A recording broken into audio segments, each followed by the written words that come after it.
Welcome, folks, to the fifth edition of the Stoll Review. It is December 19th. Um, at least I think it is. And it's another glorious day in Gamergate. With me this week is Frozen Binary Studios and Samanta Luna. Um, and I suppose, what's sort of on your mind, guys, to start off with? Oh, you can't see, but Oh, I'm oh, I waving. need to go. Sorry. Oh, Okay. No, I'm going to come back, but just my father just arrived, and yeah. Yeah, sounds good. So, and I think that for the next show, you could call me Lady Neckbeard because Late that's my Neckbeard? new Okay. name. Yeah, I'll see you like in 5 minutes. Okay, I'm sounds going good. to come back. Don't worry. So, see you later. So, yeah, uh, so, Frozen, you're doing some really interesting work, designing your own game engine. Why don't you, explain some of that to... sure. So I've been working on my own game engine for about 4 years now. And most of it's just been not come to any, not gone anywhere. It's a lot of iteration stuff and a lot of failure that you got to go through to get anywhere in that. So, one of the things that I've been working on recently is like pinball physics, and mostly a collision engine that will handle that. But then just the other day, someone was asking me about basically posting some of this work on my channel. So I was going to plan on doing that probably in the new year. Um, and then also today, I was listening with this with Mr. Stoll earlier. I'm planning on making a Tetris clone, just as a basically something to put on my resume to show what I'm capable of doing and showing people I'm not just sitting on my ass. So that's kind of what I've got on my plate as far as development goes. And and so, and do you, hmm, and so, like you've mentioned it. You've mentioned, at least to me, how sort of Gamergate has sort of helped that process. I mean, I guess we can go with that angle since my mind is blanking currently. That's fine. Yeah, so Gamergate has actually put me in contact with a lot of I guess, independent developers, or just non-affiliated developers, not AAA, or even like just double or single A. Just basically people who are interested in doing game design either as a hobby or who do want to do it commercially, but they have their own studios or it's just them and their friends or whatever. So it's been really, really good for making contact with people because when I was starting out, really didn't know how to actually get a hold of anyone in the industry at all. I kind of seen from where the way games journalism works that if unless you have the in or the network connections and you play the game the right way, that you won't get anywhere in that industry. So that's actually been really good for that. I've been talking to quite a few. There actually is a bot on Twitter that adds people automatically in game development and programming if you use its tag, and I'm looking for it right now. Let's see. Oh yeah, program bot at PRGMBOT. I've been seeing a lot of gamer getters and developers using that um, bot to get some exposure. No, that's it, and that's sort of a really interesting angle to this entire thing. I mean, just given that it, so often you hear about how developers are being stunted because they support in the indie scene because they support Gamergate. So I mean, it's really nice to start seeing that developer community start developing within Gamergate now. Yeah, I was surprised how that came about. just because they did, tried to silence developers, like, if you don't play our game, we're gonna fucking ruin you. And at first I was actually kind of taken by that, and I was just like, well, maybe I should just keep my head low and see where this goes. But then it just came to the point where I couldn't sit back anymore, and I'm like, I'd rather side with the people who are getting attacked, because I'm going to be one of them, no matter what I do. Uh, And do you yeah. So, and do you still do you, do you still have to take some preventative measures and everything like that, or is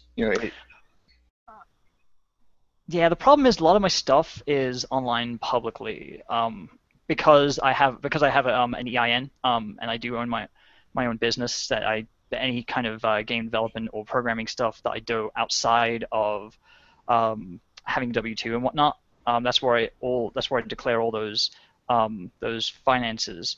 So yeah, everything's out in the public eye. So that was another thing I had to consider, is like, well, with all these people like getting sent all sorts of bullshit, and getting having them people call that jobs and stuff like that. It's like, really. But I was like, well, it's already out there, and there's nothing I can do to take it down now unless I just walk away. It's like, I'm not gonna be like Phil Fish and just pack my bags and call it good. No. right? Yeah, it's certainly it's yeah. I I can't. I mean, I can't. I can't. It's such a bad industry for corruption to happen in, just simply because it is, based off of connections and everything like that. And so, you know, it, Mhm. so those kinds of threats, are taken very seriously. So, it's nice to see things finally lifting out there. Mhm. Oh, for sure. And like, things I know, unaffiliated developers that I've known for a little while. Like, I went to school with them, and I've been trying to get a hold of them to ask them if they actually know about anything like this, and if they don't, invite them to come and talk about it, and um, have questions prepared for them, and whatnot, to see, just to see how they were, if they have no idea about it, what their opinion would be given the stuff that has happened. Yeah, I'm just trying to certainly. organize that, and I haven't really. Yeah, I'm trying to juggle a lot of ideas at the minute, and that is one of them. Is invite people in tech, specifically gaming, because I know quite a few people. But yeah, tech as well. Mostly tech, especially women in tech. I've actually had requests for doing that. Yeah, certainly. I mean, it would be interesting to sort of, because really the main people who are sort of affected by this are, are developers who have to, either change rules because of it, or um, who or and face the ultimate end of the public pressure. And Hmm. so, I mean, like, and it's it's like it's that almost makes the fact that journalists are now sort of trying to act like moral gatekeepers, all the worse, because they're now a powerful megaphone, essentially. I didn't really like the whole was it Leigh Alexander megaphone thing, because megaphones don't speak for themselves. Megaphones repeat what other people say much louder. And is that really what you want to be thought of as as basically a talking box, really? Yeah, yeah, yeah, that's true. Uh, but still, I mean, it's yeah. And then, and so who have you sort of approached? I know there's at least, like, one or two people so far that you've talked about, at least on Twitter, that's been actually really, really interesting. Yeah, no one on Twitter has really got back to me yet, but it's opened up a lot of conversation. Most of the people I've asked are they're either friends of mine, or I've known them through academia. So there's the disclosure thing. I do have personal relationships with the people I will be talking to. But I'm not like funding them or anything like that. They can fall off if they want my money. um, God, they're gonna be listening to that like, all right, bitch, I'm not giving you a copy of my game. Um, Yeah, no worries. well, I figured that needs to be said, just because that's basically what the whole Gamergate's about. So it's like if I don't Yeah. disclose that, I'm a massive hypocrite. But yeah, that's how the whole networking thing is how that goes through. And so yeah, I've just kind of thought about it out loud, and I'm just like, well, maybe I should get some people who I know who are willing to speak about this. But I haven't asked them about any of the provisions yet. So the only one I can guarantee is that I need to work with their schedules, and that's really hard when you work in tech field and you're on call like 24 hours a day, basically. Yeah, certainly. Yeah, because I do that as part of what I do, although it's not very often. But I mean, like, like your neighbor, for example. I know we've talked about him some. Yeah, Um, so I can go into that a little bit. I actually live with a guy in my apartment building who is an ex-games journalist. I don't. We've talked a little bit about Gamergate and just the social justice crowd and whatnot, but usually it's us just bullshitting. Um, we just all we ever do really is just talk about programming and play games with each other and occasionally go out to the pub and do those same things. Um, yeah, I asked him to if he wants to come and talk about this stuff, but like I said, I haven't worked anything out with him yet. I was going to go see if he's available either tonight or tomorrow just to kind of go over some stuff and see what he's comfortable with. And what he doesn't want to talk about because it's basically his neck is being put on the line if anyone decides to go after him. So I don't want to put him at risk. That's why I was cautious to ask for his help. But does he still so have when I actually connections, or like, does he still I have don't know connections? Like, actually. I really don't know. I actually went on his LinkedIn the other day to see what if he actually puts any of the stuff on there, and he only puts his programming jobs on there, which is kind of interesting. I wanted to ask him about that. Um, but yeah, I don't know anything other than the fact that he used to be on like GameFAQs writing guides, and that's how he got found. And then he basically got approached, and then I don't know what site he used to work for or anything like that. okay. Well, yeah. Yeah, That would certainly be interesting. yeah. I have one person on Twitter um who I've approached, and I don't think he'll be coming on tonight, but it it he's a current games journalist Hmm. who works for like this small um, indie paper. So yeah, hopefully if I can get him on, and if not through here, then organizing some time with him to do a interview. It'd be interesting to compare that old and new perspective. Yeah, I didn't think about that actually. If we can get that, that'd be fantastic. Because from what I understand, my contact he predates any of this crap. He's been out of the industry for a while. But from what we've talked about, just off the cuff, he's seen this coming. Um, but I'd never really asked him why he left the industry, so I want to see if it's related or not, and basically share that with everyone so they can kind of get an insight as to what it used to be like, and how it kind of evolved into what it is today.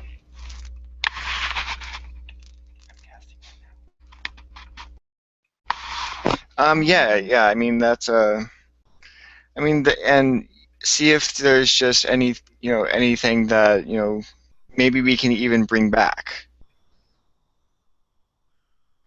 Yeah, I mean it might be possible. Oh, what did I just press? Sorry, no, I don't want to screen share either. Sorry, I'm trying to bring up the chat so we can uh, Oh see if yeah. anyone's asking questions or anything like that. Oh Yeah, well, because I there's remember. zero viewers right now, so Okay, all right. I just want to make sure we bring that up because I remember last time we tried to do the test for OBS, and I noticed that the audio quality on my end was horrible. I don't know why. what happened there? OBS wasn't picking you up. Really? is the short and thin of it. I mean, um, it happened with the second one too, where Okay. it didn't pick you up at all. It only Oh picked up wow. my voice. So that's the reason I ended up dropping OBS. Okay. Oh, that was the one we did in that we did in private, or was that the Yeah, that was the one we did in private. Okay, cool. Yeah. Alright, I just want to make sure that was nothing on my end that was fucking that up because I would really like to avoid any pitfalls. Yeah, no, I mean it it I mean OBS works if you're doing like single, but it doesn't work for podcasting at all. Yep. Oh, Ian says he's watching. I'm in the chat Um right now. oh. Oh, one viewer. I see it. I see him now. He gave us a Yeah, like. let's Hey, Ian. yeah, let's okay, yeah, there I'm seeing people now. Um Oh, okay. yeah, hey, and that's one viewer, yay. um Yeah, shout out to Ian.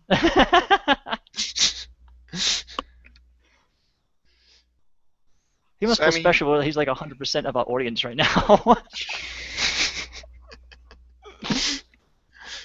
uh yeah, I really have to figure this whole podcasting thing out. There's some magic formula that I haven't hit yet.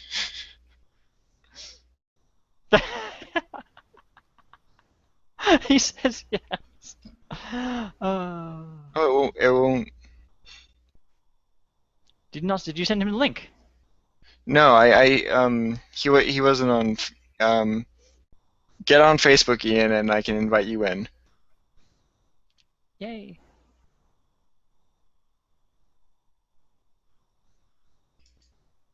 Oh.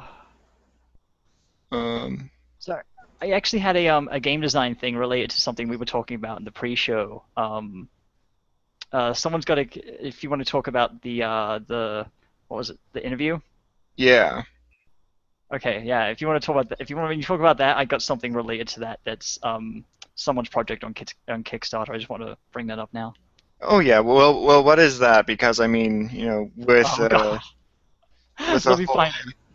Yeah, go ahead. Oh god. Here we go. Yeah, Steam Greenlight. Here we go. Let's see. Oh, for fuck's sake. I've got to get bet. There is a YouTube video and it's fucking hilarious. If you just want to share my screen right now, and I can show you. Actually, In fact, yeah. Yeah. Why don't you? Yeah. Let's. okay. So here we are. It's a it's a freaking game where you play as Kim Jong Un. It's like Contra. He rides like a fucking horse and like it's great. Fucking he rides a narwhal.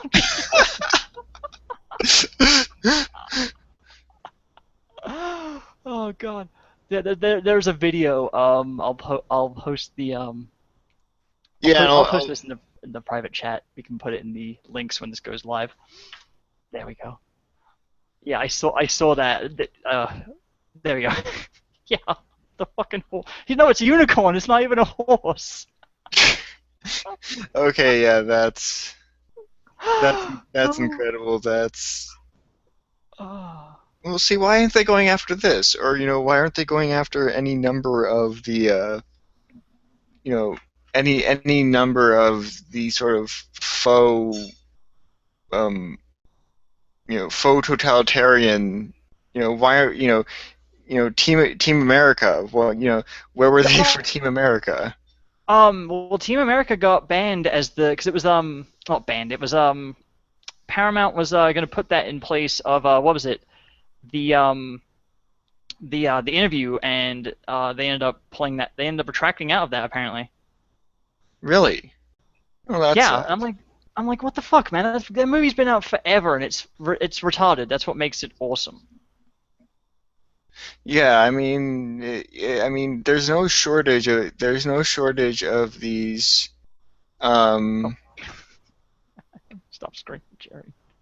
there's no shortage of sort of these mock films, and the funny thing is, if they had simply replaced Kim Jong Un with some fantasy totalitarian leader, the film would have worked fine. It would have gone through just fine. Yeah, they would have had to change a few things, but it's like minor shit. Because part of the humor comes from the fact that they used a real. They could have used someone else. Like they could use someone that was dead, and it would have been just as good. Because what they Yeah, could Saddam Hussein's state is gonna fucking sue, you know. yeah. I mean, the and the weird thing is, you know, um, everyone's basically involved on this. Like even Obama apparently has commented on this. Yeah, he just said it was he I didn't read the whole thing. I got like the gist of it. He said it was bullshit that they're going the censorship route just because. I don't know, actually I don't know why just because, but yeah, that was what I got from it. Yeah, I mean that was the gist of it. Which it's interesting that even the president at this point has commented on the censorship of a movie of all things.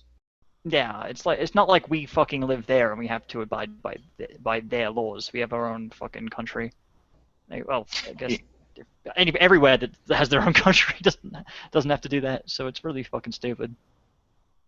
Yeah, and and I still bet that this is all just not North Korea, and it's some hacker who just who decided to take down the movie for fun.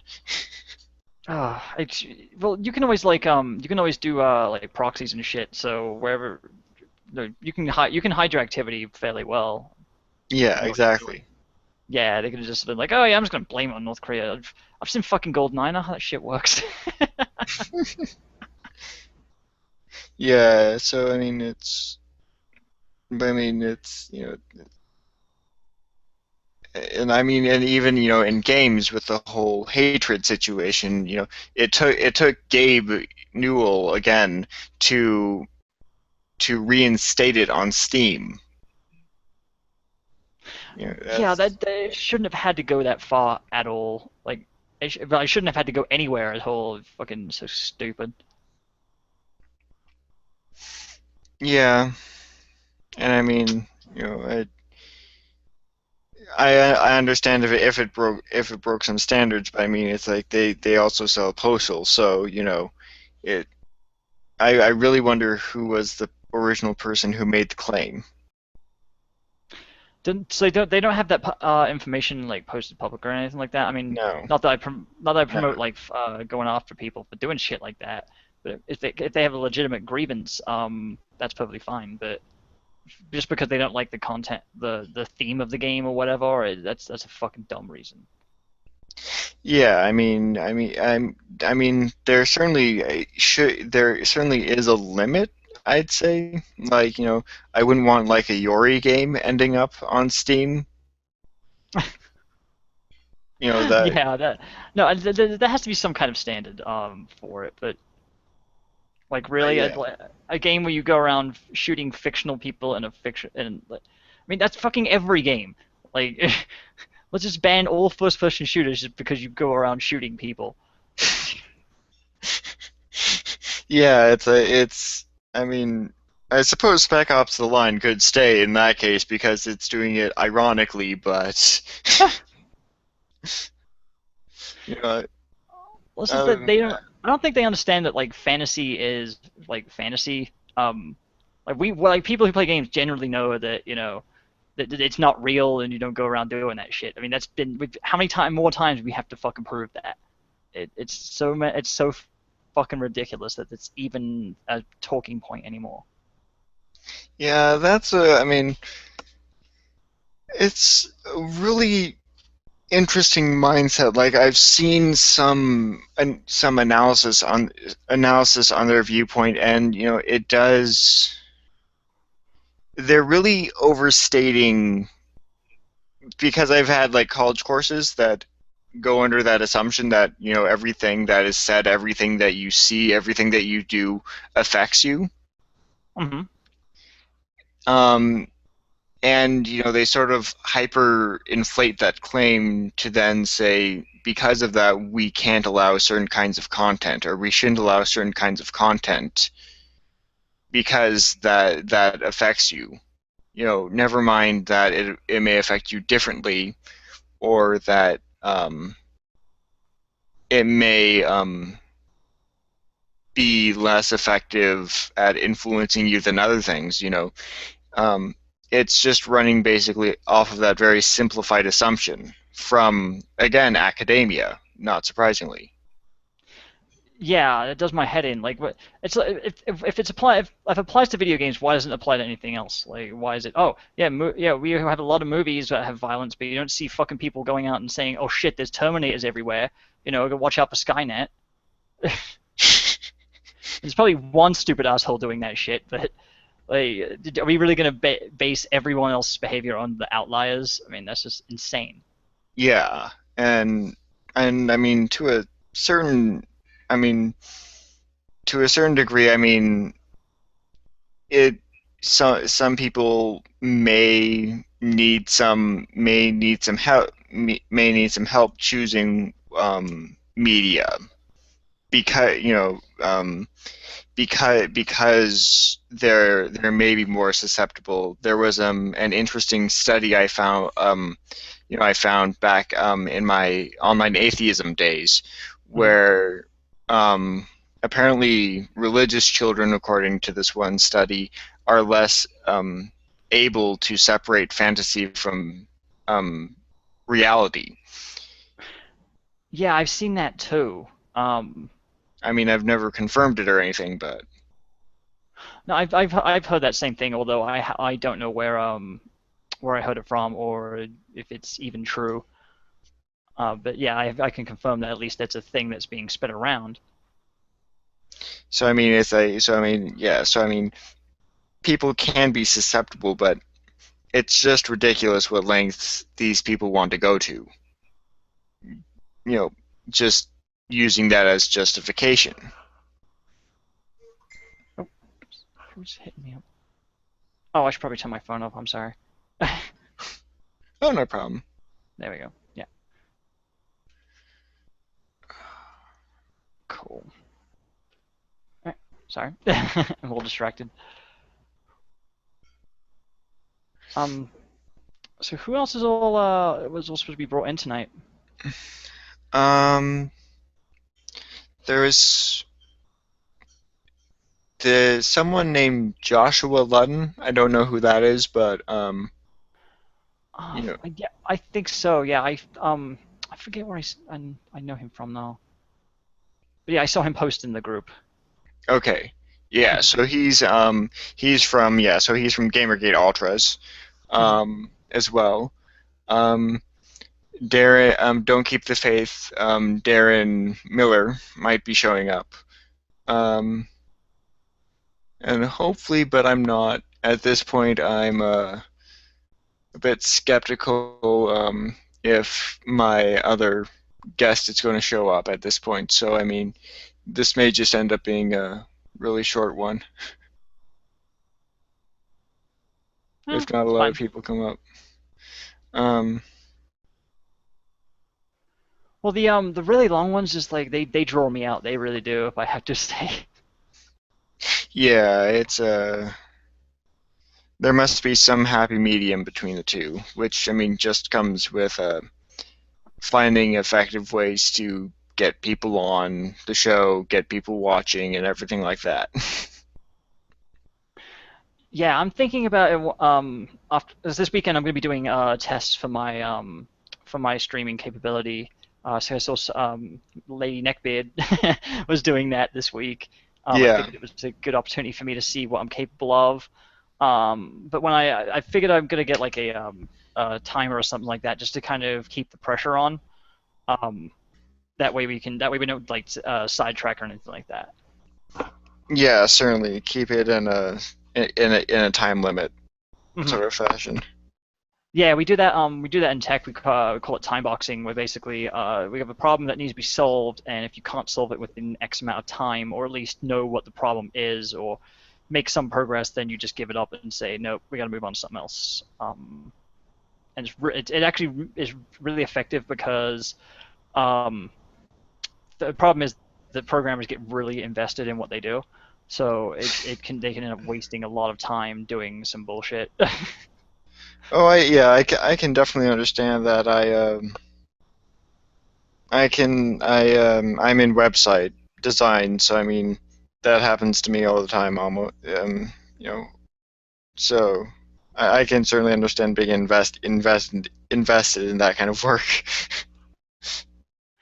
Yeah, like you lose track of time very easily. One thing I try to explain to my managers is that I've had micromanagers and I've had macro managers where basically micromanagers look over your shoulder and breathe down your neck, and macro managers kind of get on with their job and just basically hit you up when they need status updates. And I deal with better with the latter than the former, but I like somewhere in the closer to the middle. Yeah, One of the things I've told them, though, and this is true of a lot of programmers who tend to be introverts, is that it takes a little while to get into the actual thought processes of programming, because it's just sometimes you'll see like a programmer just sitting there staring at a screen, and it's like don't bother them. That's when they're doing the work. exactly. It's a like it I don't know, it's just very interesting. Like the majority of the work is done by taking notes and not actually typing out code. Um, and then yeah, you kind of like confirm your hypothesis by doing an experiment, and if it works, then refine it. But a lot of that is just a thought exercise. well, I mean, it is a very almost a very scientific um sort of activity. Oh yeah, definitely. You have the thing is if you bodge something up, you can't just say, oh then well it's good to go, or you can't just let it ride. You either have to figure it out or find a different way of doing the thing you're trying to do. So there's a lot of experimentation, a lot of failure, and you have to be objective about it. Um, and then one thing that I don't know about other scientific fields, but in computer science, once you've completed something, that may not be the best way to do it. So you have to go back and repeat the same results, but make it run faster and do optimization on it and perform a lot of calculations and stuff on your algorithms, profiling, and very draining of your psyche and your will to live. Yeah, and that's been part of the environment that I've read at least in other parts of the tech industry, um, where it is a bit more difficult of an environment to achieve in. hmm Yeah, it's far less practical than like say electrical engineering. Because I have friends who are electrical engineers, and since it's really hands-on, and you still do a lot of math, but once you actually get down into materials and stuff like that, your experiments fail pretty quickly. Um, but with programming, it takes a lot more to figure out if what you're doing actually works. I've had it happen a lot of times where I thought something worked, said off you go, and then tried to reuse the same thing, and it fails for some unknown reason. It's like fuck. Yeah, So I'm probably boring everyone by talking about the intricacies of development, but this is what game developers have to go through, and they do it under a lot of pressure, time constraints typically. yeah. I mean, I can really see that. I mean, it's a very particular field, hmm really. That just sort of developed like that. That's what one of the big things where it's a story like 20 like 20 you know actually more like 30 years now going on now where Um, it's well, still trying to develop. yeah, well, I'd say since like the mid '50s. Um, because there have been experiments done at like MIT and even earlier than that. I can't think of any of them offhand. But yeah, they've been working on like networking and stuff like that since before ARPANET. Right, yeah. I mean, early electronics certainly go way farther, but like the I don't. modern computing process and programming process um, is a relatively new thing. Yeah, a lot of the like object-oriented languages have been around for a while, but a lot of the practices in object-oriented has just been like it's been more recent, like I say, in the last 20 years or so, maybe a little bit more than that. Yeah, It's just the computational power of devices that seems to be the limit. 'Cause I was at a conference, what, about 6 months ago, maybe 5 months ago, UberConf 14 for the people who were interested. And one of the guys there, he was talking about how JavaScript 10 years ago was much slower. No one gave a shit because it was very slow, and people predicted, yeah, JavaScript would actually get faster over time. And that's technically true. It does run faster, but it's not because of changes to the language. It's changes to the hardware and the fact that we have multiple core processors now and far more memory to play with. So yeah. it's yeah, we live in I guess, well, not even the golden age of programming, but like we live in a really an age where there's a lot of high level stuff you take for granted. Yeah, and it's certainly, and it coincides with still, sort of this, I would, uh, uh, you know, I would say, still developing techniques because I mean, it's still, it's still the tactics being used, like you said, are like only 20 years old. So, Mhm. it's increased capability where we still have to figure out how it works. Well, it's really funny because a lot of the stuff that's older, it's because of all the things that we've developed since like the 70s and whatnot. It's some of these legacy systems that have been around. They're in like really sensitive areas. They're losing people who are qualified to do those jobs. Like a lot of people who do the jobs are like 50 or 60 odd, and they're looking to retire. And they can charge whatever the fuck they want. They make money hand over fist because there's so little competition in that particular language that they can just write their own ticket. And once they're gone, it's either we have to develop our own system from scratch or find someone who's younger to be interested in that. And no one who's well, no, I wouldn't say no one, but very few people who are younger are willing to work in like legacy languages. So Well, that would be one avenue, for you know to for women to go, you know. yeah. Oh yeah, to take something that's already been done, very well documented, very well known, and they can own it. Like they can have it. It's all for them. Go for it. You'll be doing us a favor. Yeah, it's like it's that's one part of the market that would actually service just to have more people in general. So, Mhm. yeah, apparently since women are all the rage, you know, it would be a good spot to stick them. Well, assuming they qualify, you don't want to stick someone fucking incompetent in like Oh, a right, of government course. position.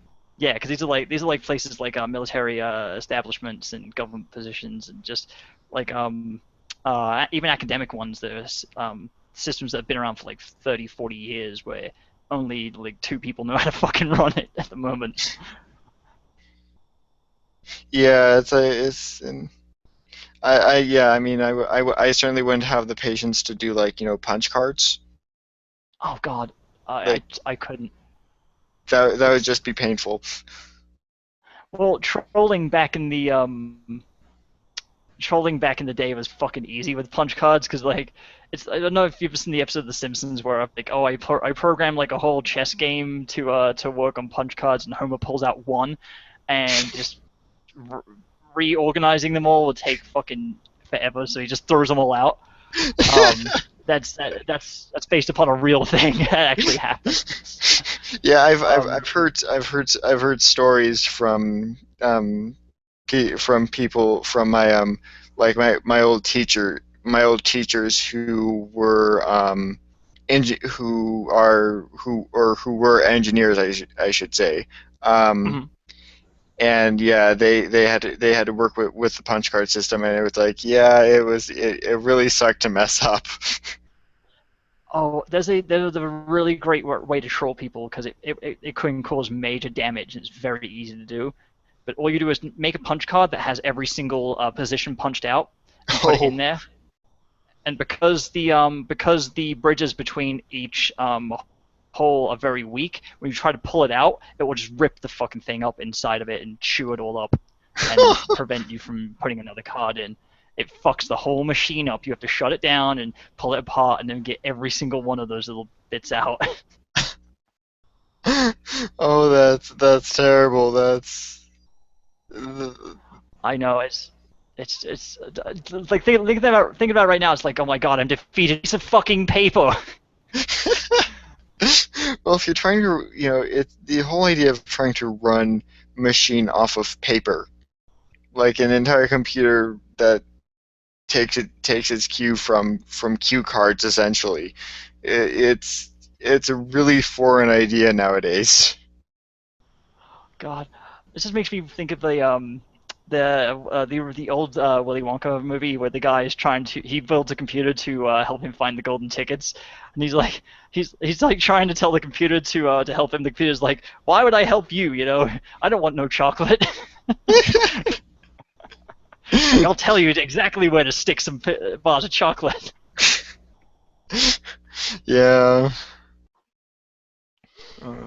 See, I'm waiting for those days, damn it. Like they've been promising that my whole fucking life, and I'm like, I want to have an argument with a computer and have the computer beat my ass. Like, Yeah, I mean, AI would be really interesting, but it. How do you like program something like that? Like, I actually have no idea. I mean, like, I'm not that kind of engineer. I do like UI work and shit like that. Like, right, yeah, but I mean, like even theoretically, that just it's it's so difficult to think about how you'd program something to essentially think, um, uh, think like a human. Because if you don't have a good grasp on how humans think, it's that's just a really impossible task. yeah, well, I'd say probably do think better than a human because make the computer like falsify what it has found instead of just running with it because we're horribly fallible. Um, Right, so but give it the creative process, but give it the understanding that when it fucks up, that it should learn. Like basically talking about developing fucking Skynet is basically where we're going with this. It's like, oh shit. well, I mean, hey, I mean, we're I mean, even we're trying to develop Skynet apparently. So I mean, it's it's Oh, so what? Solution 6? yeah. Well, both actually work really well in tandem if you think about it, at least in name. I just think the whole thing is just fucking incredible. Yeah, Like I really, I just got finished playing Saints Row 4, so see, I just I haven't picked that up yet. That's the one where you have superpowers, right? yeah.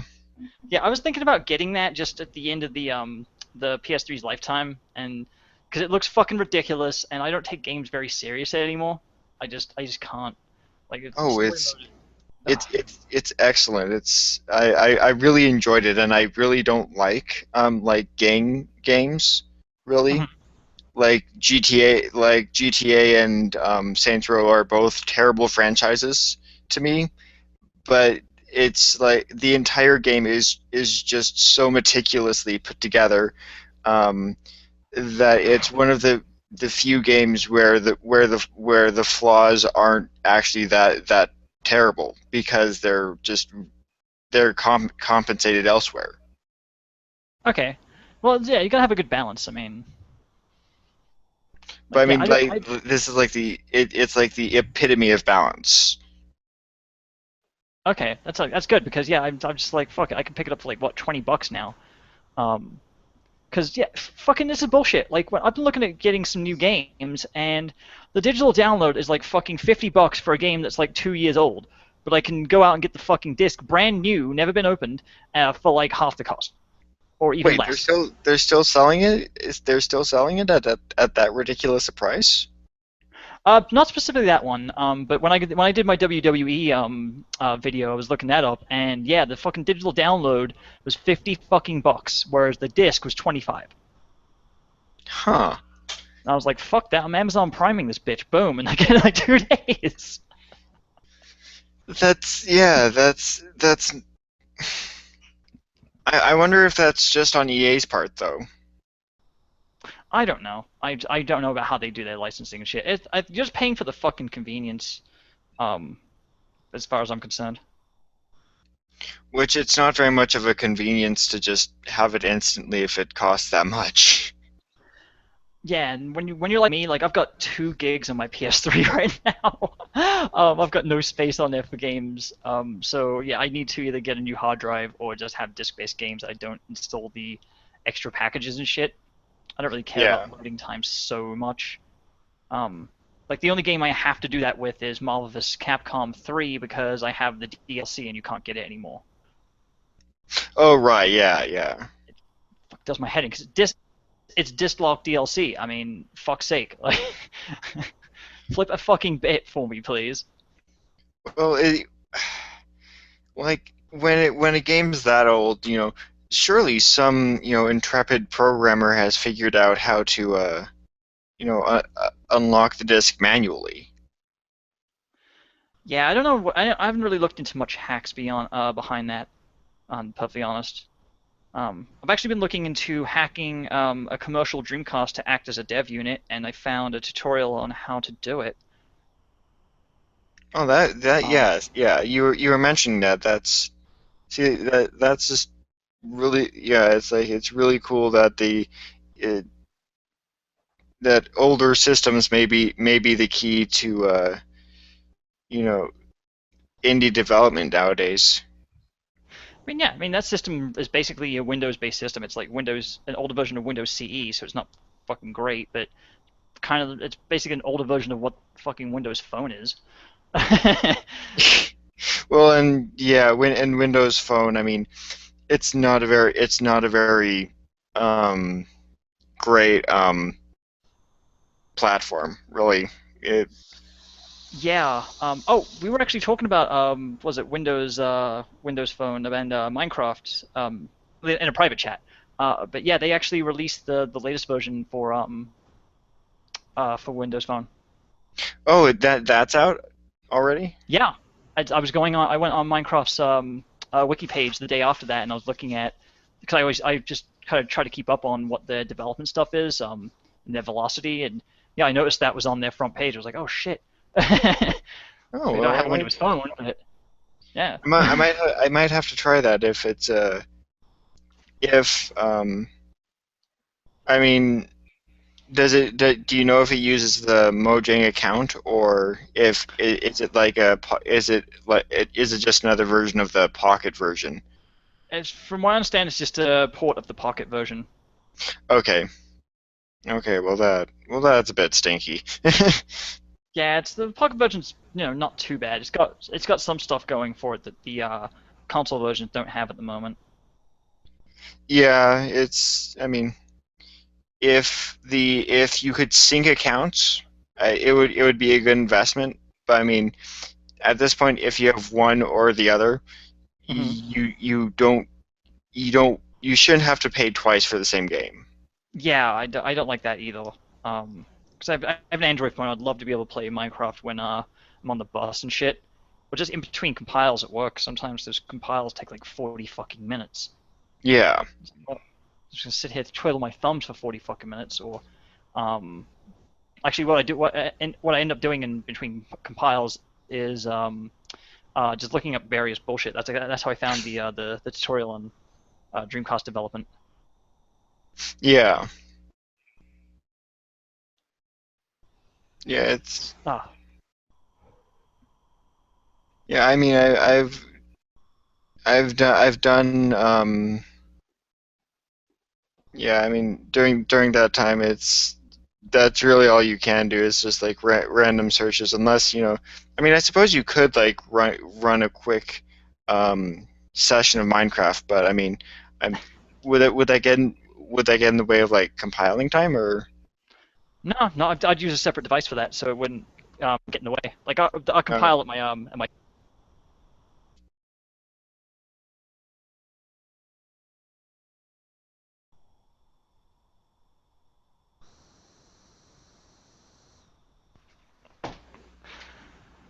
I hate that crap. Like you spend all day running tests, and it's like, okay, cool, I'm ready to push stuff, ready to go into code freeze, and then right when it's about to finish off compiling, it's like, no, sorry, I just ran out of memory. Just clear out some shit that you weren't using just a minute ago. yeah, yeah. That's the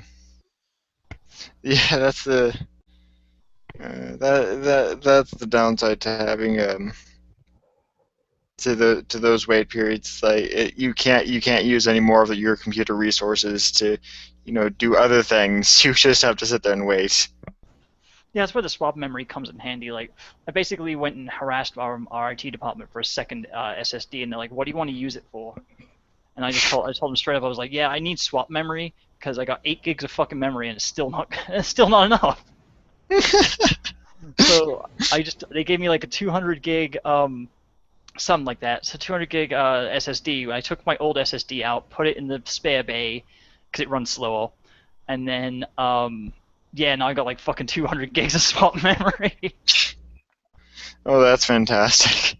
Yeah, it's great, but so like I'll look at my profile when it's running my compiler. It's like, oh, I've got like 0.001 swap memory being used. Fantastic. So it's like I could do, but I just don't take advantage of that time like that. But it would be nice because we all have iPads at work and we do share Android devices. Like That I was actually working on Christmas Eve one time, and it was on that day the movie Elf was free on the Android or the Google Play Store. So I downloaded it and I just left it on someone's desk saying Merry Christmas. So when they came back in, it was Elf on there. Like, oh my god, I can watch Elf at work! Yay! that's fun. Yeah, that's basically that's what I was doing because I was working overnight too. Like I was working into Christmas Day. That was just convenient for me to be at work at that time. But then after that, I was Well, buggering off hmm. and doing Well, some other shit. that doesn't sound like a very fun Christmas day. Well, I was meeting my brother. He was coming in from Iowa at the time to come here Okay. and hang out, and it was the only time. Basically, I told him to come downtown and meet me there because where the bus from the airport stops off at is right outside my office. Oh, Like, that's handy. yeah, so I was literally sitting by the window just waiting for him to show up. Okay, well, yeah, I can see that. I haven't been Mm. paying attention to the chat very much. I kind of pace when I'm doing these. Hey, Stack flows around.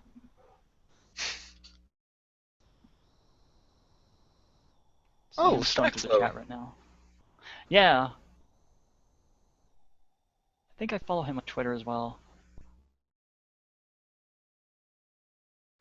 Oh god, that reminds me. I met a guy from Stack Overflow one time at a meet and greet. Like Well, I that, just happened to bump into him, and I was like, oh, he's like, oh, where do you work? I was like, blah blah blah. He's like, yeah, I work at Stack Overflow, and I just had to hug him. I was like, you sir, you saved my life. oh yeah, that's one of the places where it would just be really fun to work, or it would be really or it would be a nightmare to work. I get it, like because he worked in the sales side, so when I did that, he's just like, yeah, I do like the sales and marketing and shit, and I'm like, I don't care, you're still helping me. Hey, it still counts. Yeah, it was. Oh, God. Ian in the chat, dude. I'm not reading that out loud. Uh,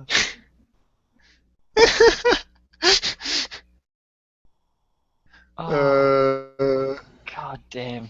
No, because I had that happen when I was in one of Auto Jesus's streams. I was hanging out in the chat, and I was just being a little delinquent. And someone kept reading out what I was saying in the chat, but they would only get like halfway through and just start laughing. I'm just like, yeah, I know you're reading my shit out. I'm sorry. well, I mean, okay, I mean, I guess I don't follow the right blogs then, because the only porn I get on that I just happen to stumble upon on Twitter is animated stuff. So I'm not sure if that's. This is like the first time I've seen that shit. So fucking, I mean, not on the internet, just on Twitter. It's, I mean, other than like what some cleavage that Samanta showed in her test the other day, like, I mean, everyone loves cleavage though. Uh, Yeah, anime. I mean, anime lose. I mean, I guess if you consider that pornographic, then I mean, it is a cartoon. It is essentially a cartoon image. So, you should have Dungeons and Dragons lewds with the fucking dungeon master. what was that game that there was that spat between there's that spat about the like the breast size about like the female mage or whatever. Oh God, no! I don't know the game, but I fucking know what you're talking about. Oh, you might want to have to take this one over. Yeah, I mean I don't remember what the game was called myself, but it's like yeah, it's like it's really it's really weird to me that people get upset over the fact that there are drawings of breasts. I want to know what they think about it happening in real life, like people actually having breasts. Like, it's fucking insane. Yeah, because it's like oh breast physics oh that's over sexualizing. It's like well in real life do women with large breasts their chests normally bounce, right? So it's like how is that over sexualization? Because it's being depicted. Yeah, they just don't want anything that they don't like, and it's everyone's taste is fucking different. They come up with them. Collectively, they sound insane. But then Yeah. they like, oh, we want more realism in art and fucking all this shit. But then they're like, no, change that shit because that's too fucking realistic now. It's like just don't show it. And I'm like, it's like no, why? I mean, yeah. I mean, at some point, I mean, there is a fine balance, that that I do appreciate, but it's like I won't complain that if something is wanting to be realistic and then does become realistic. I'm answering to the chat. I actually don't know what the name of the game is. I seen some shit on Twitter that Unity 3D was tagged for being fucking having like realistic breast physics. That's as far as I'm aware. Well, I mean, Dead or Alive. Well, okay, Dead or Alive doesn't have realistic breast physics. No, they had the fucking breasts in Dead or Alive have like either infinite energy because they just jiggle forever, or they defy physics. They're fucking awesome. It's like they bounce separately of each other. It's like okay, they're better. Are there invisible hands underneath each one? Like what's happening there? Oh, dude, it's ghost rape. Oh, ghost rape.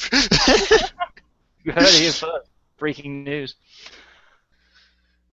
I want to find out Uh, the name of this game so we can actually reference it. Like, my God, like yeah. it's. I mean, what are they gonna fucking stop bitching about now? Like, people's like, oh, I don't know. It's I don't even want to fucking imagine what links they're gonna go to. Well, yeah. I mean, it was some sort of fantasy game. Like, um, I mean, I suppose that doesn't help, but fantasy RPG. Here, we'll search it. I'll search for that in Google really quickly. Okay. Fantasy RPG tit physics. Like, RPG, um, giant tits. there you go. That's a good thing the NSA's got our back on this one. They'd be like, oh yeah, that's what I'm looking for too. We'll let you know. No, that's not it. That's not what I want. Let me try Google. Let's see. Let's see. Neverwinter Nights. Fucking no, I don't. That's fucking ancient. No. God damn it.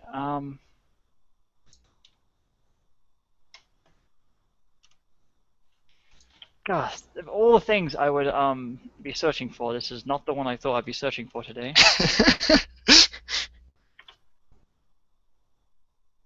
Um, well, that's a very nice set of armor, but I'm just gonna go to Google Images real quick. Hang on. Let's see. A lot cleaner than I thought it would fucking be. Actually, like way the fuck cleaner. Oh, there's one naked pair of boobs. That's about it. Oh, well, Yeah. the quest goes on. Oh Jesus Christ! Hang on. I was screen share me. Actually, I'll do it. Eh. Yeah, you're in focus. Okay, I am. Yeah, it Okay, can you should see? show. Uh, I love pie chart. Well, the indie game one is true, though I'd probably add a third for bribes in there. Yeah, you're gonna have to bribe a little bit.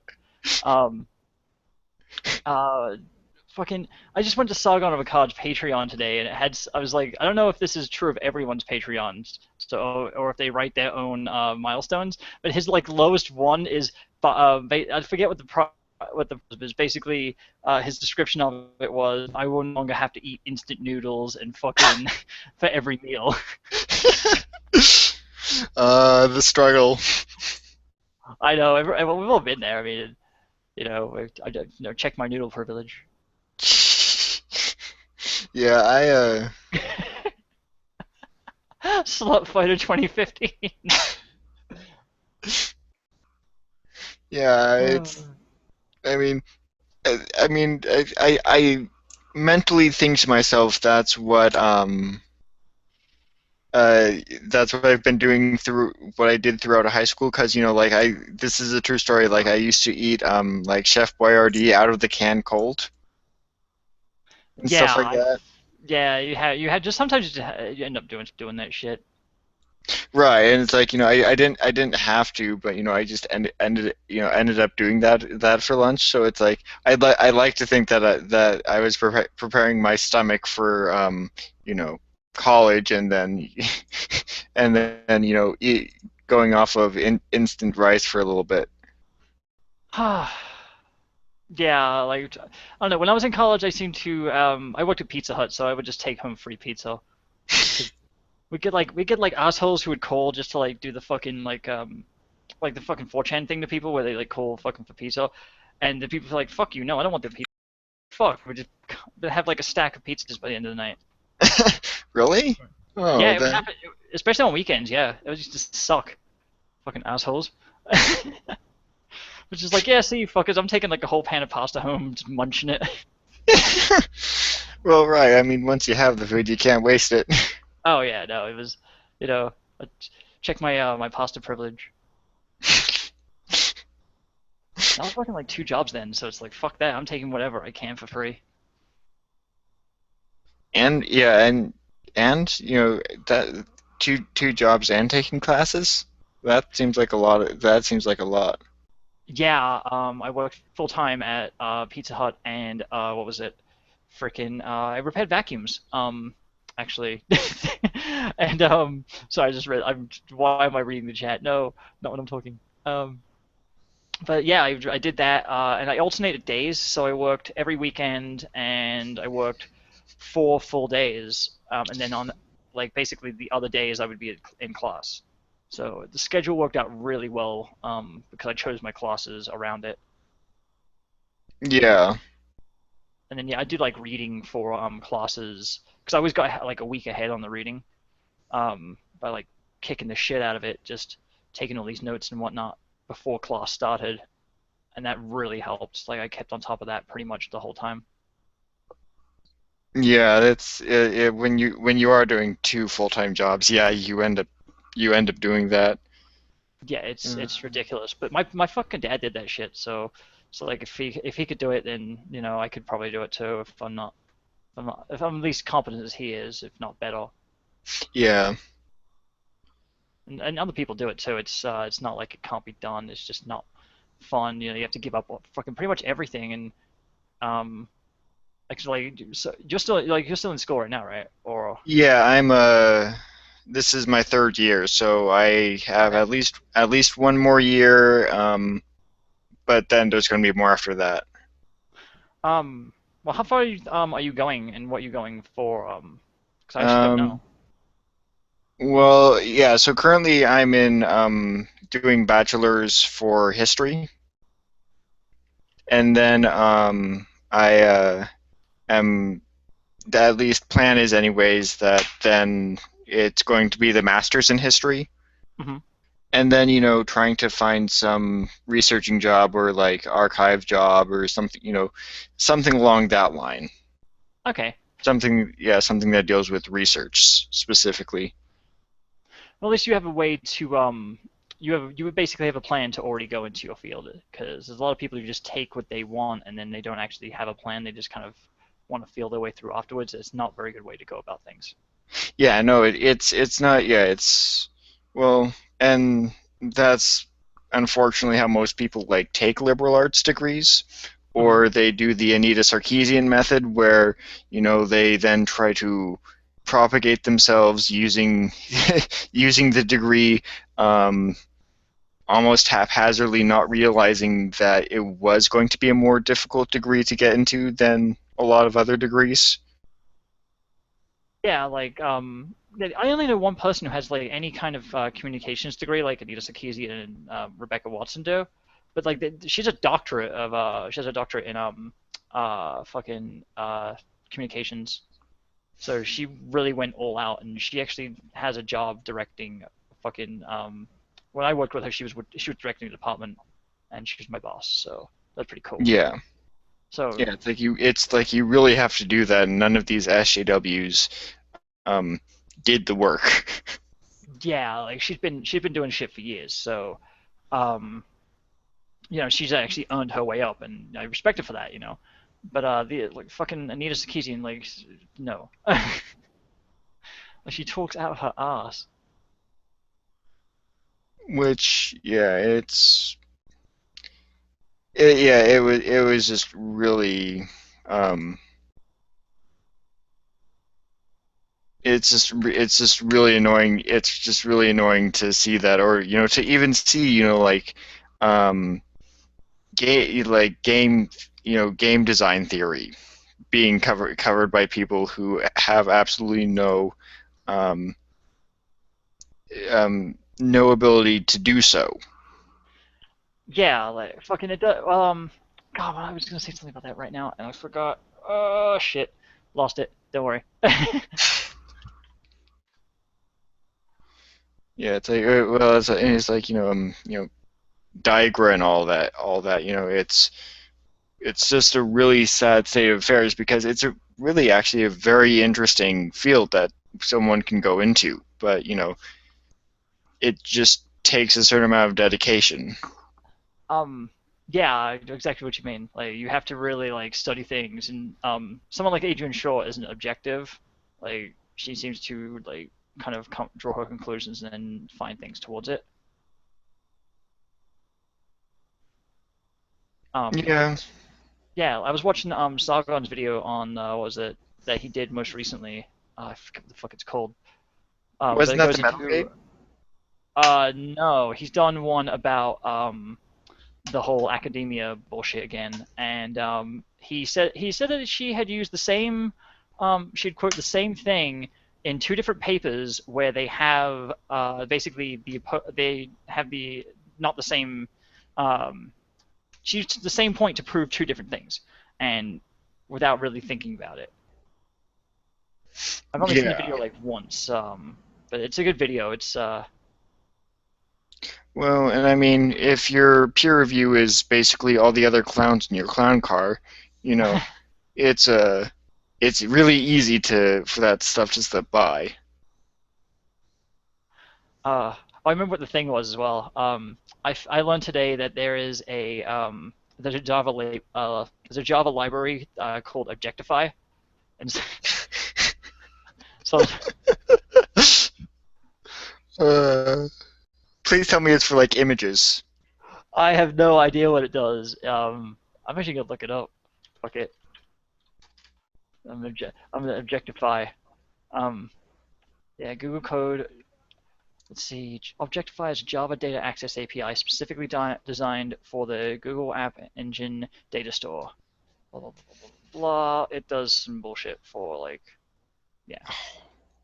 But I'm gonna make an object in this called woman, and then I'm gonna objectify me some woman.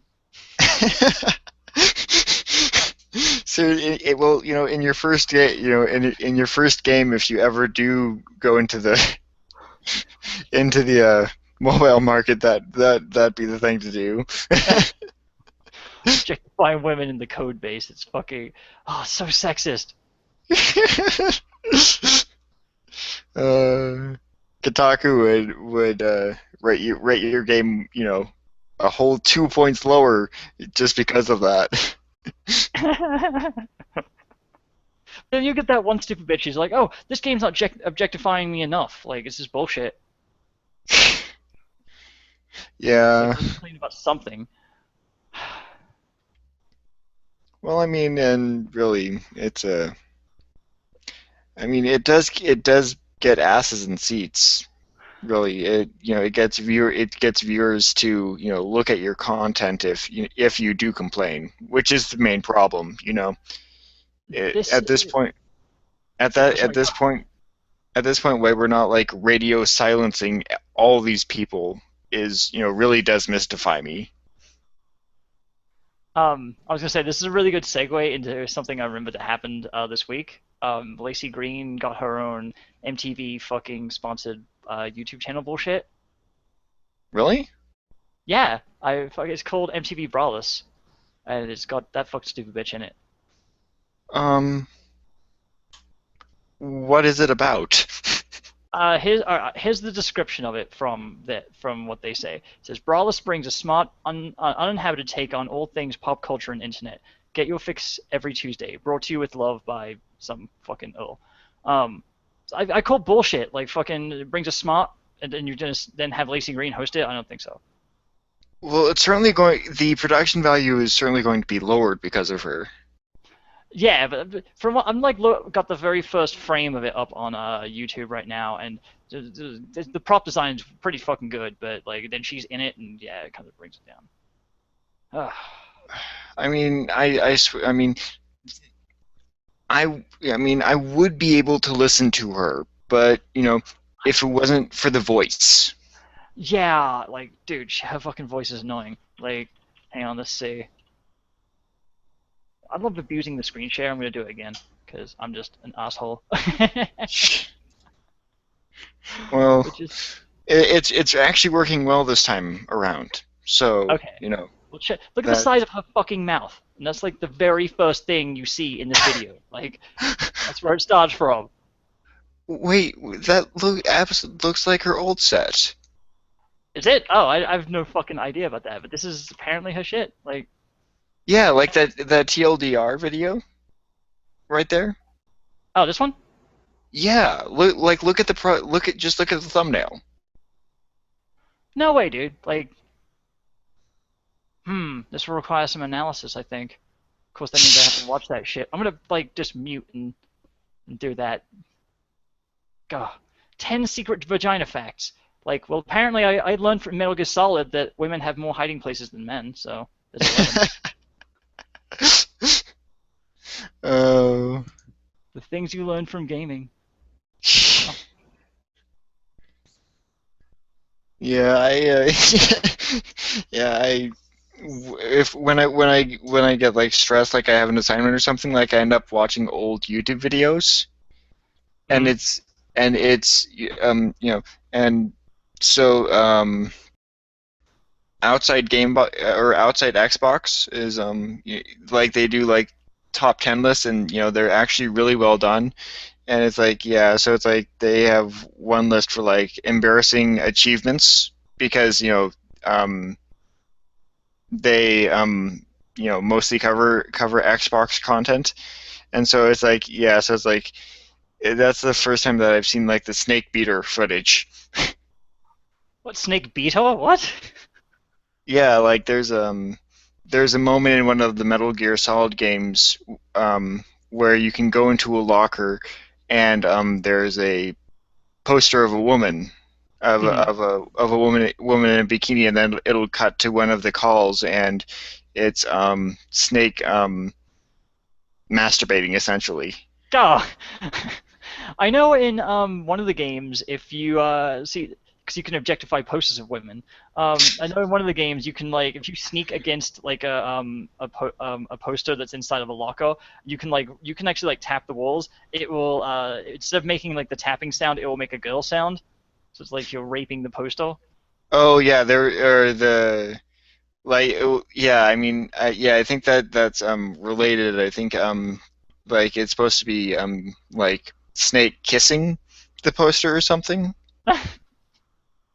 See, I Like always thought that Snake was gay. Like him and Otacon, like they all hug up on each other, and there's a lot of like subtext in Metal Gear Solid 4. Like well, there's I one mean there's one bit where like Otacon is like talking to was it Naomi, and like he's like oh yeah, what's up Naomi? She's like, yeah, let's just go like bang, and he's just like, yeah, let me just like kind of just see if Snake's not around because he might get jealous.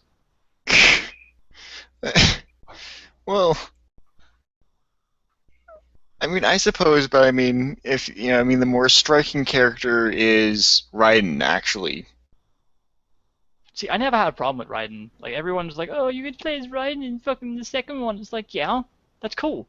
Like, Well, and he works for like action series, hmm like Metal Gear Rising. It really works for that because you are sort of running around um, as Raiden in a non-stealth non-stealth gameplay.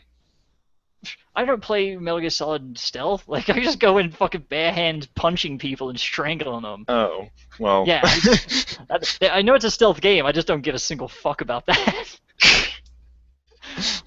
My favorite thing. That's just my favorite thing. Like when they had the knife, that was like, oh my god, knife. Um, like when I get caught, the first thing I do is equip the knife and just like wait for the guys with the shields to come and murder me and see if I can survive against them. Well, that's one way to play, certainly.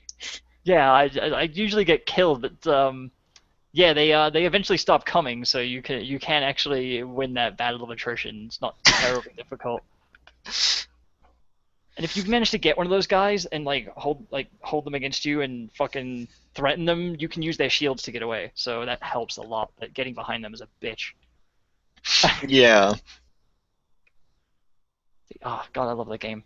I haven't got the fifth one at all. I haven't played any of them since the fourth one. The fifth one, I mean, uh, the fi- it loo- I mean, it looks like it's actually going to be really good. Like, I Oh mean, yeah. even like just with that glorified demo that they hmm did, that costs $30 or something like that. It actually looks like a solid game, though it might be a little taxing on your systems. Yeah. Well, I see the last one I played was it Portable Ops Plus because fucking I love that game. Like just like I love the Infinity Mission aspect of it where you just go through and do mini levels and there's no real point to anything. And you go in completely fucking blind. You don't know, it's all random and you don't have any equipment for the most part. So it's Yeah, all on-site procurement and shit like that. And so the stealth aspect is really important. And I do play it that way, but then whenever I get caught, it's like I have such strong characters that because I think there's the procurement process is region specific. Because when I went over to England and procured people, they were like insanely strong compared to the ones I got back home. Um, yeah, so yeah, I had people with like 900 stamina and HP, so they would fucking never be defeated. They could go through the whole extreme mode by themselves and not have to switch out. Um, but yeah, I love that shit. Just going in and just taking people on. I just love it. yeah. It certainly is one of the more entertaining series I find. Yeah, like I don't like the story anymore because it just gets it just got so fucking convoluted. That just I'm just like okay, man, I just want to go kill people and so I don't get into the hype of all of it, but I love the fucking action. Well, and yeah, I mean, but I mean, at this point, I mean, the reason why I think that Mario succeeds for so long, or something like um, Legend of Zelda is because the storyline is somewhat simplified. Hmm. Yeah, it's not the critical aspect of the game. Yeah, it's not critical, and at the same time, um, it's still using story to provide basically a call to action. Hmm. Oh, Um, sorry, I'm making tea, so there we go. no, no, no problem. I mean, with something like Metal Gear Solid or something like that. Yeah, I mean the lore has gotten pretty in depth. Yeah, and it's just too much for me now. I'm just like I don't give a fuck. Like, when I beat the fourth one, there's going to be spoilers in this discussion. So if you don't give a shit, just don't listen at the moment. But like basically towards the end of the game when they like Raiden has his critical moment, fucking they build up to it and they fucking keep going on and on and on about it. And it's like okay, whatever, I don't give a shit. Like you can't play as Raiden, so I can't really like give a shit about Raiden. I play in Snake, he's the one kind of doing everything. And so at the end of the game, they fucking just like heal him up all back to new, and they don't really tell you about how it happens. It's like kind of like a shock value thing, and Yeah, and they don't really go into it at all. Like, and unless you know a lot about a lot about the lore, like, and I'm not just talking about like Metal Gear, it's like Snatcher as well. Then you yeah, don't really have any. It keeps it like catches you off guard, and I'm just like, what the fuck? I'm just like, um. And then there's like the thing about Raiden's fucking hair. They like make his kid like have gray hair. Even though in the second one they established that he wears wigs. yeah. Well, and I mean it's gone through some changes. I mean, it it used to. I mean, it used to have a slightly different sense of humor, where I mean, it Mhm. was sort of like it sort of cheekily pointed out, waited for you to point out its flaws, basically, Mhm. or like story inconsistencies. Whereas like it's gotten a bit more serious now. Yeah. Oh, yeah, definitely. So so I think what happened was, the story inconsi there, the story inconsistencies. It's much you have to in a serious story you have to defend inconsistencies far more than you do a serious story, or a silly story that takes the piss out of itself constantly.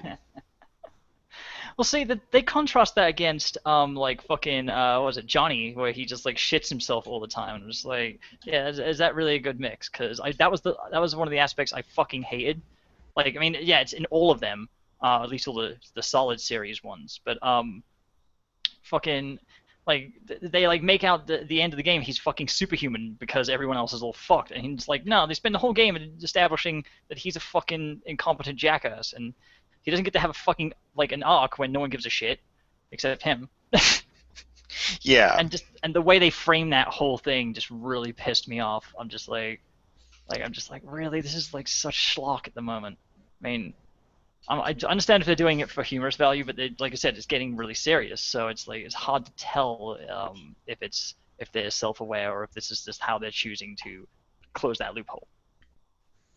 Well, and in either way, I mean, it's still, even if it's meant to be humorous, it is still, it's a weak way to resolve that issue, really.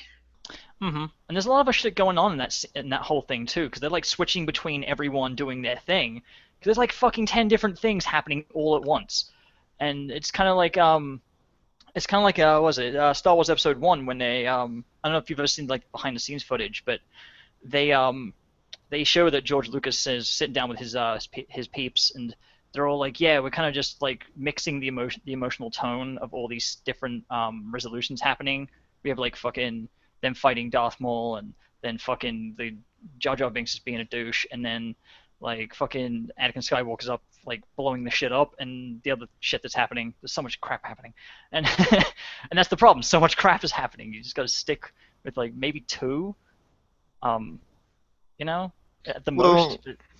and I mean, in Star Wars, I mean, that's almost modus operandi for Star Wars to have, multiple things going on. Episode 4, Episode 6, actually even Episode 5. I mean, all of them, the climaxes are basically a bunch of mini fights. Yeah, I know, I understand that. Just what they were saying is the emotional tone of of all four scenes combined was just it was the lowest point of the ending for that. And this is what they're trying to tell George Lucas, and he's just like, whatever, fuck it. He's just like, just put that shit out there. I want to make my money, bitch. Yeah. Well, I mean, I suppose some people could consider that. I actually liked it myself. Yeah, I know. We've had this discussion before. Like, I do probably not several enjoy it. times. Yeah, like yeah. No, I would say my favorite one was Return of the Jedi. Just like in spite of the Ewoks, it had some cool shit going on, and all it basically resolves all the shit it had to resolve. Yeah, well, certainly, and it actually has one of the better arcs, in my opinion. I like the how it starts because it basically like it starts right off from where everything happened at the end of Empire, and the tone of it isn't the same as like Empire, where it's all just fucking moody and shit. Like Well, yeah, yeah, Empire was one of the stranger ones because it focused more on um, dialogue than anything else. yeah, it was definitely the most like plot driven one. There's a lot going on with that movie. That's the problem. It's a good movie. Like it's really good. It's probably my second favorite one. But like not until I Mhm. was an adult. I don't know. I was when Yeah, I was a kid, it was never my favorite one. yeah. Well, I mean that makes sense. Hmm.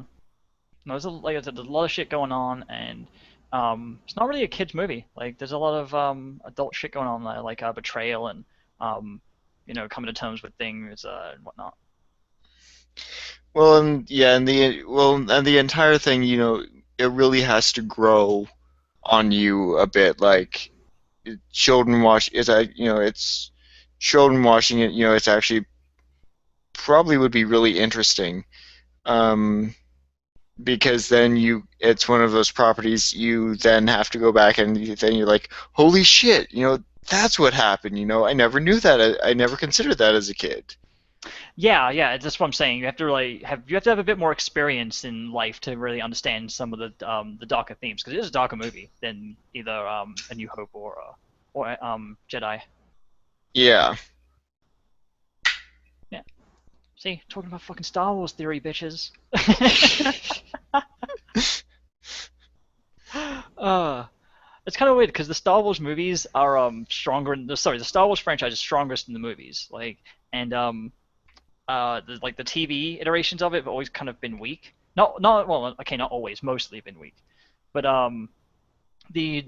like Star Trek is the exact opposite. Kind of like the movies kind of suck. There's some decent ones here and there, but like Well, I mean, I guess. Well, I mean, I guess going by popular consensus or professed popular consensus, but I liked all the all the Star Trek movies minus the um, reboot series, which I don't really consider Star Trek at all, simply because it's the alternate universe. yeah, it's basically like I was having this conversation with my fucking boss the other day. Funnily enough, it's like, yeah, Star Trek movies. Like that's where the money's at. No, we were talking about how the new movies compared to the old movies, and he was basically all for it, and I'm like, yeah, I was like, if they're gonna do something like that, I would love to see it if they took like Jason Statham and made him Captain Picard. I'd fucking go, I would freak. Like, it'd be awesome. But we already have Patrick Stewart hasn't died yet, and he hasn't aged a day. Shatner hasn't fucking died yet. So what are But you trying to say? but Shatner has aged. Patrick Stewart has Yeah. not aged. Yeah, how the fuck is that? Like, Patrick Stewart's older than Shatner, is he not? Yeah. Oh god. It's like Keanu Reeves. There's that picture of him going around where he doesn't age at all and he's like fucking like 400 years old or some shit. No, there's an entire class of like reptilian celebrities running around that uh, don't age at all. Will Smith never ages. He doesn't age. He's looked the same since like the Fresh Prince days. He's just maybe gotten a little bit like, well, he's aged like a teeny bit. Well, no, well, I mean, not enough to really count though. I mean, Yeah, but it's not like Keanu Reeves where he looks fucking exactly the same. Like it's like he's fucking cloning his body or something, and putting his soul into the new copy of his body. Whew, you heard it here yeah, first. it's like like where's the movie on this? Like, where's the sci-fi God, movie? oh fuck, I would so watch that movie because it would be so self-aware. It's Yeah, I basically a mean, documentary. It'd be awesome. yeah, a mockumentary on how on you could like make it like um an Illuminati thing where it's like, oh yeah, we have a special class of celebrities that never age. Oh god, you could So remember we were talking about we were in a private chat. We were talking about the show Brass Eye. Where Yeah, basically it's basically real quick. It's an investigatory journalism show that basically mocks celebrities. Yeah, someone could totally fucking do that with this. Like, have your people call my people. We'll figure it out. yeah. Just start selling a service. Never age again. Our clientele, our clientele includes. Oh god, there's a Facebook page I'm like subscribed to that basically that's their thing is that they're like, we need to never age, and it's like, yeah, but we also need to fuck way the fuck less because you know we've already got a lot of people, and if they start, we're already aging in we're staying alive for a lot longer, so it's like, really, fuck that. Well, that's when God. you just do the mass seppukus. Oh god. I'll see you guys in the fucking in the samurai afterlife then. Like, that sounds fucking lovely. Go hang out with Masashi and Bishamon? Fuck yeah. Exactly. You just gather all the people who elect who elect to then die. Then they just go and commit commit suicide to, off plant the number of people, off plant the new people being born. Oh, I elect social justice warriors. All right, cool. It's official.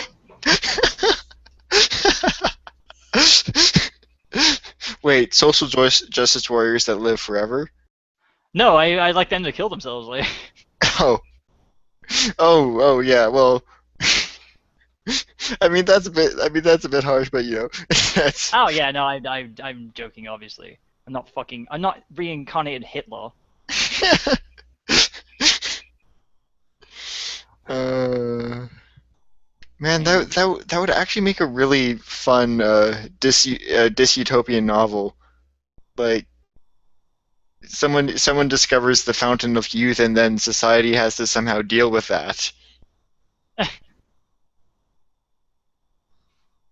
I don't know. Like, it's gonna how are we gonna deal with population density and shit like that?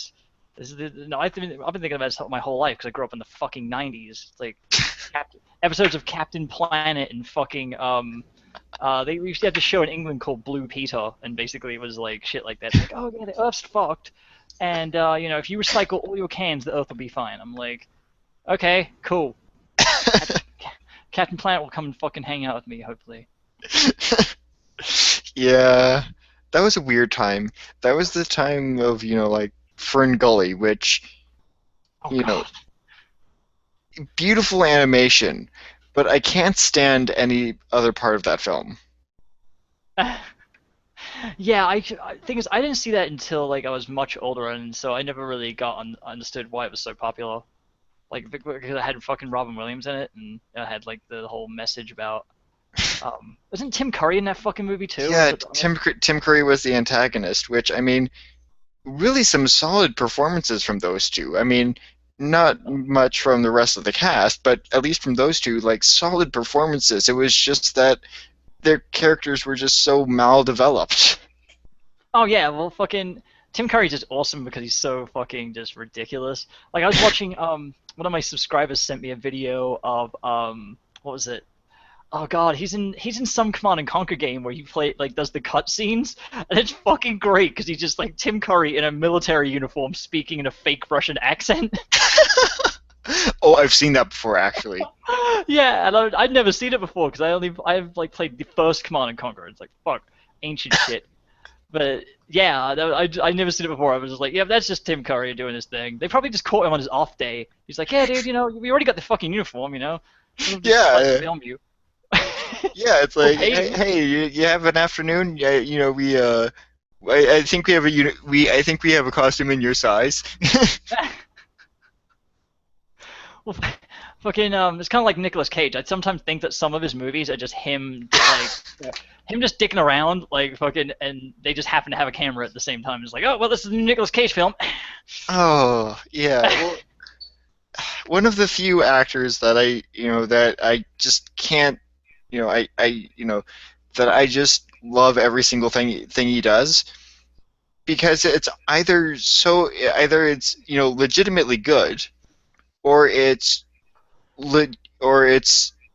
terrible, but legitimately funny, funny terrible. It's the kind of thing that you can just sit back and let lose your mind to. Yeah, like I always defend this one movie. Like I've seen, was it Leaving Las Vegas? Yeah. If you haven't seen that film, it's pretty fucking dark, but Nicolas Cage does a fucking good job at his role. Um, and it's fucking like it's awesome. Like I think he actually portrays that really well because I know a guy who tried to kill himself through alcoholism, and I'm actually not sure if he ever succeeded or not because he refused to have any help for it, and it's like, well, you can if we're trying to help you and you just keep turning us away, then there's nothing we can do for you. Um, but yeah, it's fucking it's ugly. But then yeah, you get like fucking what was it? The Wicker Man, and like I saw that shit and I'm just like, oh god, it's so cringeworthy. It's well, I mean, like, but it's like with Wicker Man. I mean, yeah, I mean it's just a terrible film, but it's you can make it's creatively bad, I guess. yeah, it's still like watching just to see Nicolas Cage act like a fool. But yeah, there's the That one. that then you get to see him dress up in a bear suit and punch a woman. So I mean, Oh God, I love that GIF. I love that GIF. Actually, I go to this site called thecodinglove.com, and basically it's basically like a GIF posting I mean basically programming memes in GIF format. So yeah. like you post a GIF and then you have a caption for it that describes the GIF. I'm waiting for the opportunity to fucking post that GIF with something that is very appropriate for it. Um, oh God. I think that's the reason why I don't get when I sometimes do interviews like not often but I'm trying to test the waters and I keep telling them that I go to that site and I'm just like yeah don't look at the site when you're at work and they're like why I'm like because I love their layout but yeah the content is not so cool. But Yeah, I know, not really. I can imagine. no they post any old shit. I think they did like no nudity which whatever.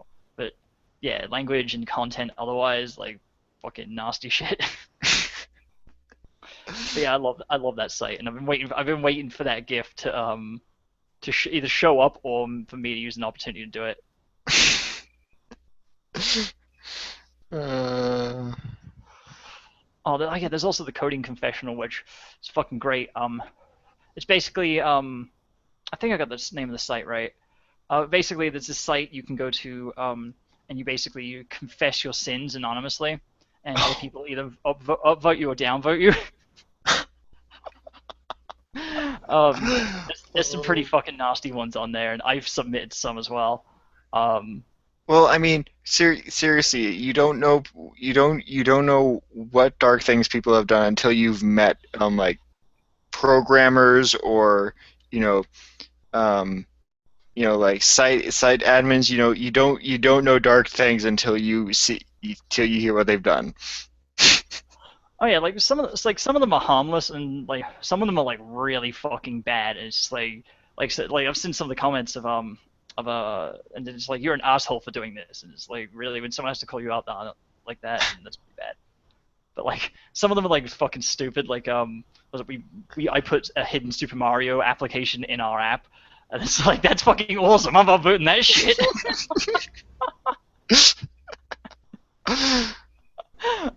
We've done that. Fucking we had a guy who sent out an email. He's like, yeah, we've got a new bug in the system. Everyone's gonna have to check it out. And it read Super Mario can now be loaded into the application, and it gave you the whole instructions and shit. So we spent all morning testing it. It was like, yeah, totally works. Yeah. I'll confirm it. I'll confirm that this is done. Yeah. Oh, that's hilarious. Yeah, it was fantastic. So it pointed out a vulnerability, but it's still freaking great. Yeah, like there was the one guy that like ported Doom onto the printer. I saw that. That was fantastic. Yeah, I mean it's like on one hand, it was awesome because hey, Doom on the printer, but then on the other hand it was like, oh, they can that's a really fucking big vulnerability right there. They should just package it with it and then be like, fucking now you don't have to now you don't have to crack the fucking Doom on there. We're giving it to you. Fine. Yeah, it's like, well, we're not selling these to, corporate offices because people would just waste their time then. Well, it'd be great. You can have like LAN parties, but fucking people bring their printers over. Yeah. Just have 10 of them lined up in a row and then, try to do a match. Yeah. Oh. Fucking printing episode 1 collating. And yeah, I thought that was awesome because like the guy like had a sense of humor about it too. He named his paper on like Doom. It was like I can't remember the name of the paper. It was pretty fucking. It was great. Yeah. That's why programming conferences can be, that can be really fun, but at the same time it's like, all the fun ones are about how such and such system has this flaw or something. So it's like, it's like I can see why they keep the consumer out of these things. Yeah, I've only ever been to one conference, and yeah, there was a little bit of that. It was mostly just there to teach you about new features and shit. But there Yeah. was the most interesting guy. I actually should have sat in on just those two guys because they had like seminars and shit. And one of the guys, he wrote custom Java compilers. So basically, the standalone Java compiler isn't good enough for some people. It has like execution time is like 1 millisecond off, and this dude gets Mm. paid to optimize the piss out of it. So yeah, he was talking about that kind of shit where there's like all these vulnerabilities in like old school hardware and how we got to where we are today. Because it relates to because a lot of the compiling shit is hardware related. Yeah. Yeah, and then how like I learned a lot off that guy. I actually bumped into him I can't remember his name now. But yeah, I bumped into him right before he was about to leave and get on his get in the cab and bugger off. And I was just like, dude, thanks, because I learned a shit ton. So yeah, that was like the only conference I went to, but it was it was really high level shit. I was exhausted because it was like 4 days long. Yeah, I like that. Yeah, I can. Yeah, see, those kinds of conferences. I mean, those can be rather lengthy affairs. Yeah, but it was exhausting, but like it was one of those times where it's like fun to be exhausted, like because basically everything's set up for you. There's like, was it two freaking solid, delicious meals a day. Like it was fully catered, and it was like what, like 1,500 people in attendance. They give you free shit. Um, yeah, there's like what, like 10 different classrooms or some shit, and then you basically just scheduler and stuff, and uh, yeah, it was fantastic. And I got to talk to a lot of people. Some people I knew there as well. One of my coworkers was there. Well, my ex coworkers. And I bumped into him. I hadn't seen him in like freaking 2 years, so that was awesome. So there was one guy because I drink a lot of tea. And that's all I was doing, just drinking tea and occasional Mountain Dew. Um, and then fucking there's this one dude from England that was there, and he was making tea at the same time as me, and he's like, he's like, oh, excuse me, I'm trying to go for the tea. I was like, oh yeah, me too. And he's like, no, I'm really glad that I'm not the stereotypical English guy drinking all the tea. I was like, I like you, dude. All right, nice. I'm at the right place. Yeah, there was a lot of good people there. Hey, Samantha. There's Samantha. Yay! Nobody else? No, No, not us. just us. Yeah. What I happened? I messed up. I think I didn't. I forgot to give the link out. So, I mean, people will just watch it later, probably. Why Oh, don't you shit. post it now? I think Ian was saying that he wanted to get on way the fuck earlier. No, but he was just. Ah, Let that's me put it. Let me He put said it. he was like shattered or something like that. Yeah. okay. Yeah. Cool. I'm gonna put He the will be link missed. here. I'm gonna put join us. Whoever.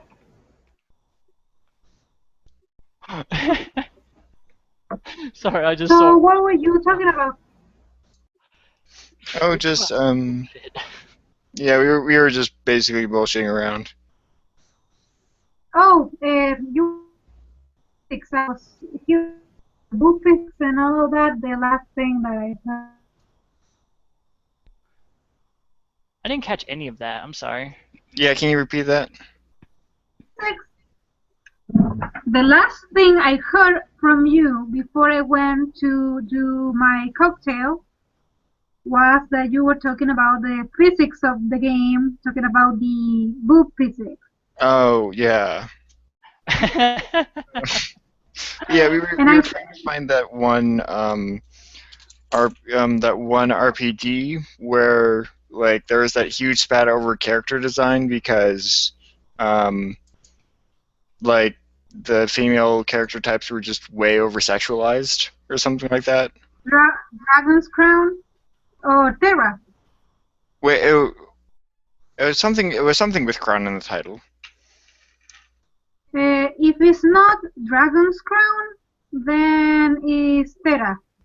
If it's an RPG, like a 2D RPG, like a 2D game, then it's Dragon's Crown with the witch with the Yes, big that was boobies. it. That was it. Dragon's Crown. Yeah, now I remember. Okay, all right, cool. So yeah, because I did not know what that name was.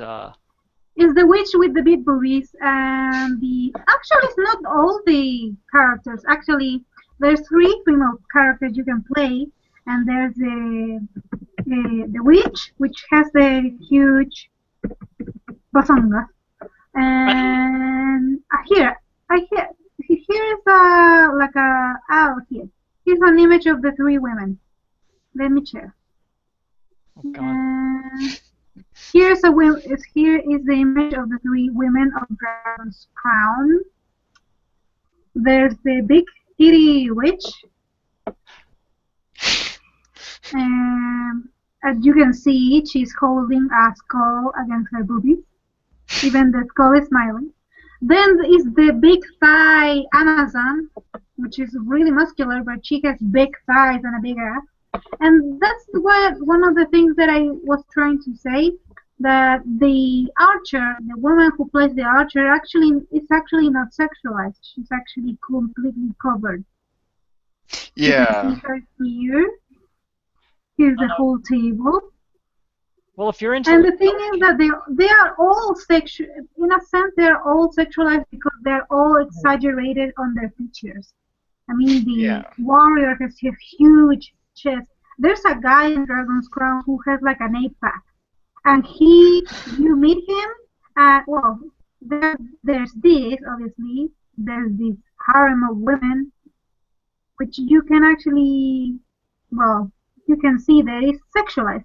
But the thing is, everything seems to be sexualized. There's a guy you found who has this one, and he's constantly flexing in the entire scene. He's flexing his arm, like making muscles. And I listen to like Rachel Select, which is a video game channel. And they were laughing so hard about this guy because basically he looked like he had sex with the trolls. He sexed them to death. Everything was really sexual. It was really funny. And there's a fairy who's she looks like she's squeezing her boobs, but there's no boobs there. So there were like things like that. All the comments were very sexual and funny. Look, there's a nun. A very sexual nun. Everything is exaggerated. See, this is the fairy. And she doesn't have any boobies. The thing is that the problem was... What? Looks like she's 8 years old. Jesus Christ. Yeah, this is the problem that most people found. It was to be witch. With the big batonga. Yeah, okay, yeah. That was... Yeah. Sorry, but go the ahead. thing is, somebody actually...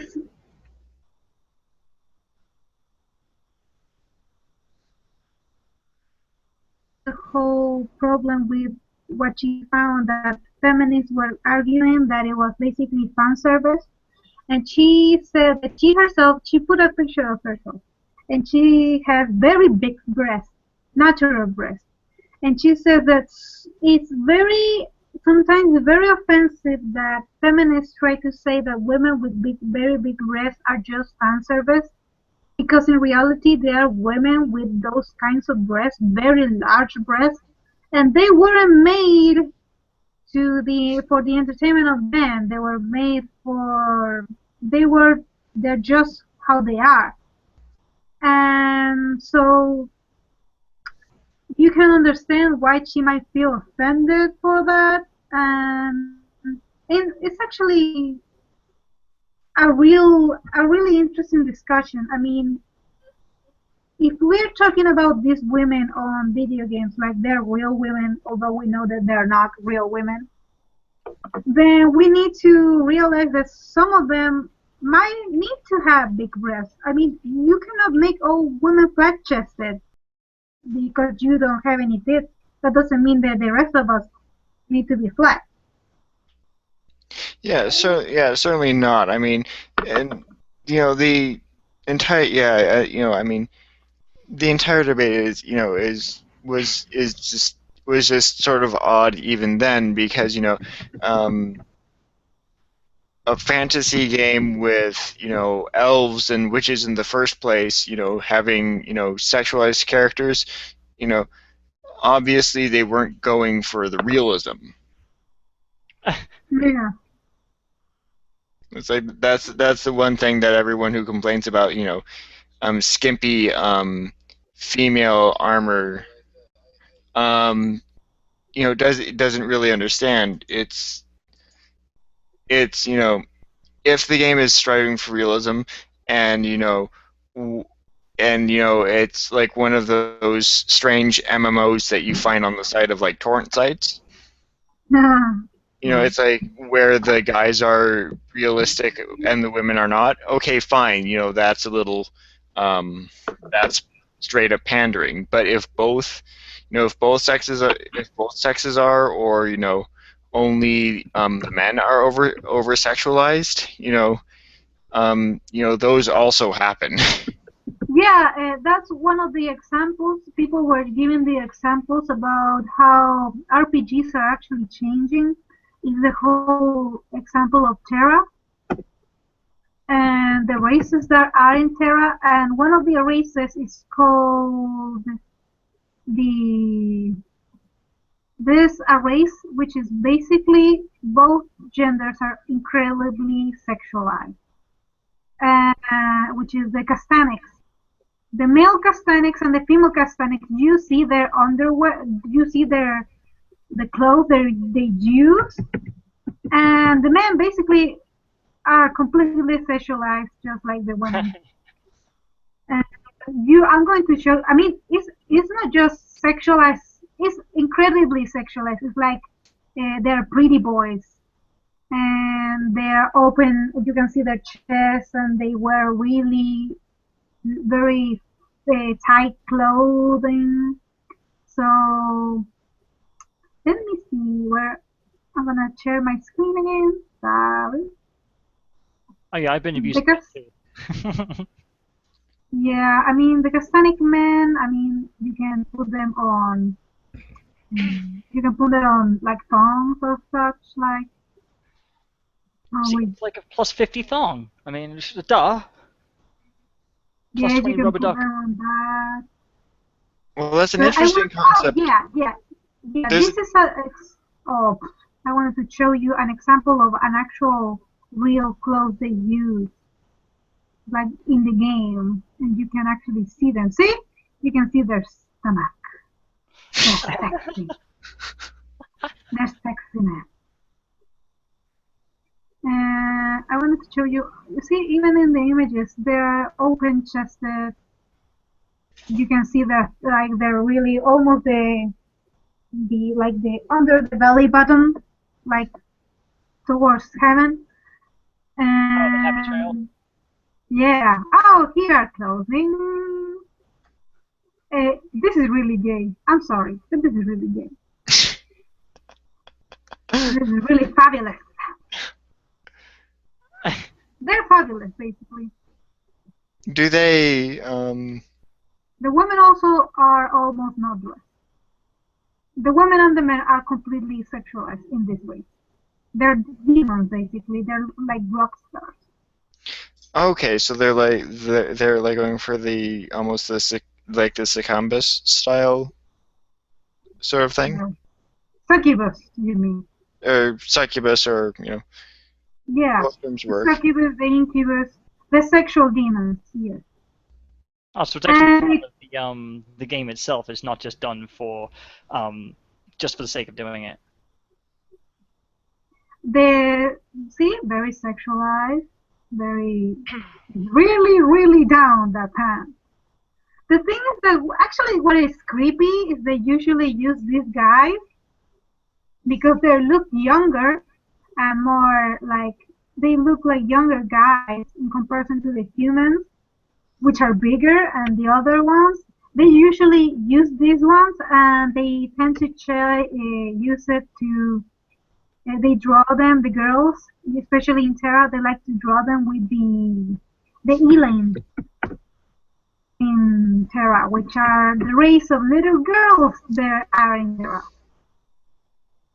which is a race of little girls. It's kind of creepy.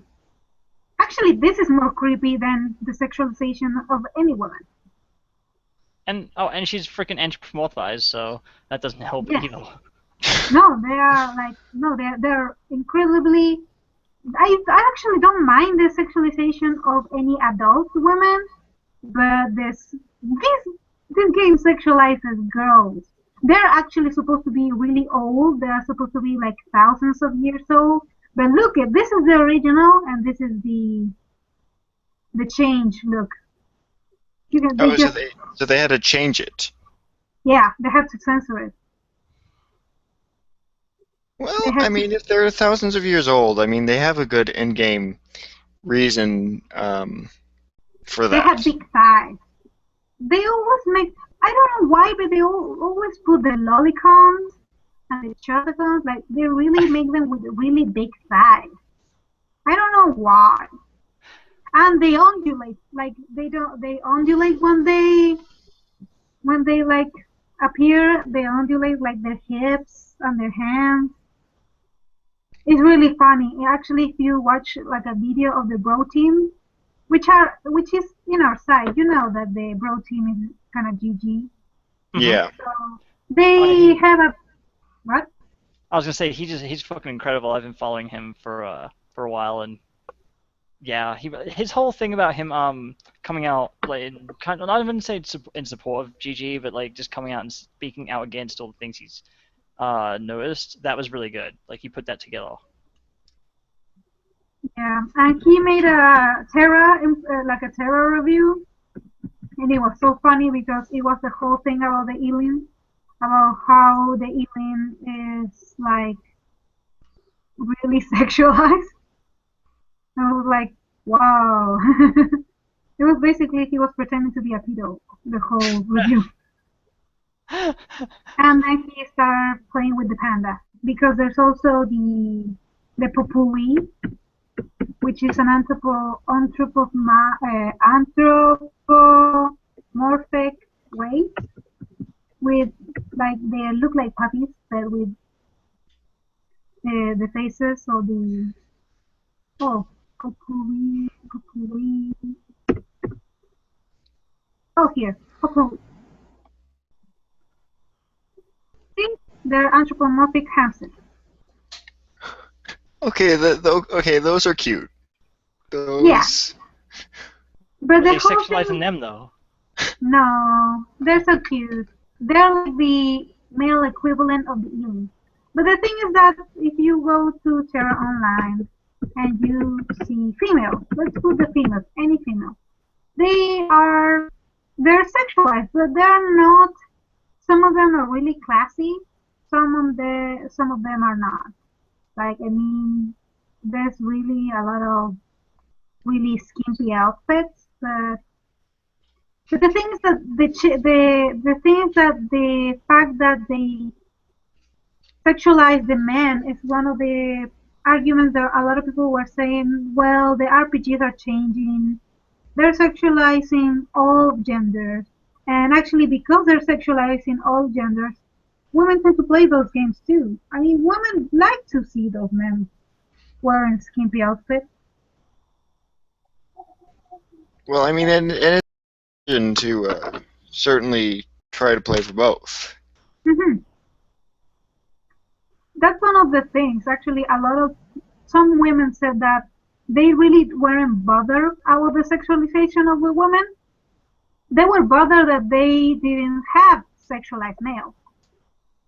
Actually, that was like an argument that a lot of women in RPGs were saying, like, I don't care if a woman wears a bikini. I don't care if she only wears a bikini the whole game, but she wants a guy in a thong. I don't know.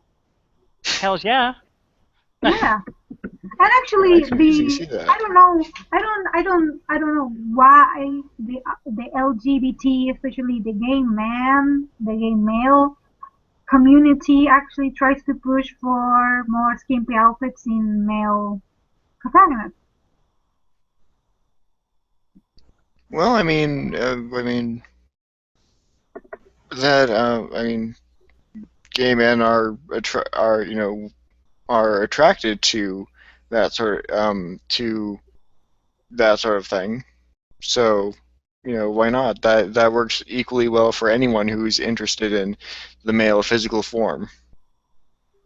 Yeah, but there's been like that. There's been like sexualization in games for a long time. Like there are people who find Zangief from fucking Street Fighter 2 attractive just because he's like a big bear of a man, and fucking Yeah.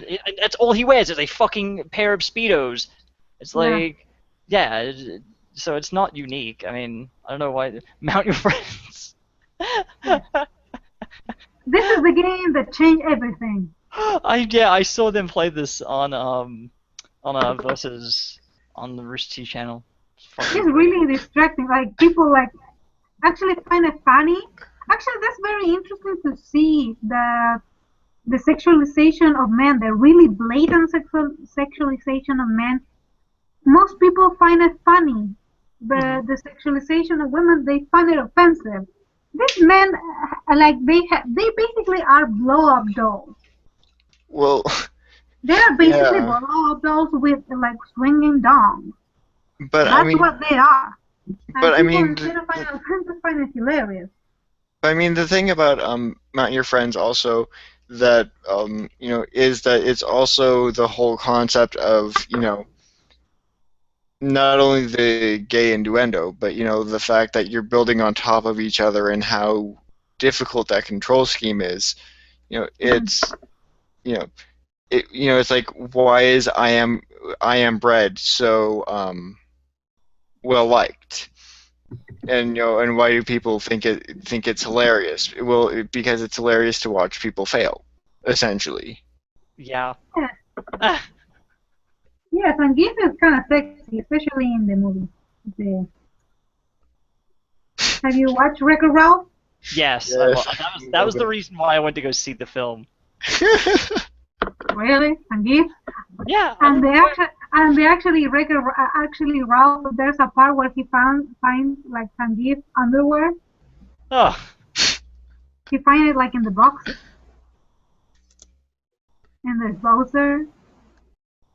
When he got surprised, he actually felt like fireballs. I Fuck really the love comics this there. movie. Yeah. Actually, this movie is actually really good. What is that? What? There's a dude. Yeah. People cosplay as Zangief. Fucking Zangief's pretty popular, man. Yeah. Yeah. Yeah, but well, I get that most cosplayer women who dress as sexy women are sexy women, but Zangief is supposed to be like this hot guy. Well, not hot, but he's a bear and he's a muscle bear. But these guys are not muscle bears. Well, no, but it is it's a costume that goes well with plus size, which, I mean, plus size cosplayers. Oh yeah, There you this go. is a There you go. yeah. He's actually not human. This is a video game. But this is supposed to be how he's supposed to look, and how the cosplayers are supposed to get. Get into shape, gentlemen, please. And then if you want to be Metal Zangief, you have to like fucking plate yourself. It's bullshit. What? Yeah, in Marvel vs. Capcom, and a few of the other Capcom fighting games, Zangief has an ultimate form where he fucking turns metal like Colossus. What is he doing? Uh, He's wearing Chun-Li in a very strange way.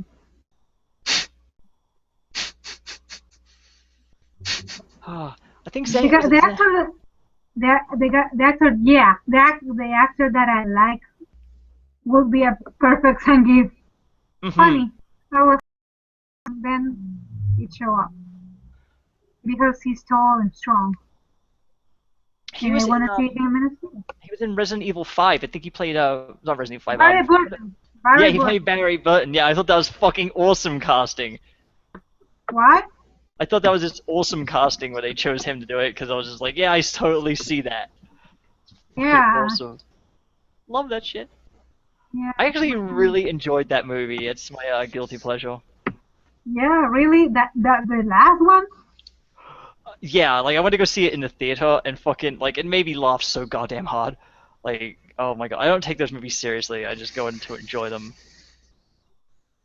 And he got killed. Why they had to kill Ben? I know, it's so upsetting because I really enjoyed him in that movie. Because he's a good actor, not like the other actors. Was it? He is in. Is he in the fucking movie? What was it? Was it Walking Tall with the fucking rock in it? Yes. Oh yeah, yeah, because that's what I remember him being in. And And um, he's in love, and he's now in the strain. hmm I love him. He's like 6 feet, more than 6 feet tall. Like he's like 6'6" or Jesus, 6'9". He's huge. He's almost 2 meters tall.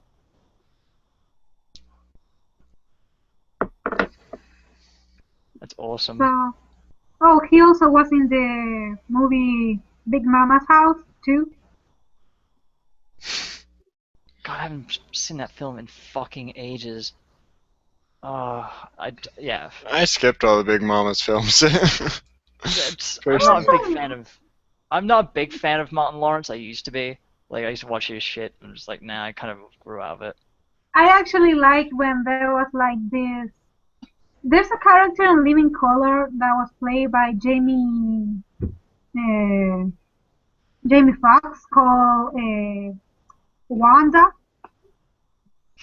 Yeah. and there's a character on Martin that is played by Martin Lawrence. I don't know, Shaniqua, Latifah. Uh, no, it was like a character, a very ghetto character, and and somebody made a joke that they should make a movie about it. And in the BETs, I don't know, remember which BETs, they actually make a trailer. They a fake trailer about those two characters actually making a crossover, making a movie, and people lost their mind so much they actually for like a few months they actually thought about actually doing the movie because it was people just lost their minds when they saw it, especially the Jamie Foxx character that hadn't been seen since the 90s, since Living Color. Oh That was god, really that's funny. old shit. It was a skank something.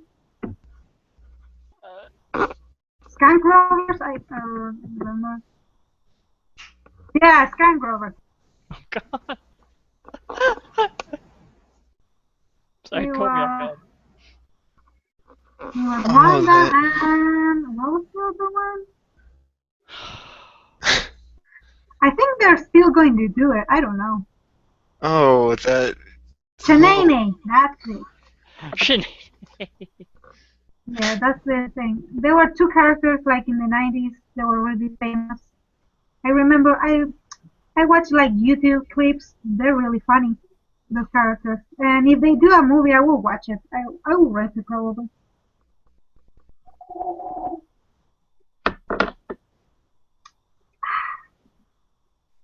So, did you talk about the rig pick? No, we're waiting oh for you. no. Yeah, we were waiting for you for that one. Really? Yeah. Let's talk. I've been drinking, so I don't know what I'm going to say. Well, fuck. I'm gonna order pizza. So hang on. Yay! Yeah. While he does that, I mean, so I guess what happens for the one viewer out there, whoever you are, It might be me, Um, actually. I'm in the chat. Okay, just for me. Yay. okay, well, so yeah, so for anyone who does catch this later, what happened was someone wrote this very short, basically rape piece, um, with Brianna Wu No, no, no, no, and no, no, no, no, no, no, no. No, it wasn't Brianna Wu. What are you talking about? So Quinn, oh, wasn't it? so was it Quinn? The Wasn't only Quinn. It was a Oh, rape fan fiction about a supposedly even so Quinn. It was like a Cowie Swin, I was something like that. It was like a fake name. Obviously, it was Soy Quinn, and it was supposedly like a group of gamer gators rough her up and they fuck her. I don't know actually if she gets actually raped. There's rape, the word rape, I think, but they said it was like rough up by Gamergate. So I don't know if actually implies rape or maybe just a gangbang. So I don't know. But well, somebody posted on Amazon, and I don't know. I think he tried to sell it. yeah, it was like $3 or something like that. Which I mean, even for the length, it was pretty ridiculous. Yeah. How much length it was? Like, Like 11 pages or something like that. Jesus. I think I think he was just trying to piss off. Well, he was just trying to He piss off was. people. Like the guy ended up coming on Reddit and confessing himself and was, and basically admitted it wasn't Gamergate at all. It was just someone from outside of Gamergate, you know, again, trying to troll. Yeah, So, I actually, mean, Monday Matt just updated the. It says now in Monday Matt's channel. Update: Gamergate erotic fiction had nothing to do with Gamergate. Shocking. yeah, just like all those other occurrences. Maybe there's a pattern forming here. Yeah, no, they're Yeah, just gonna use it to demonize us. They always fucking do. and the worst part, I hope so. Quinn doesn't see it. And the problem If she that I had does, with Matt, the problem that I had with Matt, it was like the problem that I have with Matt in general is he actually buys into this whole feminist thing in a no, way. no. Well, he He no, says he doesn't. Well, he says he doesn't, but he is kind of genocentric in a way. well, in which ways? Because I mean, I haven't seen it, He so. try, well, he tries to make excuse when he talked about the harassment video, and he was talking about, oh, he asked his girlfriend if this was true, if reality for women was like that, and her girlfriend says that, yeah, it was like that. So he was trying to see it from the perspective of a woman. Well, I mean, that Um, makes sense, though, doesn't it? Actually, for me, it's completely nothing. It doesn't exist. I don't know. Nobody whistles at me. I mean, obviously, I mean, it's not going to be all women's experience, but it if the supposed victims of the perpetration are women, I mean, it makes sense then to go talk to women about it. Yeah, but the problem is that the narrative is basically the problem is that the narrative is not it happens to some women. It happens sometimes. The narrative of harassment on the street is it happens to all women and it happens every day. And it happens every day when we go out to the street. That is the narrative. Hmm.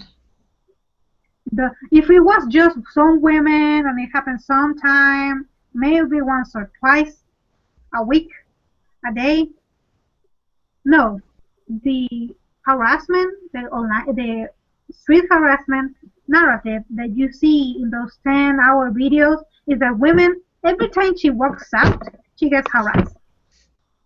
Well, but it was an edited video is the thing. Yeah, but that's the narrative they're trying to sell. Well, And right, of that's the course. narrative, and that narrative has never been. I mean, I haven't been like, oh, somebody joined. Who's this? Um, Maybe somebody's going to screw me over. They're on mute, so hello. Hello. Hi there. Ooh, I thought it was a girl. Nope. I thought it said Emma. Gerd? What? Is the name coming up as Irma Gerd? Yeah, Ah, it's coming up as Irma. Yeah, Irma Gerd. Nice. Nope. I thought it No, was. not- I thought it said Emma. Nope. Somebody's Actually, listened to the Frozen. Hmm? There's an echo, and I think it's you Really? because you're watching the stream. No, well, I've I got the can't hear an stream echo. paused. No, I think it's Irma.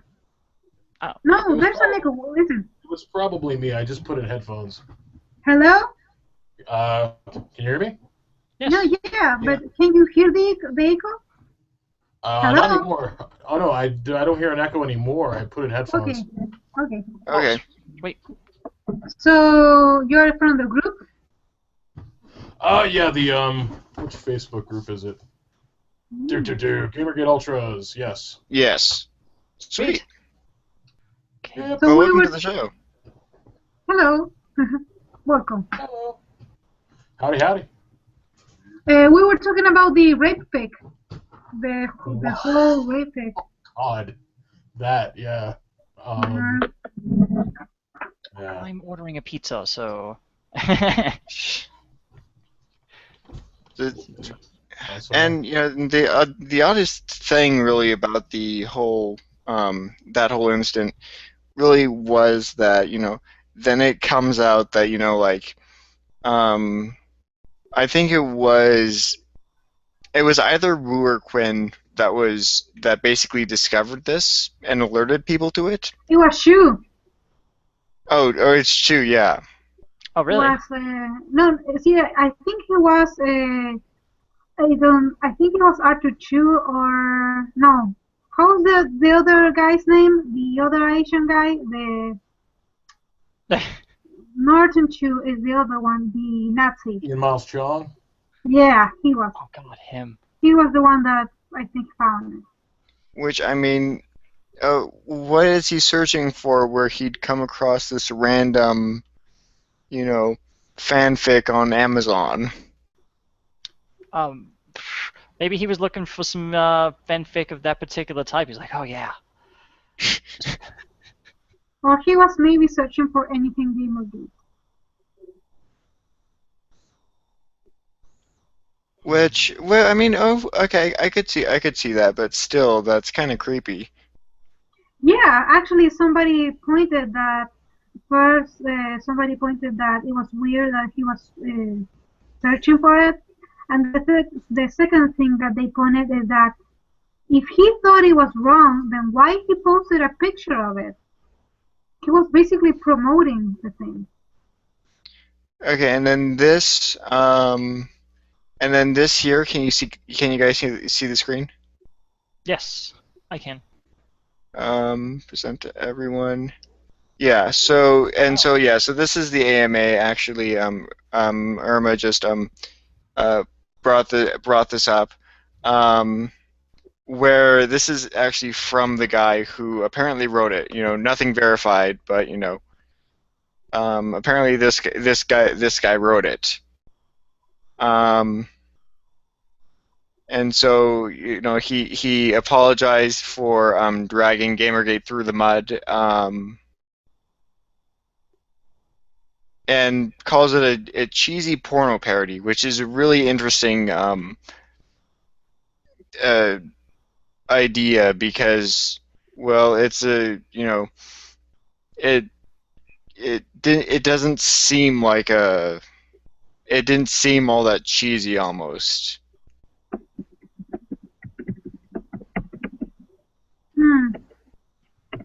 Like unless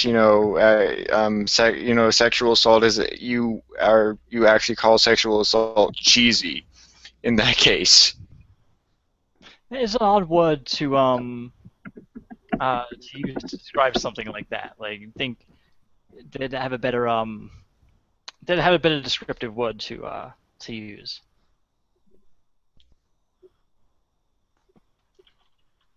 Sorry, I'm just finishing off with this stuff. What kind of pizza are you gonna ask? Hmm? What kind of pizza are you gonna ask? Oh, I can read it off. Let's see. So I got stuffed crust, garlic, butter crust, frickin' half ham, red onions, and green peppers, and then half Hawaiian with cherry peppers as well. Why is Irma silent? What's that? Why Oh do no. you silence yourself? I'm sorry. Can you repeat that? Why did you silence yourself? Oh, I usually mute because I have background noise going on. My wife's watching TV. I got a dog that may bark in a minute, and I wheeze a lot, so that's why. I'm an ex-smoker, so. Okay. Oh, me too. I used to smoke No, a I did, lot. Yeah, I smoked for, good lord, 18 years. Oh, that's a lot. It Now was like I 4 or vape. 5. What? Yeah, now I do the whole e-cigarette thing, which is kind of fun.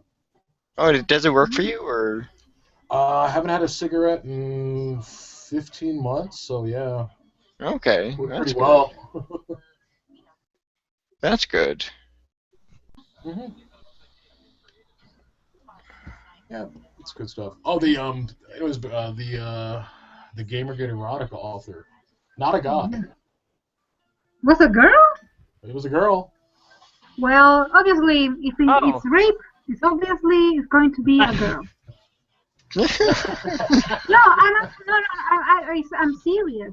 I mean, if you read all those One Direction fanfictions that comes with rape, Yep. all those rape fanfictions, they're usually women who wrote those. Not just the ones that rape women, but there's also those fanfictions with supernatural characters like Jensen Ackles, like Castiel and Dean and Sam from Supernatural, and they get raped by guys, other guys. Yep. And there are also girls who wrote those things. Fanfiction is a woman's world. Yeah, Fanfiction is a woman. I'm sitting about 6 feet away from someone that's written some slash, so. You have loves written? yaoi. No, my wife. Oh yeah. Yeah. So yeah, I'm not totally Who's surprised. like cheering? Is it you, Jan? Jan, is it you who's cheering? Who, me? Yeah. No. Who's saying? I might be giggling like an. I think it was his wife. It was my wife, I think. Yeah. Yeah.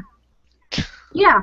Fanfiction is a woman's world, and basically, and so it's very, very possible that any fanfiction that comes out is going to have been written by a woman. Probably. Men don't write fanfiction. It's not very common. Well, yeah. Well, at least not a. And the rapey type, even less, because men don't like to write those things. Women like those fantasies, and they're weird. Well, I mean, if they have those fantasies, but it just seemed a bit much to do it to someone who obviously would never have consented in that situation. Yeah, but women write fanfiction, or like rapey fanfiction, about everybody, especially in yaoi.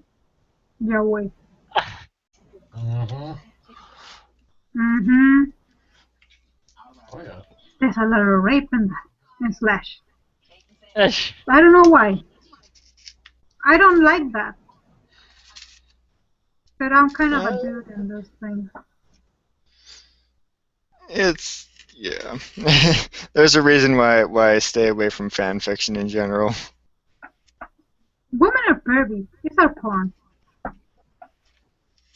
They're like Lego fan. Oh yeah. What? I'm looking it up. There's There's a what? Slash fiction. Here we go. Gamergate fanfiction? no Lego fan Oh, slash. yeah, probably. Yep, it Probably. totally exists. Yeah, it's like Rule 34. If it exists, it has fanfiction of it. Rule 34, section B, subsection A, or something like that. Yeah. Oh my god. I'm I mean, trying to find Rachel images of it as Edwards. well. I mean, Rachel, when they took it in the Honey Badger radio and they were talking about the Harry Potter fanfiction. With Oh, she's big into rape. that. Yeah, there was the tentacle rape fanfiction. Oh god. Yeah, she mentioned that. Yeah, she, Rachel Edward of the Honey Badgers, is writing, slash fan fiction where, like, Hermione turns into, like, a tentacle monster or something. There's actually a novel. There's actually an erotic novel written by a guy called Kraken, which is about somebody who falls in love with somebody who ends up being like a kraken and an octopus. And there's a lot of sexy time with octopus. Like crack and rum. Yeah. The best kind of rapey porn. Yeah. I mean, one of the funniest things about being a woman is like girls, especially teenage girls, anything that moves, they're going to write fan fiction about it. It's like, if there's a guy who might be psychotic, like Slenderman or Jeff the Killer, girls are going to write fan fiction about them, about how much they fall in love with those girls, how much they change. Women like to change guys so much that they change fictional guys. Well, I mean, if it's if people are if they're into that, then they I suppose it's a legitimate theme to explore.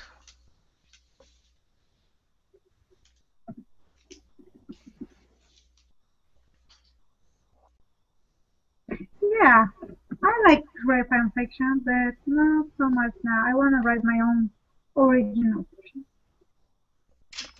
Well, yeah, and fan fiction itself is just, I mean, it has a low reputation for me just because it lacks standards. Actually, what is it? Reddit Kota. Oh yeah, the Gamergate Erotica. The author is. Who said Billy May Slash? What? That was a Really? We're saying anybody can be made into Slash. I'm like, wow. So somewhere on the internet, there's got to be Billy Mays Slash. I'll search Probably. that. Probably. Let's Well, search. yeah, it's just a second. We Nice. can read a few lines. Make this completely awkward. Oh god. Yeah. But wait, there's more. What? There's a part. Oh my god. Oh, it says very wrong slash.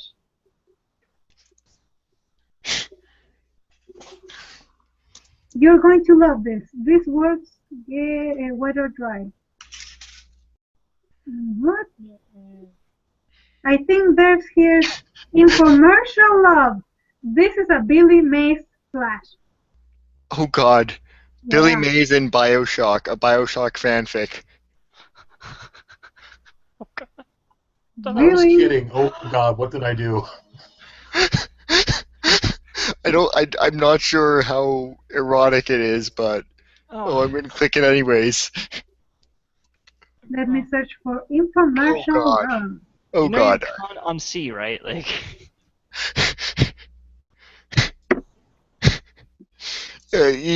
Yes, oh, well. Let me read you this. You're going to love this. This works wet or dry. Vince Lomi declared just before he buried his tongue in Billy May's hairy man cleft. Jesus. Oh God, that's terrible. Oh my God! Vince lifted his head long enough to say, "I love salad. I love tossing it. That's why I love so much diet." Then he resumed eating Billy's ass out. Oh God. I'm reading this right now. This is fucking awesome. Vince, oh god, I can't even say it. Or if we can do it on the board, whatever you like. Vince replies. He flipped Billy over, spread his cheeks, and aimed his mighty putty wood into Billy's tool bandit. Oh. Oh my This- God! It says, "Yes, Vin," Billy roared. "Get my tent clean. Get it OxyClean." Oh my God! Oh, who writes these kinds of things? I don't. It's a parody slash. It's not supposed to be taken seriously, but it's yeah. Very wrong slash. The thing that should not be. Oh, Really. I had a friend that used to read this stuff aloud. His site's gone, but there's the archive. If you ever want a good laugh, there's one. It's a oh god, which one is it? Santa Maria #6 is hilarious. It's, yeah, two cowboys. Let's He puts like search. totally, yeah, he puts totally crazy music in the background. Like I think that one has klezmer in the back, which is kind of like crazy accordion. It's good stuff. It's really messed up. I'm searching for Gamergate slash fiction. Oh. Well, we already have. I mean, we already have like a Gamergate porn. So I mean. Yeah. Oh, Abe, Jim, and Milo: A Gamergate Love Story by Liam Neeson. What? yeah, I heard that read out by Blackface Kermit. It was it's fucking great. His impressions are pretty spot on. Yeah, he did one where it was like a breakup between it was Jim and Milo. Oh yeah. Yeah, this is one. This is the one. That was Is fucking good. there rule 34 for Gamergate? Gamergate rule 34. Is Jesse Ventura gonna be in it? That's what I want to know.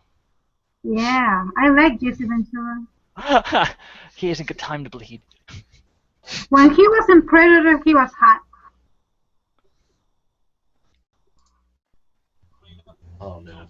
So I grew up watching like old TV wrestling, so he was one of the commentators. Mm-hmm. So when he like went for governor, I'm like, oh, I wonder if he's going to use his patented catchphrase of when you can't win fair, cheat.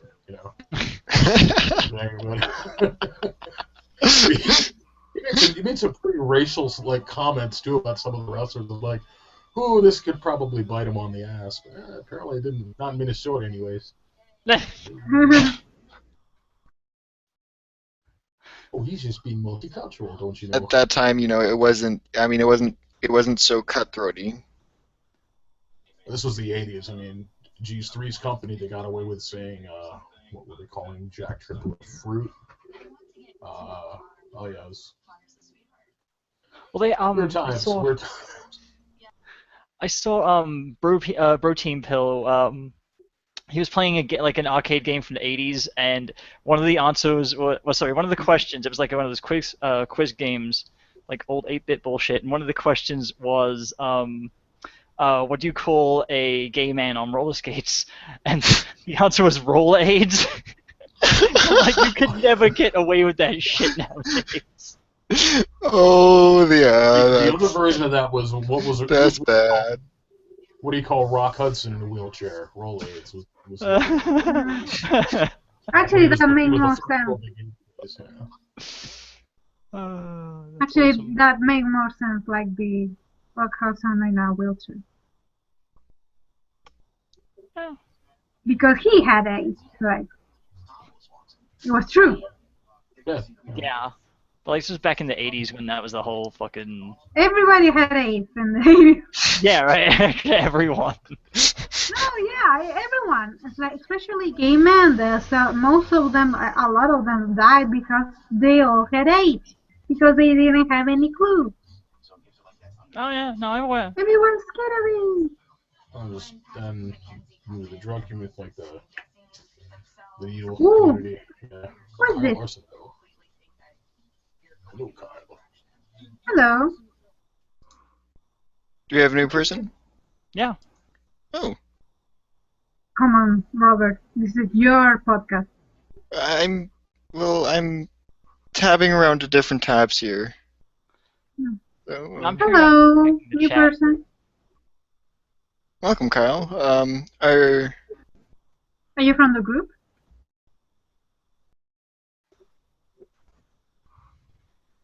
Hello. Oh. Hi. Hi. Hey. hey, are you from the group? Oh, no, you sent me a...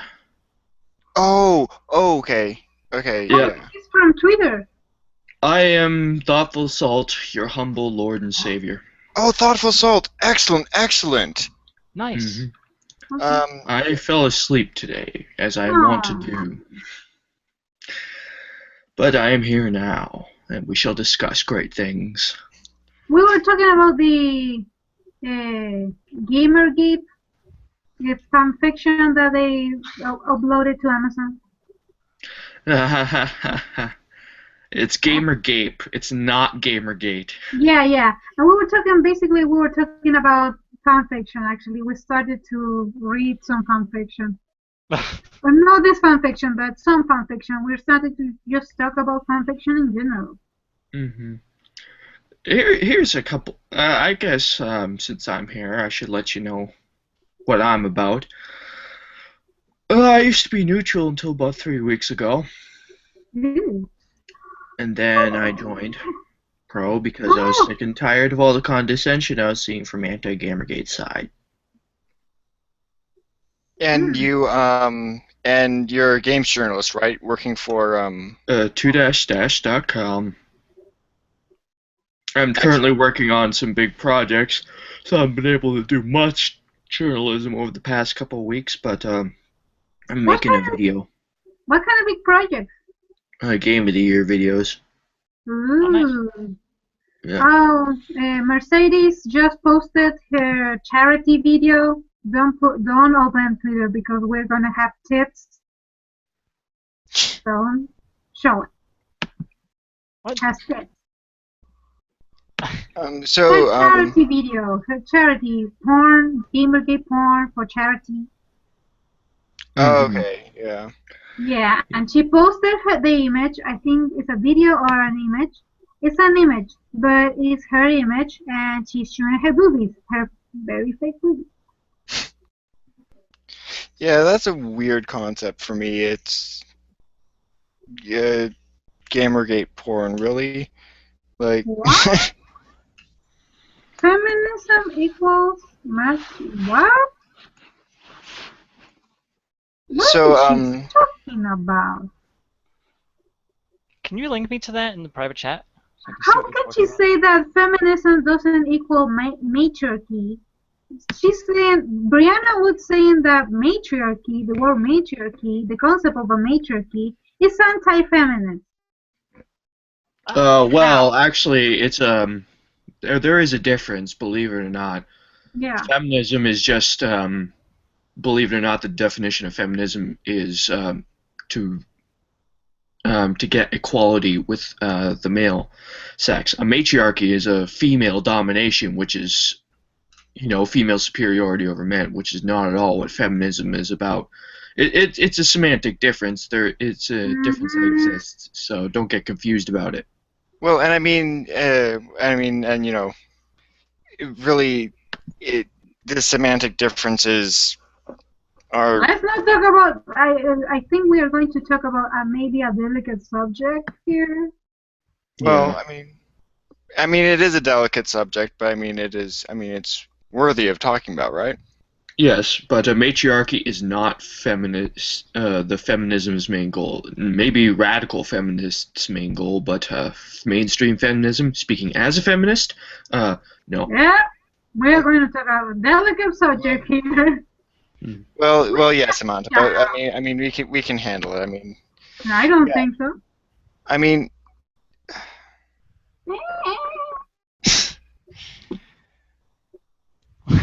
well, I mean, I guess coming from my perspective, from sort of Mhm. an admitted anti-feminist perspective. I mean, I don't really see enough of the mainstream feminism sort of um, backlashing against sort of the more radical notions that get introduced by the more extreme branches of feminism. Hmm. Yeah, unfortunately, it's the case. Moderates are always the most quiet. This is why in Gamergate you have all the loud voices leading the charge, right? And the moderates just kind of do their own thing in the background without making too much of a fuss. But the moderates get the shit done, the important shit done. The radicals are just there to maybe, the loud voices, I should say, are just there to say something and then give ideas, be the front face of the public, that sort of thing. That's the way it's been throughout history. And the moderates are the people who get stuff done through numbers. Well, like what kind of stuff has been done? Because the kind of stuff that we've seen done are things like the new consent laws in California that rigidly define what kind of sexual intercourse may take place on campus, Hmm. or There'll always be or oversteps, obviously. I mean, no movement is perfect. I mean, look at Gamergate itself. I mean, can we honestly say that we're a perfect movement? No. There'll always be mistakes within the movement. I'm a Canadian, so I don't know anything about American laws, but I have heard of stuff like that happening in the States. But around the world, like, feminism is pretty much. It's a liberal movement, yes, but I understand where you're coming from with this anti-feminist stuff. Believe me, I respect your opinion and all that. I'm not gonna combat you because of your opinion, of but course I not. I do believe Gamergate and feminism have become intertwined in several interesting ways because of Anita Sarkeesian, obviously, and all sorts of other things happening. Well, and certainly, um, people like Base Mom, and there is a bit of a strong feminist front where it's needed in Gamergate. But I mean, just generally, I mean, this is coming from like genuine curiosity. Um, what sort of measures have moderates sort of pushed for? Like what issues? Well, well, geez, dude. They've pushed for less discrimination in the workplace. Obviously, it's small stuff like that. Less discrimination. They just want to be on an equal footing with men. Well, They push for equal what pay. And I can't tell you specific managers because there's so damn many of them. Unfortunately, that's the thing about what the whole movement is about, right? Well, a It's few. about Well, reducing inequalities everywhere. It's not just one little specific location. I mean, like, but like, maybe just like a few examples, because I certainly understand where it's more it's it can get complicated. I'm also like from like the MRM, where it's near impossible to describe every single cause that an MRA might fight for. So Hmm. I Mm, Well, I believe me, I'm sympathetic to the MRAs too. I'm one of those people who tries to see a lot of people's sides of everything. You guys have gotten a bad rap through press, and that's unfortunate. In fact, there's some on the anti-Gamergate side who say MRAs are monsters too, so I'm automatically sympathetic with you. mhm. Believe me, there's many shades of feminism. There's not just this straight, uh, women only kind of movement kind of thing, you know? yeah. So could you and could I'm you not too involved with many of the political movements up here, so in all okay. honesty, just ask an expert. But Yeah. I'm a feminist in principle and mostly in action, so that's basically what I am. Okay. It's kind of like a tag, like Gamergate. Anyone can join Okay, if they have the right motives. Mm-hmm. that's I mean, so I can certainly see where that viewpoint comes from. So Hmm. Well, the thing about Gamergate is you can't join if you're pro-corruption in game journalism. There is that Yeah. stipulation. Well, funny enough, you can join. All you have to do is post the hashtag Gamergate. Well, that's not the same thing as joining. That's just using the hashtag to do whatever you want to do. Well, you've entered the Yeah. conversation at that point, which means you've joined And they something. block you at that point. Yes. Yeah. I've been blocked personally, not by the block list, but personally by Ben Kuchera, Leigh Alexander, Zoe Quinn, Alex Lifshitz. Alex Lifshitz was an interesting case because I caught a tweet of his saying that Wardell was a monster. I said Wardell was cleared of the charges. Then he blocked me. What Wardell? Who was it? I remember that. Just Brad Wardell. I also joined Gamergate because I was concerned about the slander that Brad Wardell was facing, which is horrifically unfair. Not to mention borderline libelous. He's the one of the. He's Stardock, the Oh CEO of yeah. Stardock. But yeah, there's a lot of issues going on here in Gamergate. Probably Yeah. too many for even Milo to cover in his upcoming book on Gamergate. I look Yeah. forward to that. I mean, Oh yeah. Waiting for the burning. That's going to be fun to see. Yeah. there'll be burnings, I'm sure, but hey, Yeah. it sells books. I sent him a million links for sources that he could use for that book. Hopefully he uses some of them, because there are a lot of links that I sent him that are not so obvious. I actually would I don't know what to say. I would like to see. I don't know if I should say that I would like to see the burnings, but if they actually try to burn Milo's book, that will make a really big point about what they are representing, Mm-hmm. because they can say a lot of things, but if they actually try to burn a book, it's like when Lipschitz tried to broke the CD for GTA 5. That He's is just like making an insane point. Yeah, he wasn't actually. Well, it looks bad in context, yes, but the guy was just that's the stupidly thing. making a stupid point.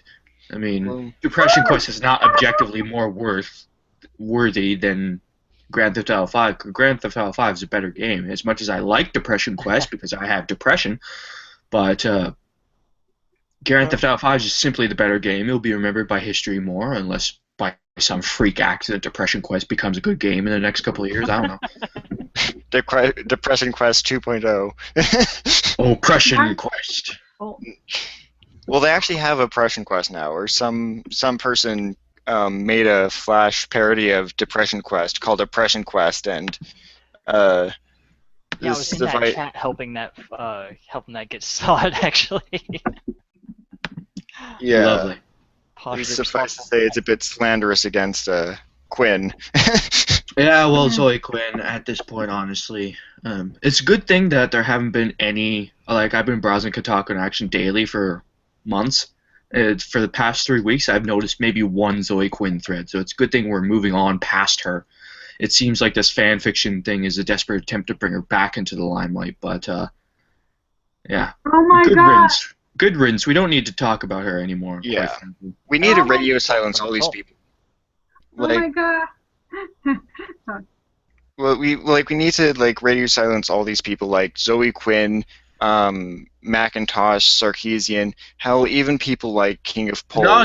Sarkeesian and McIntosh are in it now, and quite frankly, they represent a lot of the issues that we're talking about, so they could be talked about, quite frankly. Brianna Wu, borderline, because she keeps inserting herself back into the fray, but I happen to sympathize with some of her motives because I think some of her intentions are noble. And I know what you're all going to say, but hear me out. But she does go too far in her kind of like interjections and injections of herself throughout this whole Gamergate narrative. It's almost like she wants the attention, and a lot of people are speculating that she may have some mental issues, but only talk about her in relation to matters of journalistic ethics and all that sorts of stuff. Sarkeesian and McIntosh relate to journalistic ethics because the journalists are all in bed with them, so they're fair game. But Well, I mean, as far as I the guess other literally who's, try to ignore them as much as possible. That would be my advice, because every time you talk about them, they can screen cap any of the conversations we have about them and use them to do damage. exactly. And I mean, I guess I'm just referring to like posts about the random Macintosh tweet about how his connection's slow or something like that. When Macintosh opens his mouth and says something stupid, it's not really newsworthy. That he is influencing news, yes, but we don't need a daily log of all his stupid tweets. Huh. Oh my god, it looks like Mike Cernovich has spoken out about how Zoe Quinn got him swatted. Oh my god. That's such a horrible thing to do to people. It is. It's so wasteful. But Well, there's going to Is be it legal verified? consequences, and quite frankly, good riddance. I said that he was so handsome. That was the only thing I care about, Mike. Is it verified? It's by Mike Cernovich himself on his website, and apparently, according to him, it is verifiable, so we'll see. He is a lawyer. He's not the type that would lie about that sort of thing. Well, It's a lot of certainly. circumstantial evidence, though. There's nothing hard. Well, if he can prove it in court, well, Yeah, there we go. that's the But trick, though. Oh, I think if anyone gets Sarkey in court, they win. Yeah, they're trying to no, dox her out. Sarkeesian's too smart to get hauled into court over something so stupid, but the best we can do is just create a situation where everyone just ignores what they say, which is what I think what half of Gamergate is trending towards. The other half is focused on regular stuff like journalistic ethics, advertisers, and all that sorts of stuff. But the other half is very much focused on getting Sarkeesian out of the industry and her influence. I don't agree with that necessarily, because she made a lot of good points at the same time as she made a lot of terrible. Hey. At the same time, she made a lot of terrible ones. Let's be honest, she did make a huge amount of terrible ones. But everyone can agree that there were some issues that she brought up that were, in fact, kind of telling. But at the same time, she went too far in her criticism and eventually just turned it into a witch hunt on gamers. Well, to a degree. I mean, you can always sort of criticize how the popular trends make weak characters because they're going off of market sort of market trends, which is a very valid criticism. But that point when you cross over to, well, this is blatant misogyny and is alienating women from video games, that isn't even factually true, nor is that really even feasible, nor is like her idea is that video games make people sexist. Yeah, it's that was going too far, because obviously if video games don't cause violence, how the hell do they cause misogyny? And they use stuff like narrative transportation theory, and I just, those are almost tinfoil hat theories. They haven't been decisively proven one way or another. So they're relying on a lot of hearsay and anecdotal evidence that doesn't really make a lot of sense to make that point. Like, video games, if they cause misogyny, I would be a terrible person right now. Let's just say that. Like, you would be a terrible person, you would be a terrible person, this other person would be a terrible person, every gamer would be a terrible, terrible person if video games did even a fraction of what they were said to do by her. So, somebody's trying to, somebody's threatening Ralph report. saying Yeah, that. he got taken down. I think he may be back up by now. I'm going to check, actually. Yeah, but somebody sent him a pixie, but it's called Leave Pixie Alone, gmail.com. I suggest you leave Pixie Jenny alone, or I will release your dog. Call your shit, you're fucking misogynist. Yep. He's getting hit hard. He is one of the loudest voices that we have. I may And disagree hard. with his methods, but we buried the Also. hatchet, so... Yeah. Um, Well, and They're really, also trying this to, Pixie Jenny character, we should be ignoring her. yeah. yeah, I've been Well, trying, but every once in a while I can't resist getting into a Twitter war with her. I actually, last night, I got into a Twitter war with Todd in the Shadows. Oh my god. Believe it or not, I actually managed to get him to concede that there were some good people in Gamergate. So Well, that was one step of progress. He was talking a lot of how horrible we are for supporting whatever misogyny, because he said he witnessed personally some horrible shit.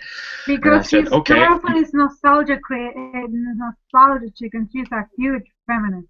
May or may not be the case. I don't know what he saw. He won't reveal the specifics, but I know what I saw, and I saw a lot of people getting ganged up on as a result of one incident and being called horrible people. So I managed to get him to concede that maybe there is an issue with calling everyone who supports the movement a horrible person. So that was a good Twitter war. I believe I came out of that with a slight victory. well, at least he at least is able to at that point he is logical, which is better than most. But He still held to the conviction that that Gamergate started off at a horrible place, but he actually tweeted almost a thank you, saying that I just had a long fight with a Gamergate supporter who wasn't an asshole. They still exist. That comforts me. So he knows there are good people here. He's an asshole. Yeah. At this point, I basically watch nostalgia critic videos and plug my ears to anything else.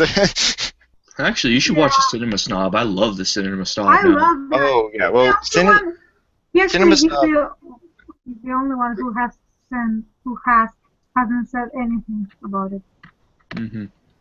Well, and I think Cinema Snob is doing his own thing, and I still and I watched Cinema Snob as well. Only I haven't gotten to his new stuff yet. His new stuff is actually pretty good. There's a lot of YouTube playlists that feature his work, so just go there. But Cinema Snob actually broke up. There's a new site now. Channel Awesome is a weird thing. I go in fits and spurts. I'll stick with one personality for a while, then I'll shift to another, then I'll shift to another. I actually don't like the Nostalgia Critic so much anymore because I'm kind of getting sick of his style. But I don't like his sense of humor. Hello, this is the Nostalgia Critic. I remember it, so you don't have to. That kind of got old after the 500th video, so I'm kind of like shifting to Cinema Snob. Some Hobbit, some Lord of the Rings fan fiction. Flash. You can probably that's an obvious slash topic. I love it. They say Frodo sailed into the west and the end, right? They totally thought. Gandalf and Frodo. Yeah. Yeah, so... Apparently, according to Ralph, that Zoe Quinn fanfic was written by a woman, and it was not... Yeah. There was no mention of Gamergate at all within the book. Well, that's actually... according to the Reddit AMA article on it. Irma said it. Yeah. And then we talk about fanfiction. Yeah. And I describe fanfiction as a woman's world. Fanfiction is a woman's domain. I wrote an Advance Wars fanfiction once. It's still in progress, actually, but I don't delve into fanfiction simply because I know my writing style isn't that great. But I've read through what I wrote recently, and I was like, I didn't do so bad. No, it's actually, some fanfiction is actually good. It depends on how good you are imitating the voices. That's the thing. If you actually are good imitating voice, the voice of the writers, of the voice of the characters, the original characters. You actually can do a good fanfiction. I have read a fanfiction from somebody who wrote a fanfiction about John Dies at the End, the novel by David Wong from Cracked. And she had a really good voice. It really sounded like part of the novel. So she did a good job, and it was a good fanfiction because of it. Because it sounded like something that she took from David Wong and put it on fanfiction.net. But Yeah, do that.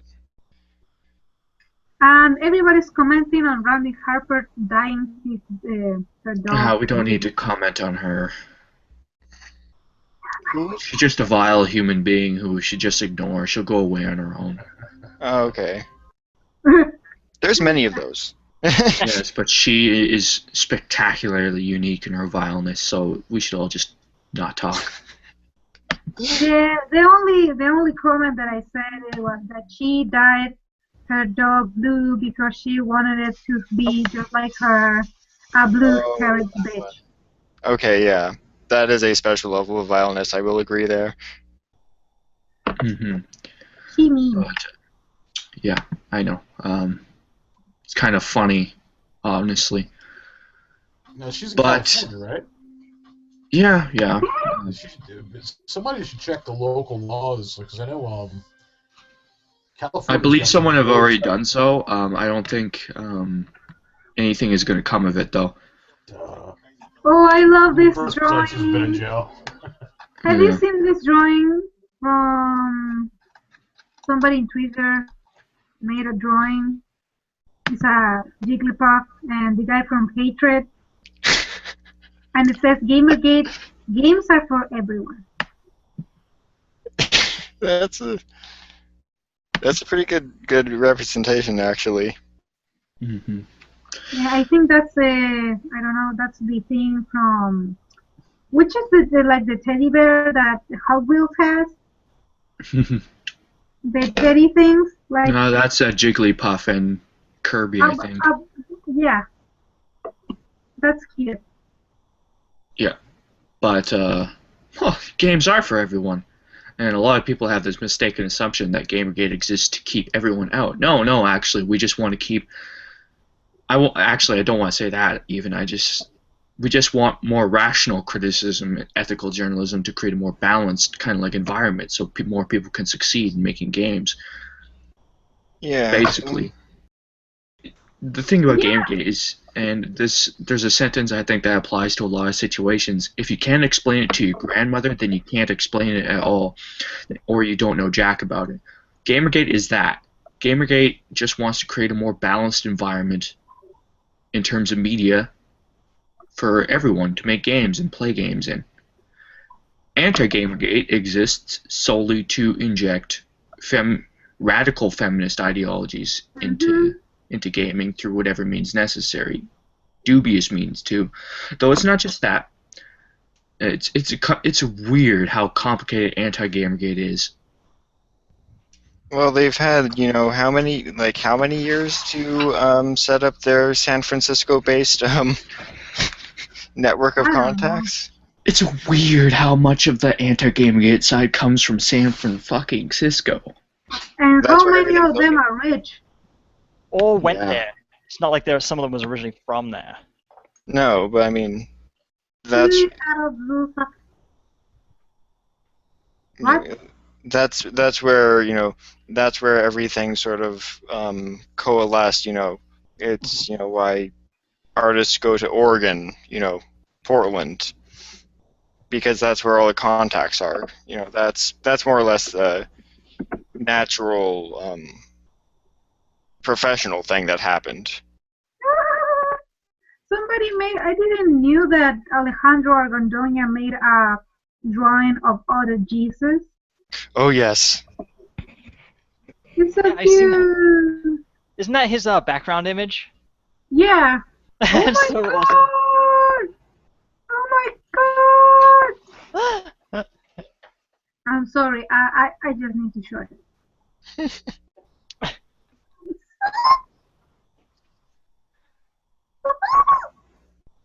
Huh. That's the mommy, Okay. and that's the baby.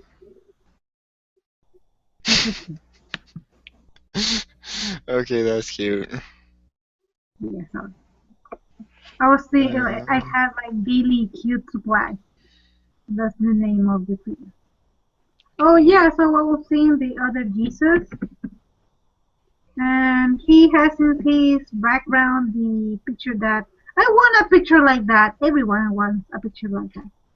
Only really big people get it, which is Yeah. I think at one point he was taking commissions, like 25 or $50. I think one of the interesting things that's going to come out of this is we haven't managed to get many YouTubers jumping into the fray, like many big YouTubers. I wonder when that's going to start to change. Like, imagine all of us, if all of a sudden, hypothetically, someone like I won't say PewDiePie because he's the obvious guy, but how about Northern Lion or John Tron officially comes out pro Gamergate or Yeah, something. that's the well, thing. John Tron did. In fact, I that's mean, I think he's trying to stay neutral. well, no, but he's trying to stay neutral now because he came out initially in the early stages, and all the anti-Gamergaters hounded him, Mm-hmm. Yeah, he's and so like that's why running. all the YouTubers are staying away. Well, we'll see how the tide shifts because obviously if we survive this long, we've gone through the most horrific stuff imaginable. I mean, I don't think we're still not. I don't think that we haven't even seen the worst. oh, I think we've seen the worst of it because they shot their load. I mean, unless they have some big FBI investigation that's going to send every single Gamergate supporter to jail. Like At the this point, 16 gigabytes that supposedly Zoe Quinn has. that's just 4chan. 4chan's a cesspit. I don't know why anyone takes that place seriously. It's done a lot of good Anyways, stuff. I mean, like Fortune Chanology is went not pretty even well. what? and Unfortunately, it's not even Gamergate anymore. They actually kick us out. We are 8chan, full chan. yeah, it's funny how that whole situation unraveled. It's really an interesting piece of pop culture history right there. But Madman Oh, inexcusable. Moot went on an absolute rampage and destroyed his own monster. Uh-huh. For someone who, I for like someone who Will. was trying to make money on other projects, obviously 4chan was the big money maker. He just destroyed his own money source. That's hilarious to me. The guy went on a rampage for no good reason, really. Reason that he later reverted back. He reverted because people could post about Gamergate after a while, and he did damage to a site for no other reason than he probably wanted to screw someone in anti-Gamergate or something. I don't know. Well, he did go to Sarky's listen and believe thing. So, I mean, I'm not sure if they're actually employing brainwave devices at Sarkeesian's events nowadays, but that he might just have been convinced of her cause. Oh my god, they keep. Oh my god, I hate that they keep posting articles and articles and articles trying to smear us. I don't get it. That's their modus of attack. Yeah, well, yeah, they're being attacked. I mean, if you were being attacked, wouldn't you want to defend yourself? Obviously, this is going to take a while, but we have seen the majority of games media sites either update their policies, update their ethics, do good things, and it's only a small core of gaming media sites that are resisting, and unfortunately, they happen to be the biggest ones. Polygon, Kotaku, though Kotaku did make some changes. Let's be honest here, they have made changes. It's just that, well, people still hate Steve Totillo. Well, and Gawker has also changed. I mean, I'm not sure if the changes were substantial, but you know, there has been change for Gawker. But that was actually one of the questions that I was really interested in asking you is as a smaller games journalist working for a site that isn't well known, has there been has the corruption hit you hard at all? Sorry, can you repeat that? Like as a journalist from one of the smaller sites, have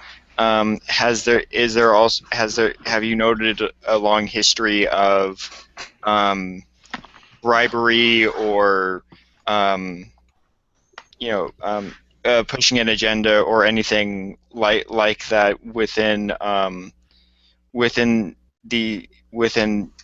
your site or any smaller sites like No. game journalist sites? Good for us, it's that we're so new, basically, in terms of the internet scale, that we basically 2-dash is just a passion site at this point. I wish I was getting paid. We're trying to work up to profitability, but we're so new that we go for passion. We don't have a specific agenda. We just depend on the individuals who write for our site, obviously. But here's a funny thing. In conversation with a person from another site who I won't name, this person told me in conversation that he's witnessed various smaller sites changing their scores of a game to improve their page rankings on Google. So there's, yeah, I used that line in my opening of the Gates of Gamergate article. But when I went to PAX Prime, and here's a funny story, all the panels there, and I have some of the booklets here that confirm it, half the panels there were stuff that the social justice warriors, and I hate using that term, but it's true in certain respects, would love, because half the panels there dealt with sexism in the industry and all that sorts of stuff. And I went to Jennifer Alloway's panel, actually, funnily enough. I didn't think she'd go off the rails and declare us all a hate group, but there we go. But in terms of corruption, it's mostly the bigger sites, and the whole notion of games journalism itself is corrupted. I mean, we have a long history going back in games journalism of corruption, or at least if not outright corruption, then some shady stuff going down. And the funny thing is, these game journalists know of their hierarchy within journalism, and yet they are doing nothing to fix it. Right.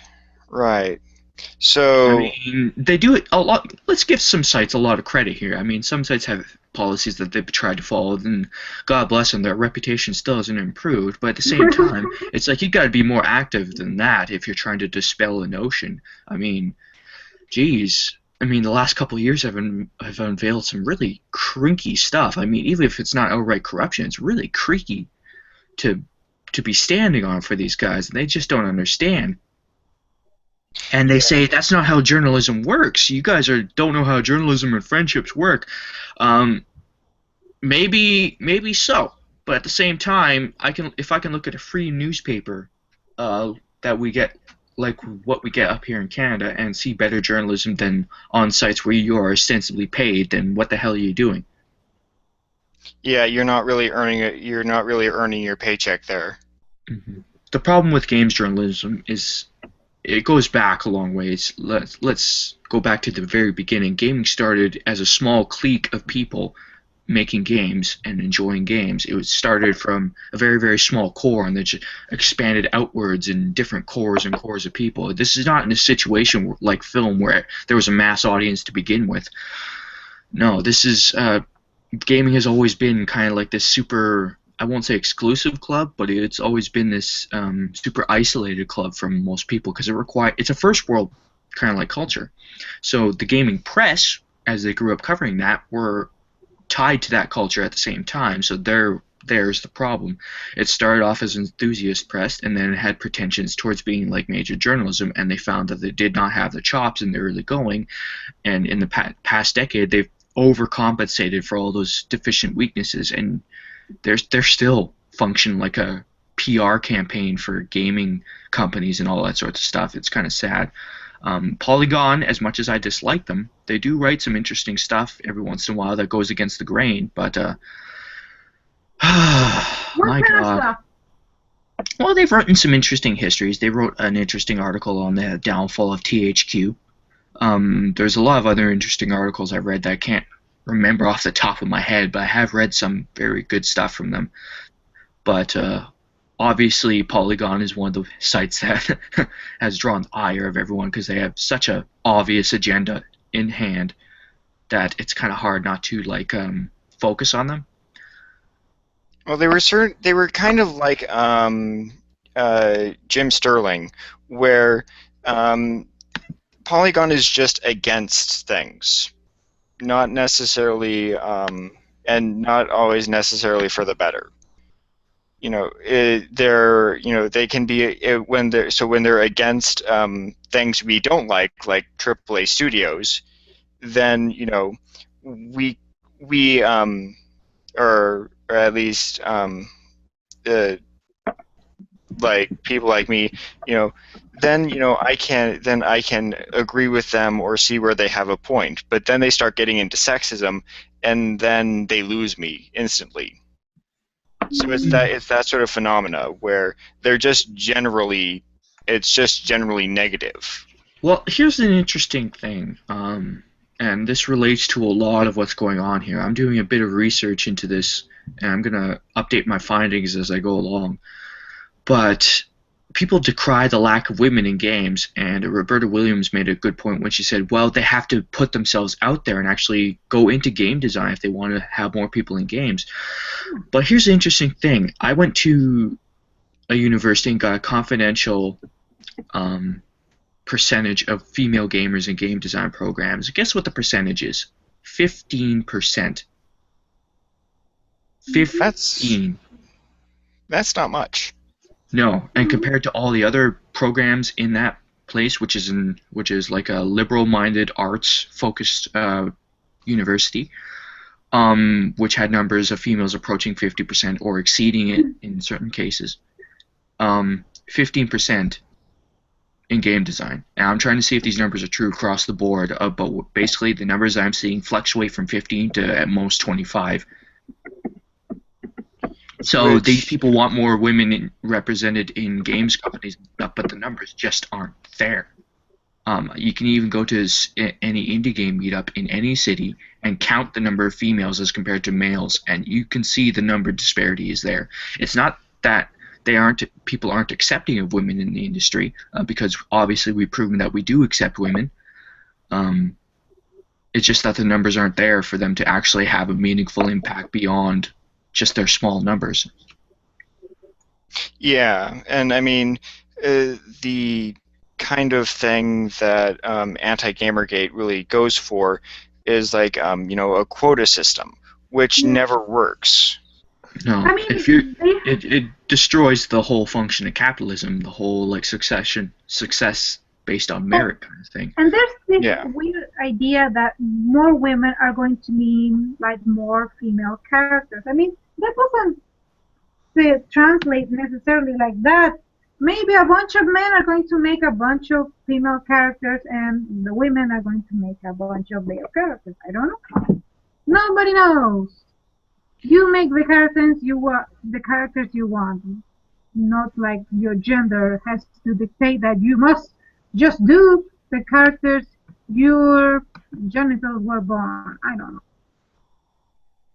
I mean, it is certainly a case where if you want more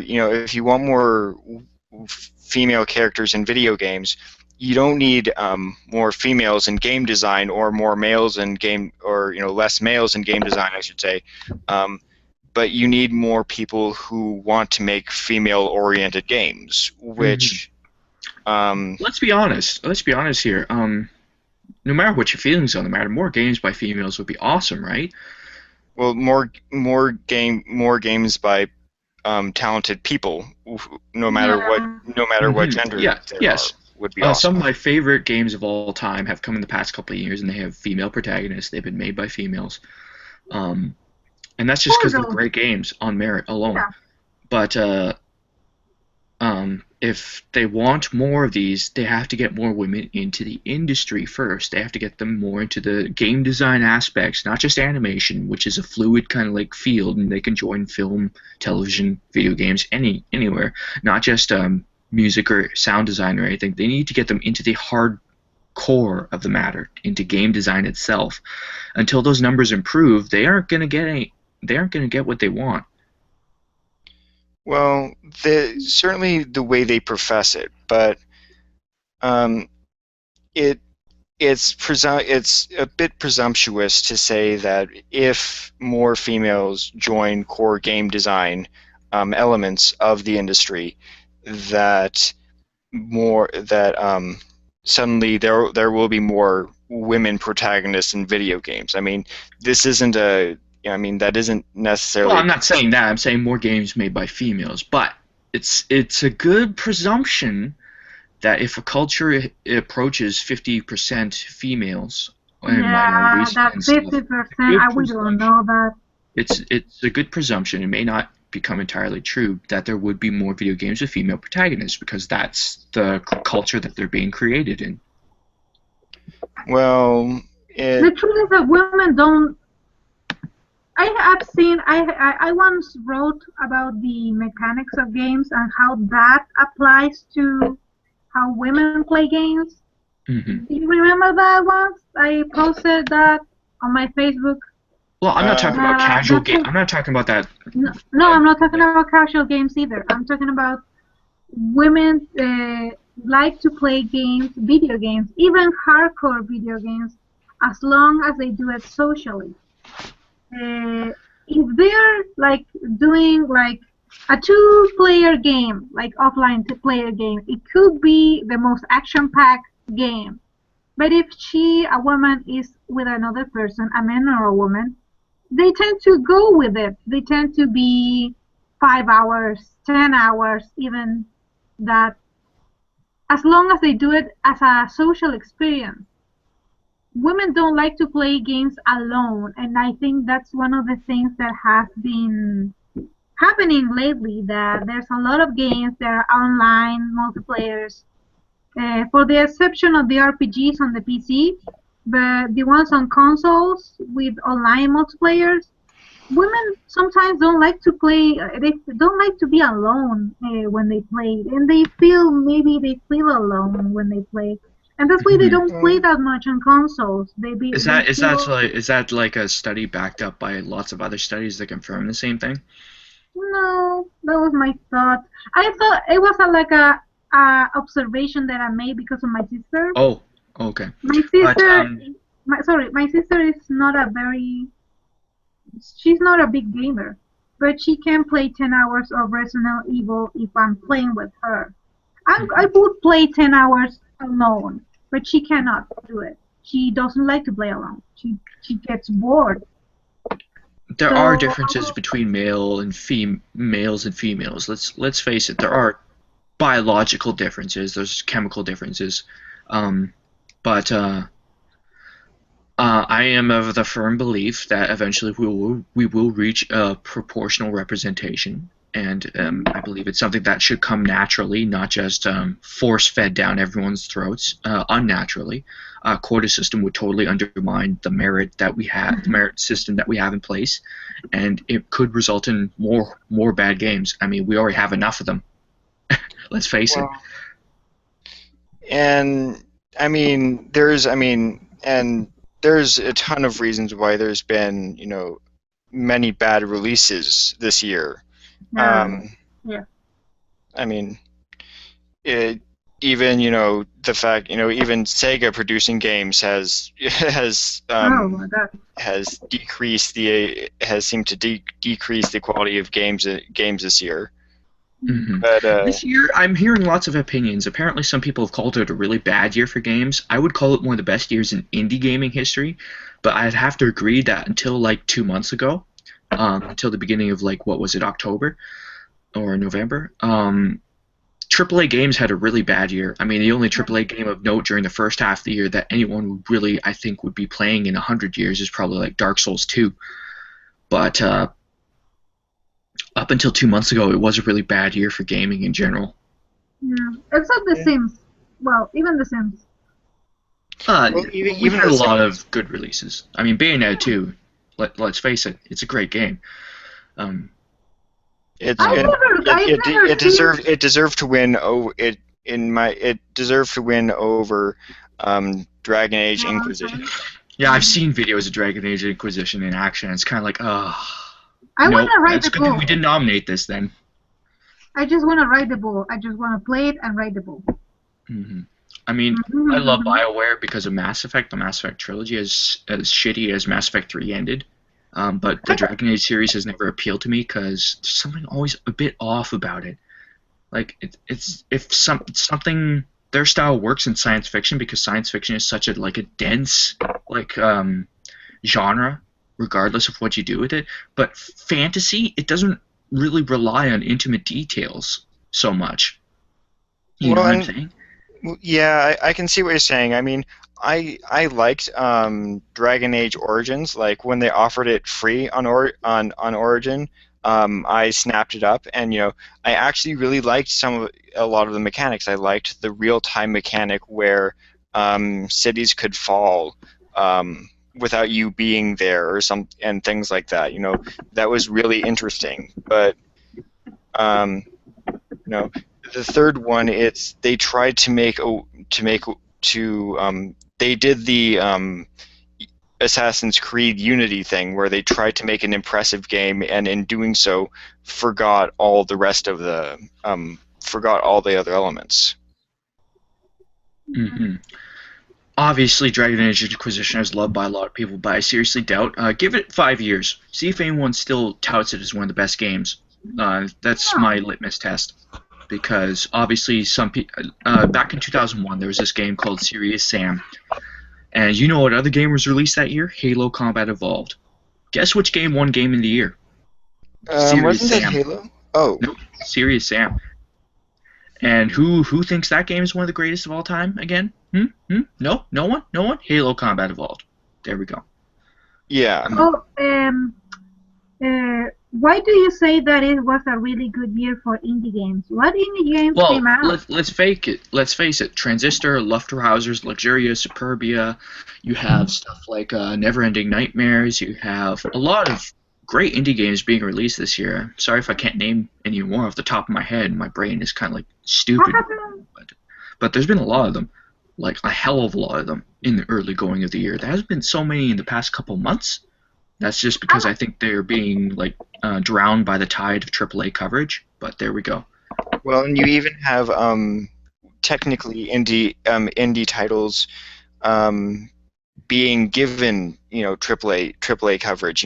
Technically, Hatred is an indie project. Mm-hmm. I am following an indie project called Clockwork Empires, which is from Gaslamp Games, which is a really cool game, which is like a Lovecraftian steampunk town creator.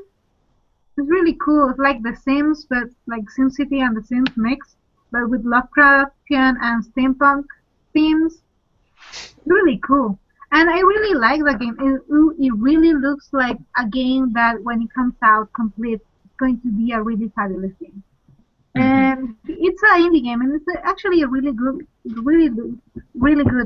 So I do like a lot of indie games.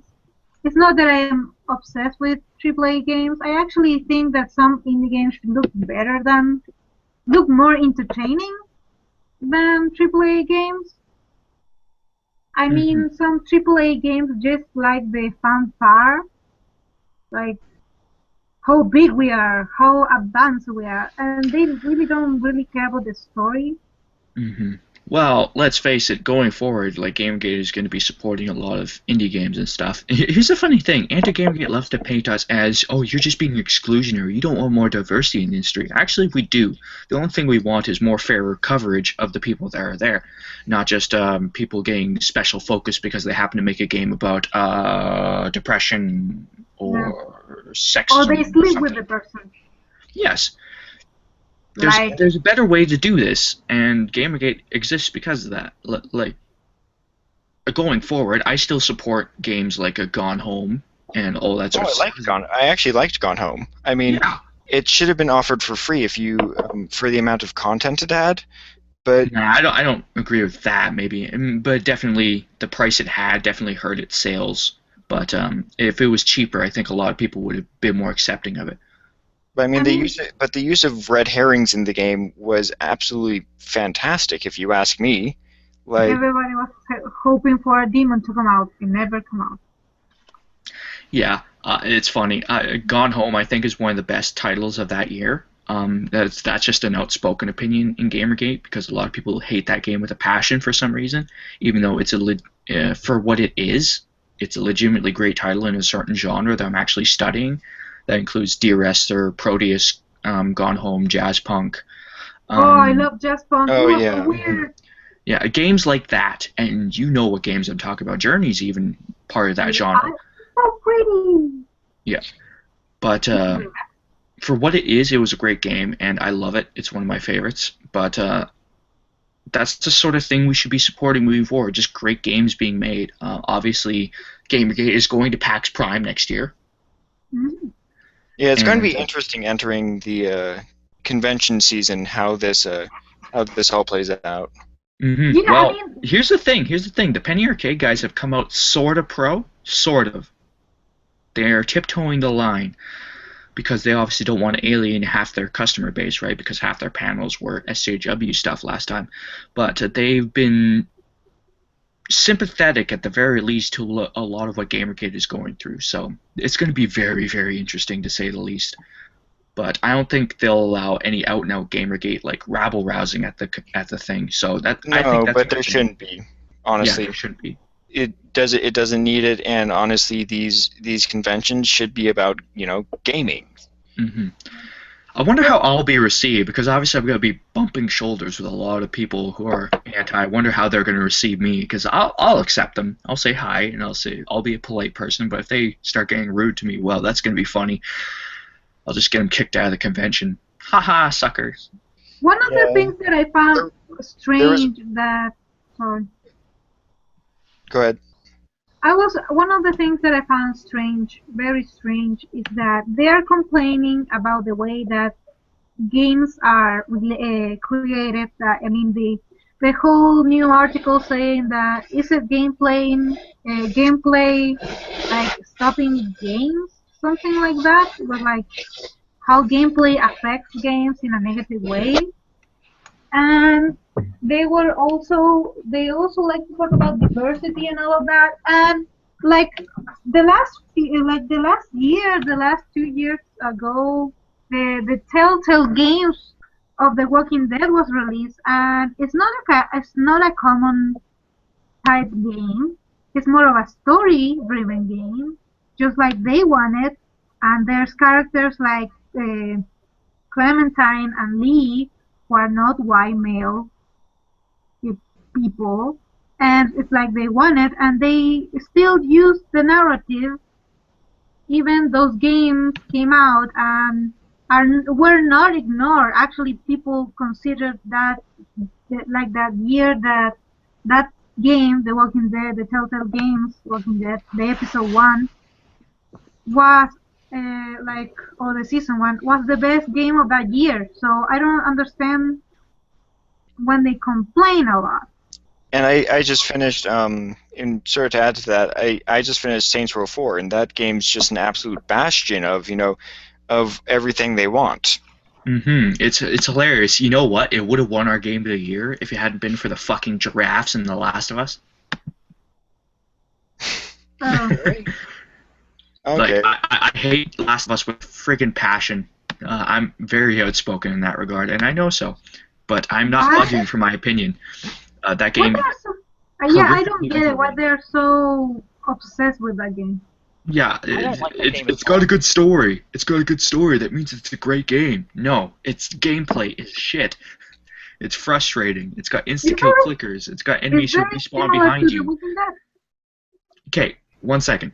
It's got enemies who respawn behind you and everything. It's hilarious. I mean, a lot of people went out of their way to praise this game, giving it 10s out of 10s, 10s out of 10s, 10s out of 10s. And it's like, no, Bioshock Infinite is a better game than that, and it has flaws. Like, Bioshock Infinite was flawed. Oh, I really don't like Bioshock Infinite. In fact, I don't like Bioshock Infinite Burial at Sea Part 1. In fact, it took all the way till Burial at Sea Part 2 to finally make a decent Bioshock game. And by that time, it was basically just copying Bioshock 1 all over again. Why? Yeah. I really really like that. Even then, it's still a better game than The Last of Us. Yeah. Well, I mean, so and Samantha, why I don't like it is there's just too many inconsistencies. Yeah. You're running around a city shooting down guards or really the same guard over and over again, when it would have been better to do like a stealth element where you're sneaking around the city, and then you have Elizabeth who's just walking around, could be grabbed at guards at any moment, except for doesn't at all. The guards just completely ignore her during firefights, which is good for gameplay, but doesn't make sense for the narrative. Mm-hmm. So it's those sorts of things. Mm-hmm.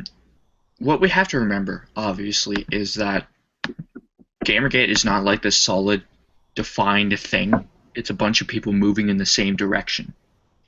Yes. And we'll all have differing methods, we'll all have differing opinions, but at the end of the day, no one is the leader of Gamergate, so we just move in the direction of everyone else to see what happens. Once we get to the point where gaming websites are more ethical and they are on their toes, they don't try and so blatantly push stuff down people's throats, or they can, it's just, here's the thing, I actually do think that some cultural critique like that is sometimes necessary, but if they go too far in their criticism, like Anita Sarkeesian did with games cause misogyny, well, that kind of that's where I draw the line. But once we get to that point, good games will get the coverage that they deserve, hopefully, and hopefully we'll be able to come to a better consensus and help grow the art form, because I don't want what happened to film to happen to video games. Basically, what happened to film with the Oscars is that just became big publicity party for them. Yeah. When we have our Game of the Year boards, I want it eventually to shift to a focus on the quality of the game more than the actual hype around the game. Because, yeah, let's face it, if Watch Dogs had been just a slight bit better, it would have been nominated for Game of the Year by a lot of people, and 2 years from now, people wouldn't be playing Watch Dogs anymore. Yeah, Watch Dogs was an unfortunate case of just a few too many bugs. Mm-hmm. What But happened we to are where we are John? now. What happened to John? Is he eating pizza? John, you are eating? No, I'm not eating. You seen the whole thing, but they fucked up my pizza. I'm not happy with that. Oh. Well, you get a free one, so quit complaining. Well, that's not the pizza I want now. It's what they're gonna do? Go back in time and fix my pizza? Oh. Well, Yeah, People I are need to go starving to. in third world countries, you monster. he is indeed a huge misogynist. Yes. Can't help it. I think I'm going to go to sleep All right. because I'm tired. It's 2 in the morning here. Mm-hmm. I always forget you're on the time shift. Sorry for being so late. My Oh, no parents problem. had to have their cocktail, and I'm drunk, so I need to go. I gotta finish Shovel Knight tonight, actually. Ooh. Oh, Shovel Knight is so fun. Love that. I'll see you later. Maybe tomorrow. Maybe, I don't know. We're going to make a new hangout, so I'll see you. All right. All right. Sounds good. Have a good night, Bye. Samantha. Yep. All right. So now we won't be. Never mind. What is Gamergate's end goal? Let's just talk about that for a second. Ethical media is a big part of it. Ethical media, certainly. I mean, I've seen a huge fluctuation between what different people want. Personally, as long as SJWs play by the same rules as everyone else in the same capitalist system, and there's no bribing or clickbaiting within the news, within gaming news, I'll be happy.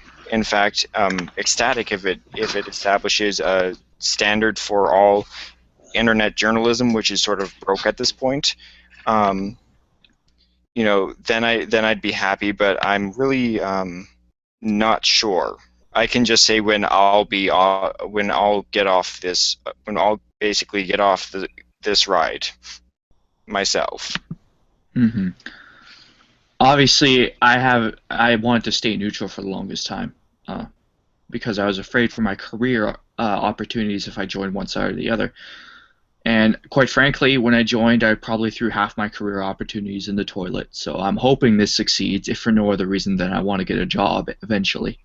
Yeah. See, I was feeling that same thing towards the beginning, but then I kind of figured that if I just kind of wait it out, there's going to be no sort of industry I want to be a part of. So I just decided to go for it anyway. Mm-hmm. You can't let your fear rule you. You have to use it as a motivational factor. And obviously, I've thrown my hat into the ring, and I've become somewhat vocal myself. I've gotten a lot of notices from a lot of anti-Gamergate side. Thank you very much. But David S. Gallant actually took issue with me personally too, so it's kind of funny. Really? Yeah. He went on my LinkedIn and stuff and found all my information, which is fine. It's publicly available, but at the same time, all I did was I called him. Here's the situation. I called him because I was doing a piece on his game and the controversy surrounding it, because he didn't want to give Steam keys to paying customers, the twit. But I called him on his phone because I couldn't find the release date for some reason. And I just asked him for the release date. I said, "Hi, this is Kyle Arsenault. I've been trying to search around the web, and I can't find the release date for your game," because it wasn't on the website for the game at all. It wasn't on any of the websites that I found. And then I finally found it in one of his storyfies explaining why he wasn't giving any keys to Gamergate. And it was like 10 minutes after I made that phone call, so I was like, oh, okay, I don't need to follow this any further. Then he accused me of stalking him, even though his phone number was publicly available. That is so. particular. Yeah, so basically, he jumped into a conversation I was having with Pixie Jenny the other night, and he was like, "Careful, Kyle Arsenault might call you late at night and write a smear story on you." And then I responded back, "Or David S. Gallant might deny you something you paid for just because you have a different opinion from him." And he shut up after that. Yeah. Yeah. That guy is a twit. I hope he never finds work in the industry again, because what he attempted to do was beyond anything I've ever seen any anti do. Like denying people something they've paid for just because you disagree with their opinions. And I don't care if he says, "Oh, my friends were all harassed. That means I'm going to deny all Steam keys to every one of these people." It's like, no, you don't get to do that. You do not get to do that. Well, that isn't. Yeah, that is. In fact, I'm not sure if that's illegal or not, but Well, I'm pretty sure there's a law against not giving people something they paid for. Yeah, well, at least at least I hope there's a law like that for online purchases. Who knows? In the end, he found out after I wrote the article that apparently he couldn't deny Steam keys to anyone. So the guy was on top of everything, a fucking idiot. Yeah, I mean, and like GOG even Yeah. there was that whole big Twitter battle there. No, Desura. It was Desura. Oh, Desura, yeah. Yeah. It was kind of funny. I included that in my article. It was hilarious. I've never seen anything give such a smackdown to anyone before. Yeah, I really hope they do well, because I've used their services on several occasions, and they're actually really good. It's actually a really nice interface. Mm-hmm. They deserve more buzz than they're getting, but obviously I still use Steam for majority of my stuff because it's more convenient for me at this point. But here we are. And with online PC stuff, I mean, you basically have to have all the services if you want all the games, because it's really proprietary. Mm-hmm. So I mean, it's competition is actually, it's not, digital sales aren't really a competition when it comes to PC. Yeah, well, Steam isn't a monopoly, because if they were a monopoly, they would be able to exercise a lot more power than they have. But there are more competitors coming up, so that can only lead to good things. Yeah. They just got there first. So that's why they have such a huge disparity in market share right now. But it'll smooth out. Yeah. In the end, it'll be good. Yeah, I don't think Steam is one of those companies that holds its power malevolently. They do stupid things for sure, but they're not like one of those monopolistic organizations, I think. Well, they just want to make money like anyone else. They seem to go. They always seem to go with like the business decision rather than what people are telling them to do or whatever. Hmm. Well, in some cases, but in other cases, I mean, uh, like they put hatred back online. Or at least back in Steam. So I mean, there's at least some people there who are pro-consumer, which is good. Yeah.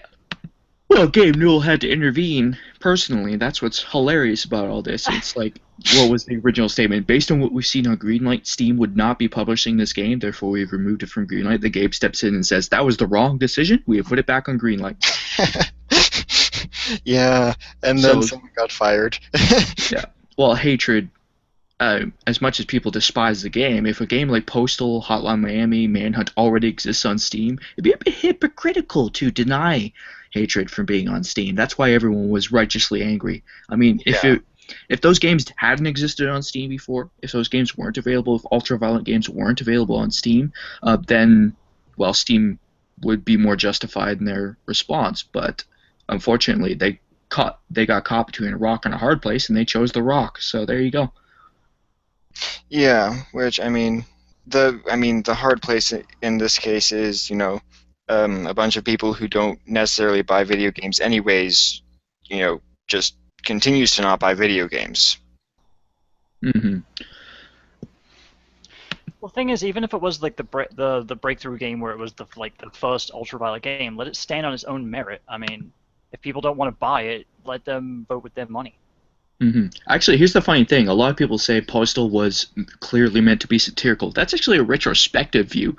When it first came out, it was touted as this very much the same thing as hatred, pretty much. Yeah, I remember there was a lot of talk about its content, but so long ago I can't remember anything offhand. Mm-hmm. Yeah, I mean, I think it's just become so old that you're starting to get a more revisionist view just because of Gamergate.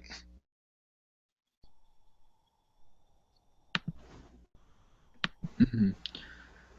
Well, I'm gonna have to go in a couple minutes because I got games to play. But sure. Yep. Well, thank you very much for this. This was awesome. It's exactly what I needed for the show. So. Mm-hmm. Every once in a while, you need someone to come in and talk some sense, right? Well, yeah. You need a. It's good to have a large amount of different opinions. So. Mm-hmm. Obviously, Gamergate is here for a long time. They may not necessarily win, but they won't lose either. Yeah, and certainly, it's at least had enough of an impact where, people now have social connections now. That's not going away. I mean, I look at my Twitter feed and I see Jenny Barrage, I see Oliver Campbell. I'm like, yeah, I'm pretty good. But that's just me bragging. I'm entitled to that at this point.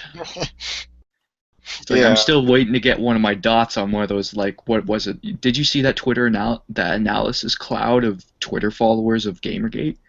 Oh yeah. Yeah, I want a dot with my name on it on that chart one day. Oh yeah. I that may be bragging and stuff, but I think Gamergate needs a Canadian Aboriginal Canuck. Well, yeah, I'm willing to provide it to them. Yeah, it's the distribution right now. I mean, it's largely in the first world. I mean, Britain, Canada, the United States, essentially. We got some Australians. I've managed to snag a few Australians. Yeah, I mean it's better than Yes All Women, certainly when it comes to the demographics, but you Yeah, know, it's obviously. I mean, everyone. Let's face it. Everyone got into Gamergate for humans are selfish. Obviously, people want more like followers and everything. People want more of everything. I mean, don't think of that as a bad thing. It's just human nature. I yeah, no, mean, I know. Yeah, it's if people say, "Hey, I'm working on a couple projects here. Donate to my Patreon." That's not necessarily a bad thing. no, and if it's good content, I really don't get that people are, hate people for, wanting money to continue making content that they enjoy. You know, Hmm. that's such a backwards thought for me. Yeah. But we just need good games, obviously. If Enter Yeah. Gamergate wants any of their goals to be achieved, they need to recognize reality, and the reality is the numbers just aren't there. Yeah, the numbers aren't there, and and they make a number of claims that are just plain wrong. Um, there's a number of female protagonists that they leave out, you know, because it doesn't fit the narrative. So I mean, disingenuous people will just not get much popular support. Hmm. I mean, it sucks, obviously. I mean, Todd in the Shadows, the war I had with them last night was indicative of a lot of that. A lot of them genuinely do see that Gamergate has been targeting other people. And I haven't seen any of that actually. They say it's coming from the 4chan and 8chan boards, so I want people to verify this. If that stuff actually exists, I want it like shut down the same amount as the anti-Gamergate folks do, because quite frankly, that's hideous. We shouldn't be going after people in a witch hunt manner per se. We No, should just but be attacking their ethics and stuff. That's about it. yeah, but 4chan and 8chan, no, that's just because of the reputation that 4chan and 8chan get. They're both, um, rough places on the internet where if you don't have a thick skin, you probably shouldn't be. You Hmm. know, so and it's also anonymous, so you don't know who's saying stuff, and at the same time, you can say what you want. So I mean, it it's just it's people, it's just automatically assumed that they go around, hunting down people all day, to It's slanderize. It's hilarious. I mean, they say, "Oh, they keep making these operations and stuff to go after people." And it's like, no, I haven't seen any of these. Can you provide any proof, please? Because I need proof in order for me to believe you. Oh, you're just harassing me, asking for proof. Oh yeah, Just yeah. listen and Because they're believe. making serious allegations that can have serious impacts on people's careers, and they don't think to provide proof. That's hilarious. That's hilarious to me. It exposes what kind of people they are. I mean, like, all power to them. Like, if they genuinely believe that they are seeing this happen, well, I'll let them believe that. But I just ask that they don't accuse people of shit without proof. Yeah, well, I mean, it it is sort of like allowing madmen to run the asylum at this point. Hmm. I didn't want Gamergate to be so toxic. I've tried to be a voice of moderation, but we are where we are now. Um, Well, and I actually emailed Brianna Wu saying, "Listen, I'll give you the same terms Milo did. Let's talk. Let's hash out a reconciliation." And she actually agreed if she could. She told me, "If you can convince me that you have the ear of all of Gamergate and your word will have influence, I'm in." But because I'm small fry, of course, that doesn't happen. She wants every single person to have to listen to her voice. How arrogant is that shit? Well, here's the thing. I asked her specifically in the email, hey, listen, you are one of the central figures in Anti-Gamergate. If we can get you to calm down and reconcile, that means that a lot of this toxicity would probably die down. Mhm.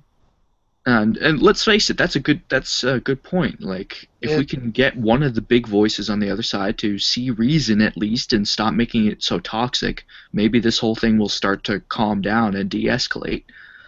I don't think that would be possible with certain people just because they benefit from not doing that. Hmm. Um, it really has to come from us. it really has to come from us radio silencing any toxicity on either side. Mm-hmm. I would really want all these people who keep pouncing on Rihanna and whatever the heck stupid thing she says every once in a while. Just block her on Twitter. I would advise every Gamergate supporter, just block the big couple of people on Twitter. Block Jonathan McIntosh, the dumb twit. Just block them so you don't have to see them. That way we can radio silence them forever. Like, it doesn't matter. In the end, their opinions are just opinions. If we don't give them any attention, maybe they'll die down.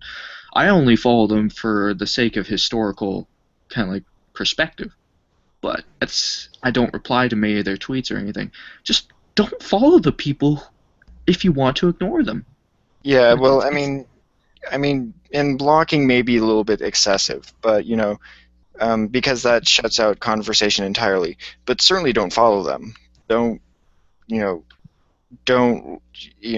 if you do see like a screen share on them in your feed, then just ignore the tweet. Yeah, you don't have to go after them for that, because then it just gives them what they want. Mm-hmm. So I'm gonna go now. Right. It's been nice chatting with you, Stoll.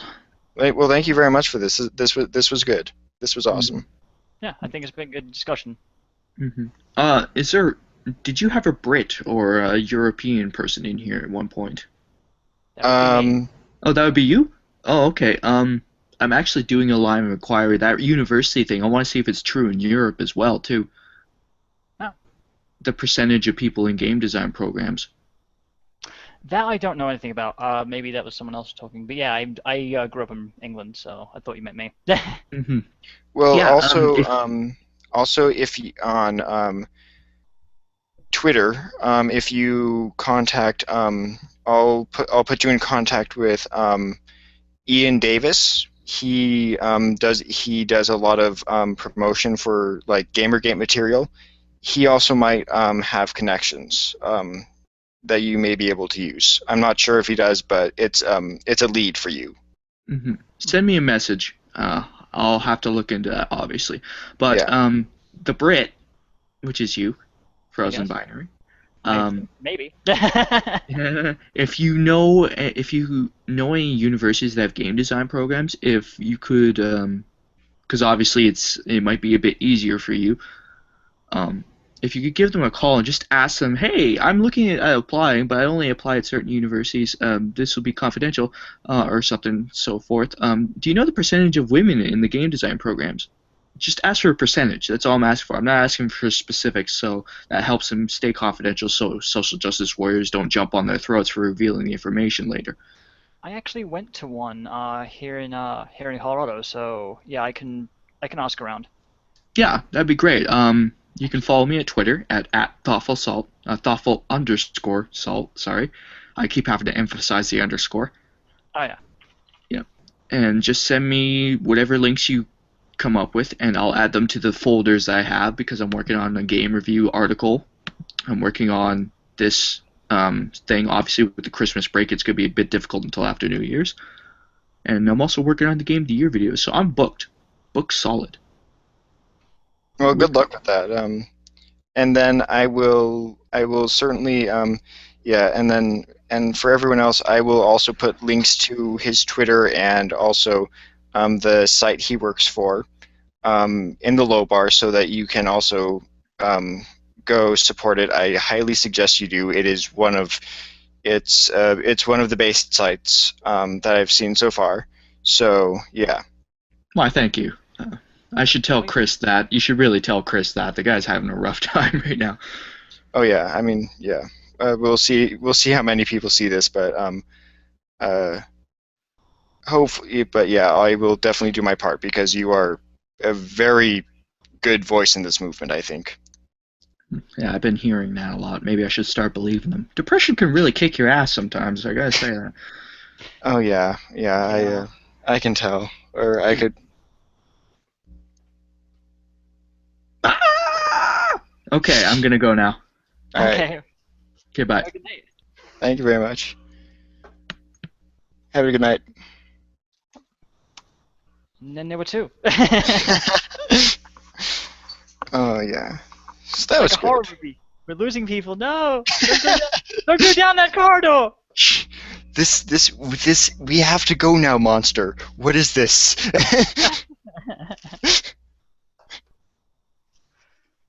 So I'm wrapping things up in here. God, so upset Okay. about my pizza. No. Yeah. I did send him a really scathing email about it. I was just like, I freaking hate pepperoni. I want my free pizza. I was not happy about it. Oh, and then Emery left. Oh. Yeah, Okay. he left quite a while ago. Yeah. Okay. Well, I'll I'll send something out or something like that. Mhm. Um. Yeah, I'm looking at. I'm trying to find a number for someone to talk to about the game design thing. I might just ask one of my fellow alums and then get them to put me in contact with oh god, I forget his name now. Yeah, like the recruitment officer for my school, if he still works there. I mean, assuming. Yeah. Yeah, but either way, I can just call them and ask, so that's not too bad. I just added it to my list of shit I gotta do next week when everything's open. Yeah. Ooh. Apparently, apparently Amazon has Call of Duty Advanced Warfare 33% off. Oh, really? There you go. You heard it here first. Yeah. So I was trying to I'm trying to locate people on not I'm trying to locate people on Amazon so I can get their wish lists. I was gonna try and send some shit out.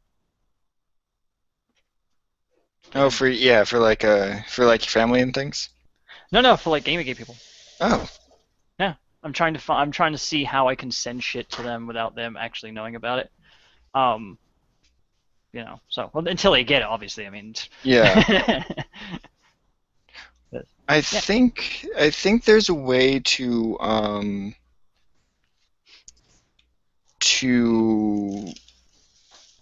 I don't think you can exactly like Secret Santa it or anything like that. That's basically what I'm trying to do. Well, If push comes to shove, I can buy it for myself. I know the address of the person I'm sending it to specifically, so I can just do it that way. That's just like a pain in the ass, though. There's a way I could do it. It's just and it's obviously been done by other people, so it's not like I can't do it. And apparently it ties into the Facebook APIs, so as long as they've got shit on Facebook, then it should be all right. yeah.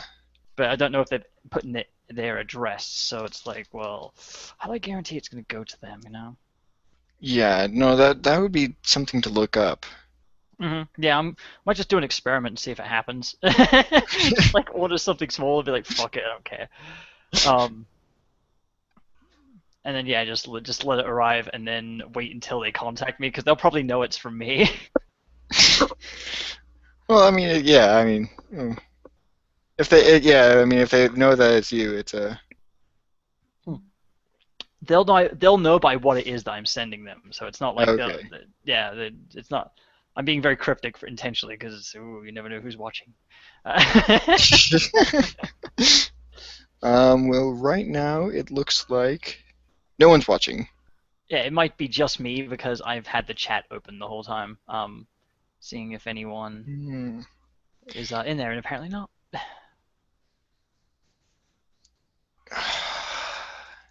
Yeah, I need to do this shit better.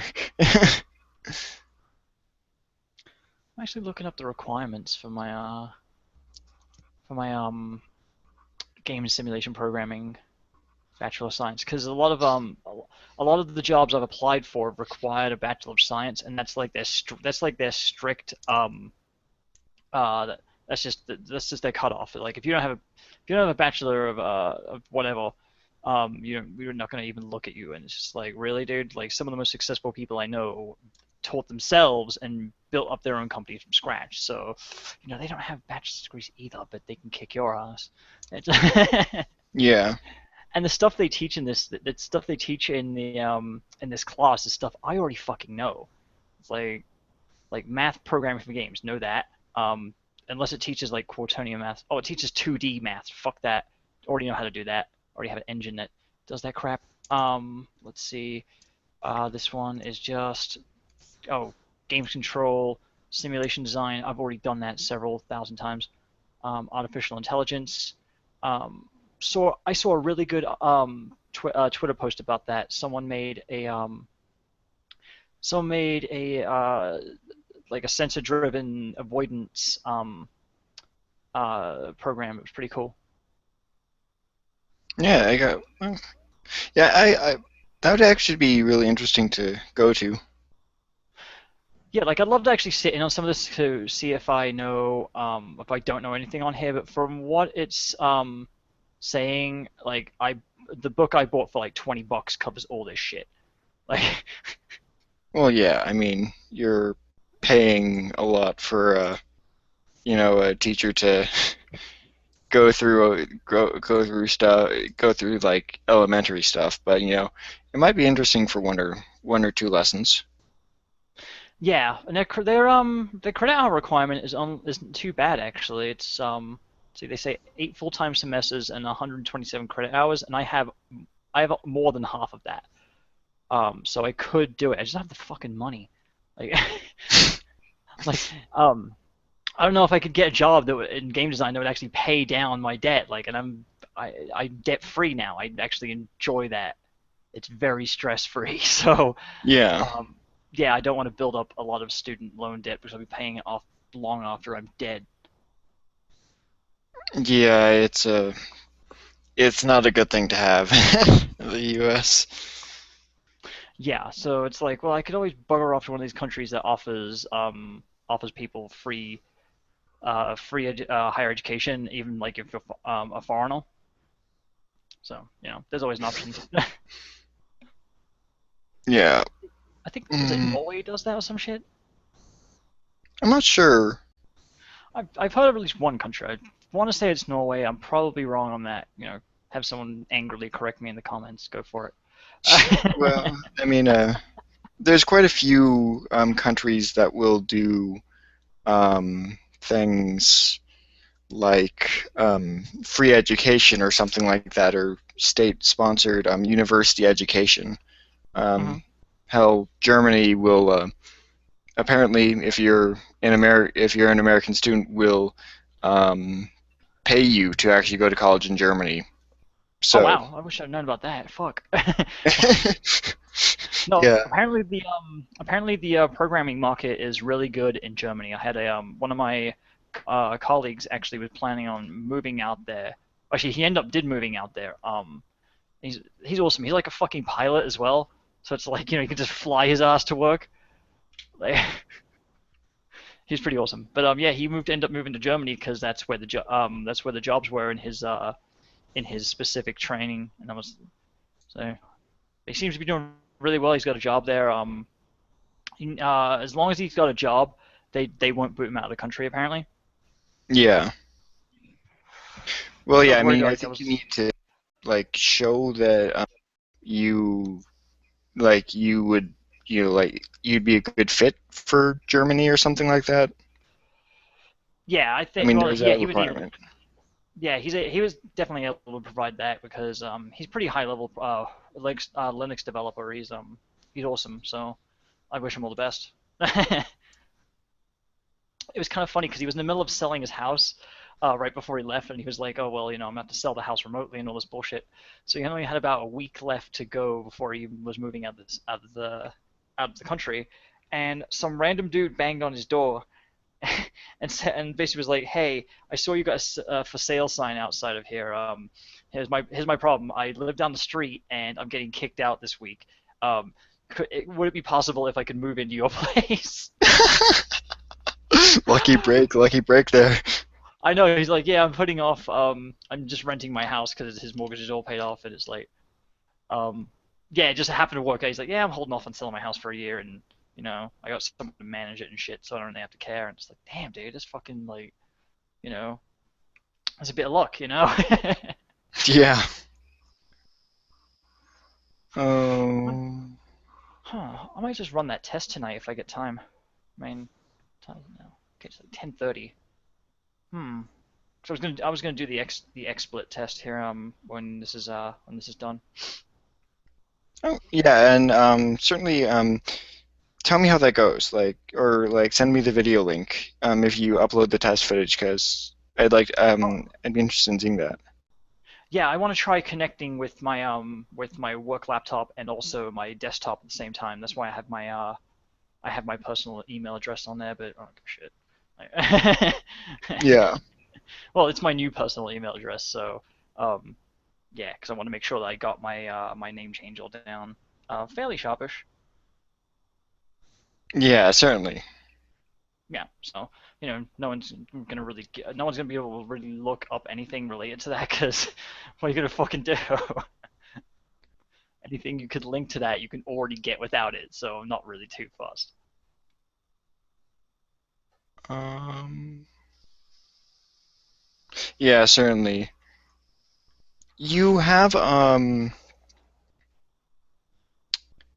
Sargon's on Twitter, right? Oh yeah, of Yep. course he is. Yes. Yeah. Yeah. Well, I think it is Sargon underscore of underscore card. Um, I will, yeah. Um, Yep. That's what it is. I'm just trying to think of people who Thoughtful Salt could contact. I'll hit him up. I mean, what about like specifically? Well, just about the university thing for the university numbers. Yeah, that'd probably be really good because I can easily get these stats for this location I'm at, but getting a lot of samples from around the world would actually be really really good. Like, let me hit him up on Facebook. I'm not screen sharing, am I? Okay. Yeah, no, yeah, you're good.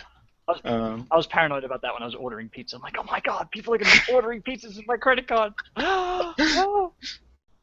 oh yeah, yeah. I don't think. Uh, yeah, you weren't screen sharing then. Yeah. Okay, I Um, don't know who this is. Someone randomly added me, but he's like linked to all you guys, so yeah, I'll okay him. who is it? Oh man. I'll send you. I'm not gonna name drop people here right now. Oh, I'll send okay. you his name. He says he's friends with you, so that's good. I can't fucking Facebook's really retarded the way it puts your name over the your background image, so you can't just go and copy the text there. You end up grabbing the fucking image. Yeah. Yeah, certainly not. Yeah, I don't know. I wasn't too pleased with there was a slight change to Google the way Google notifications work with YouTube, or at least just in general this week, and it really kind of irked me because I'm not getting my notifications. Well, what changed? Because Um, what was it? Let me actually go there.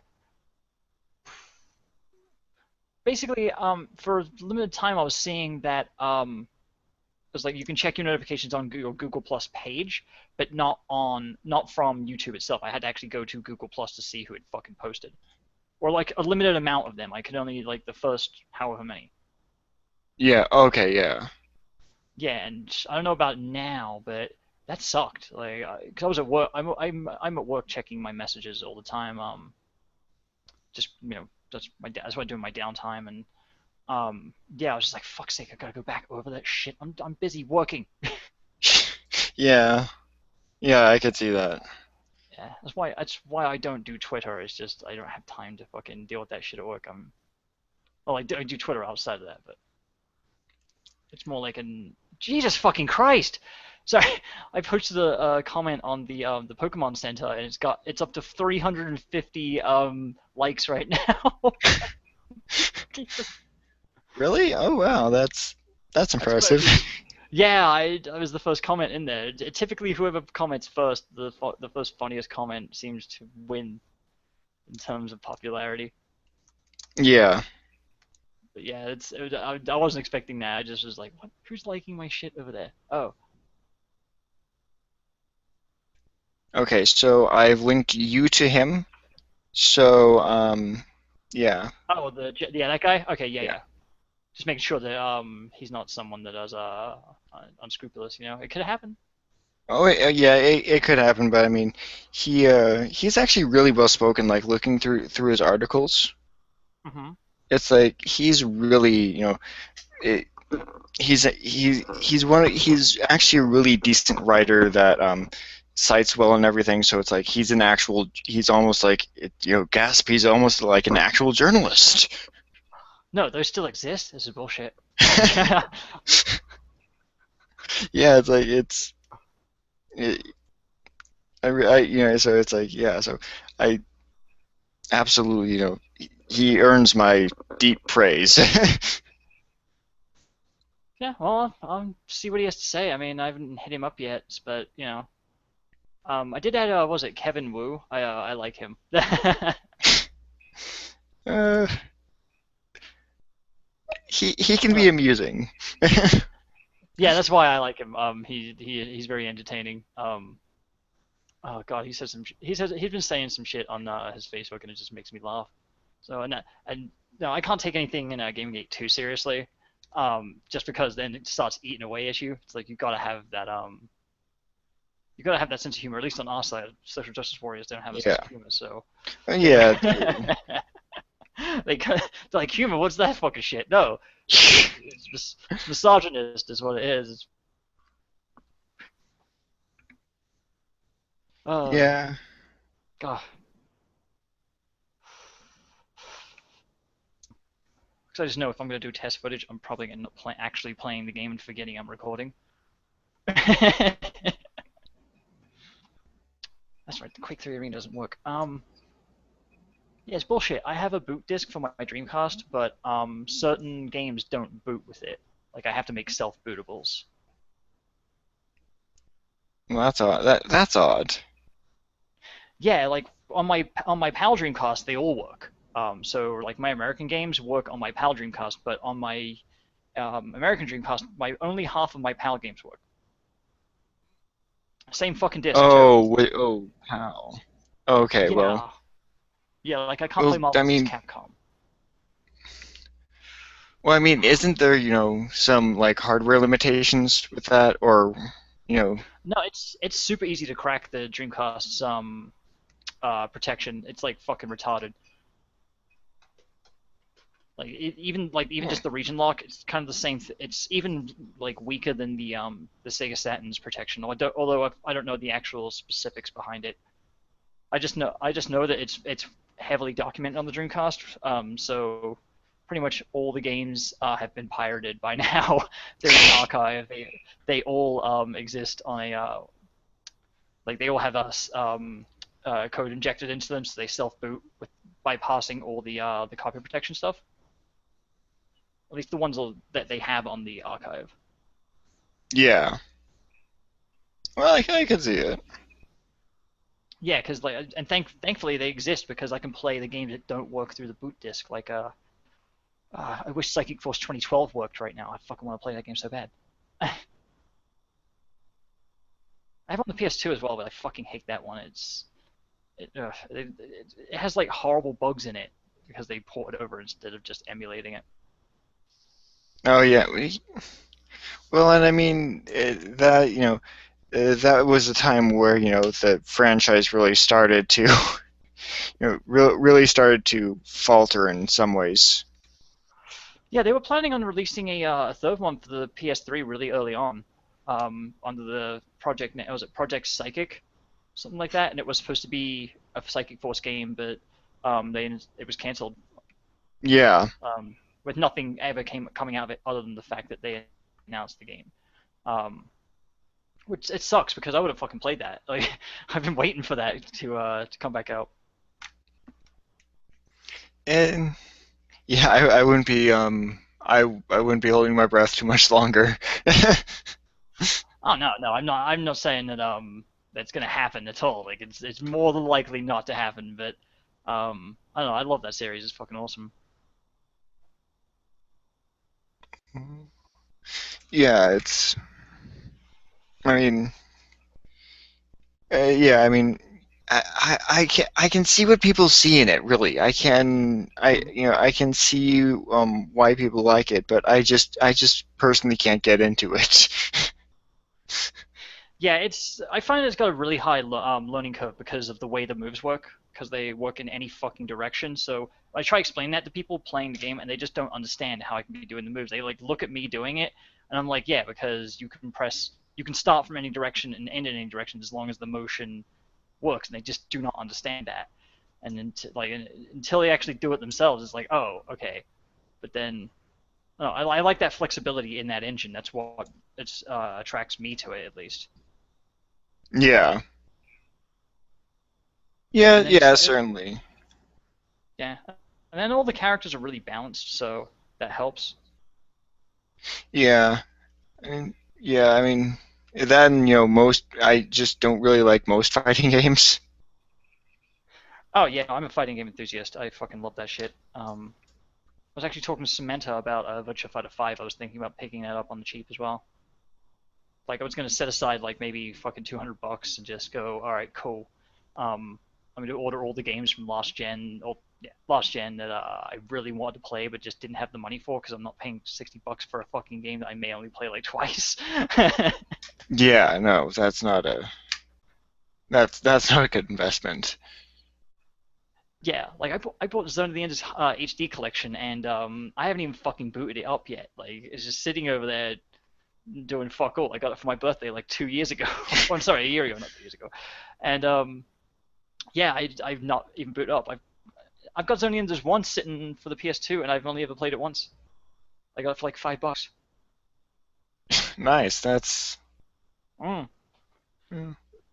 But they wanted fucking $40 for Zone of the Enders 2, with no fucking box. The disc was fucked and it had no manual. I'm just like, you can fuck off. I'm not paying that for that. It's like I'm Where there were they for selling that? my Because that, I that mean, was like fucking GameStop. So you know, oh, okay, well, this is GameStop back when isn't a very good place. no. They had really good deals on PS1 games back when they were trying to get fucking rid of them. I seen some. I got that's where I got the most of my PS1 games. To be perfectly honest, Yeah. it's like went in there with like fucking goddamn uh, like $30. They came out with like a stack of games. It was like sweet. It's like I got Mega Man Legends 2 for fucking like $2. Uh, Although I'm looking for Misadventures of Tron Bonne. Actually, I have that game, but the problem is it's scratched right in the area where the final level is. oh, So once you get to a certain part of the final level, it fucking crashes the game because it can't load that section. It's like fuck. Um, yeah, I got a few games that just cannot be played. I only own them so I can legally have ISOs of them. oh, is that, that's how it works? You, I didn't, I have the physical disc. So I can. That's the way. That's why they have you're allowed to like have ISOs at all like online at least oh, because you okay, have I the didn't right know to that. play that stuff. Yeah, I mean they changed it a while ago, like fucking ages ago, where it was they there was like a time limit or if some bullshit like that where because you could play a game for like 20 you could sorry you could play a game you could download a game that you didn't own and have it for 24 hours and then you had to delete it. It's like okay. What are you Yeah. gonna do? Will stand over me and have a stopwatch? Um, but then they changed the at least here in the US I believe where you can download games as long as they're not available for sale anymore. So like ancient games that no one's gonna be fucking the company can't reasonably say hey we're gonna be losing money off of this because it is being proliferated. It's like bullshit you are. Yeah. Um, I don't know how current that is actually. I don't really do much emulation of games I don't own. well, I mean, I'll do like GBA, but it, Hmm. like GBA is in the weird spot where, um, it's not clear who would get the money for, if you went out and you bought those games legally. Yeah. Well, the thing that really does my head in is that I'd love to see some more some GBA ports to the 3DS. Like that'd be fucking awesome. Like Yeah. I've been wanting to play because I fucking loved Legacy of Goku and that whole series. Um, like the first one wasn't great, but it was a mostly well done game. It made good use of the portability and all that shit. Like it wasn't a fucking terribly long game, and it wasn't extremely hard. Graphics are competent. Um, but then like the second one is fucking awesome. Like it's just fantastic. Yeah. Um, and the third one is just it's not as good, but it has good content, so it's still a competent game. But I would pay fucking full price for that, for them to just port all three of those over and put it on one compilation cart. Or even, to sell, to sell a very simple, like DS style cartridge, um, that you could go and you could load games onto. Those exist, but they're not owned by like Nintendo. Obviously, they're like knockoff bullshit. Well, Um, yeah, I mean, I got one, but it was specifically meant for homebrew. So, okay, see, because I've been looking for one that has DS and Game Boy Advance emulation on it. But it has drawbacks because it has its own chip on the like on the what was it on the actual card itself to do the Game Boy Advance emulation, yeah, instead of relying on the 3DS or DS hardware to do it. Um, so like it drains the shit out of your battery. yeah, um, I did see there was a Game Boy Advance cartridge that has it's a pass through for micro SD. yeah, and I think that's the way that those cards normally work. You load them up on the micro SD card, and then you put them into whatever device you have. Okay, that's the way I should have really do it. Like, I remember back in the day. I've still got one actually, although I've got like a pass-through cart for my Game Boy. Sorry, Game Boy. Game Genie to sorry, Master System to Game Gear. I'm looking at my Yeah, Game Genie for my Game Gear, thinking that's the thing. Um, and basically, all it does, it doesn't even really do that much. It's just a pass-through cartridge. The Game Gear basically has all the capability to emulate its the older unit. And then the same thing with the Sega Genesis, the original one. It basically has the Sega Master System on a chip, and even uses that chip sometimes, but it doesn't support all games because of like they certain really early games used like a special graphics mode that wasn't included on that shit. So like very few games are not playable, but for the most part they are. And then yeah, you get the power base converter and just fucking pass it through. That's all, just the size that fucking thing was. It didn't really do much. uh, like it was fucking massive. Had all that shit growing up, and yeah. oh, I keep forgetting I have this. I have one of those knockoff SNES controllers, but it's like all pixelated. Yeah. Well, I mean, you can't. I mean, when you're dealing with that sort of hardware, it's you're gonna be accepting a lower quality thing, I guess. Oh yeah, like I've tried to play Wonder Boy 3 on the Game Gear hardware, like the Master System version of Wonder Boy 3, and fuck me, like you basically have to beat it all in one setting because when you go to get the password, the resolution's so teeny tiny that you can't read the text. So um, it's a fucking nightmare. And that game's a long game too. It's no joke. So I've sat down and gotten like halfway through the fucking game, and then I'll have to go, like go all the way back to my last password because I can't figure out which one of the digits is fucked. It's like Yeah. oh god. And then New Password Zealand storage systems doesn't and work on that. Oh yeah, sorry, go ahead. password systems in general were just a joke. Yeah, oh god, the Mega Man ones where they like fucking it's like playing Connect 4. Yeah, or like when they made them super long or Oh whatever. god. Yeah, I used to remember that in fuck, it was really bad. I used to play Jungle Strike when I was a kid. I fucking loved that game. And my favorite mission was Mission 4 where it's all dark. Like everyone else's fucking most hated mission is my favorite mission. Like I don't know why. It's just you can't see shit and fucking you're flying an Apache helicopter and killing terrorists. It's like, all right, cool. um, but yeah, I used to play that level so much. I remember I had the password memorized and I couldn't even tell you like what the password started with now and how long it was. Those fucking passwords are long as fuck. Yeah. Yeah, I'm glad we have like external memory cards now, but they've been around for a while, external memory cards. So I don't know why we didn't have them sooner.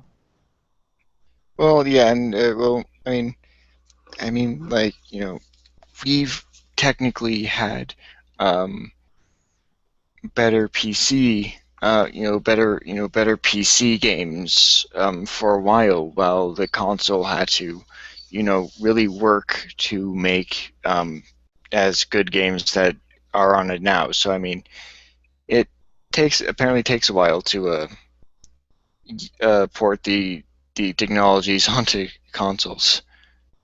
Oh yeah, no, it's well part of the problem is you got to make it smaller, and then which happens over time naturally in technology. Just once you learn how to make something, you then investigate how to keep making it smaller.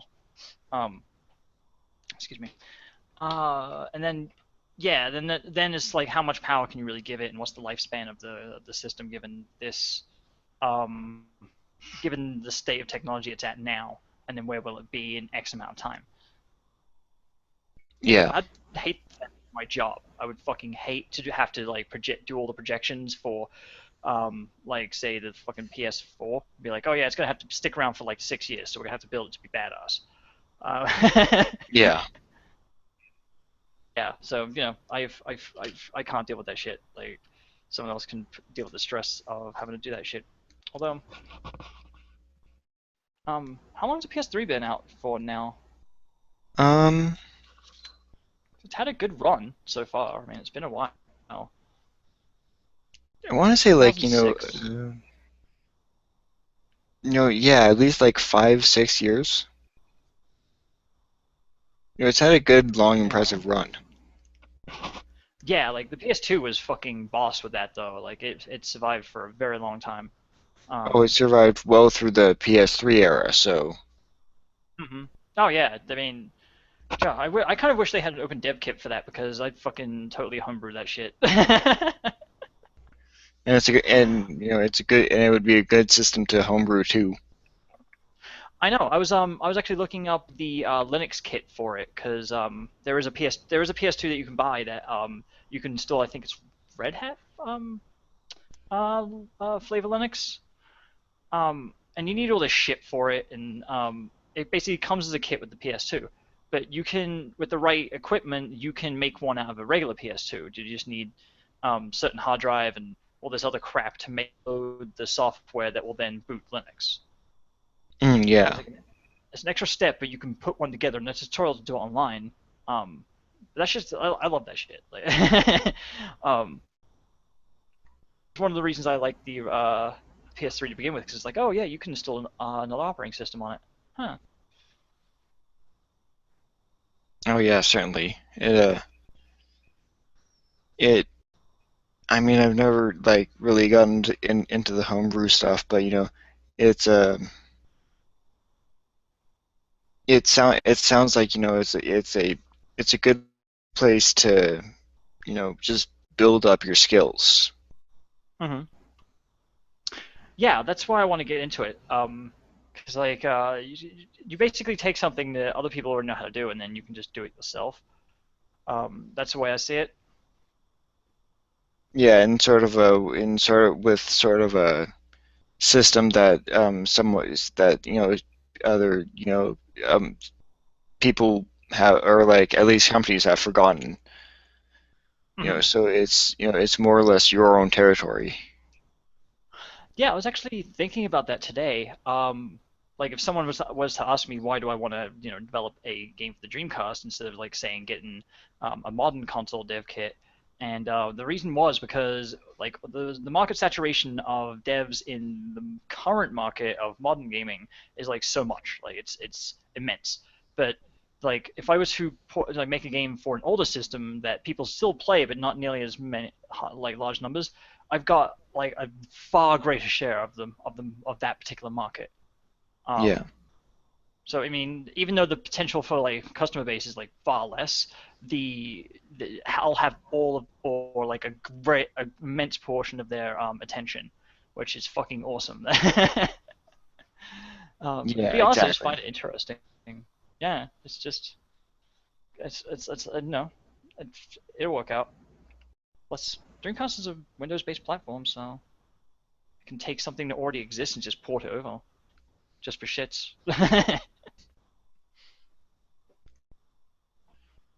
Oh yeah, I didn't know that I didn't know that Sony and Microsoft were that close. Oh, really? How do you mean? Well, like, I didn't that or not Sony, what am I thinking? Sega. Yeah, yeah. Right on the outside of the Dreamcast it says compatible with Windows CE. So, um, what's that game like? Quake 3 Arena. I love that fucking game on the Dreamcast. Yeah, yeah.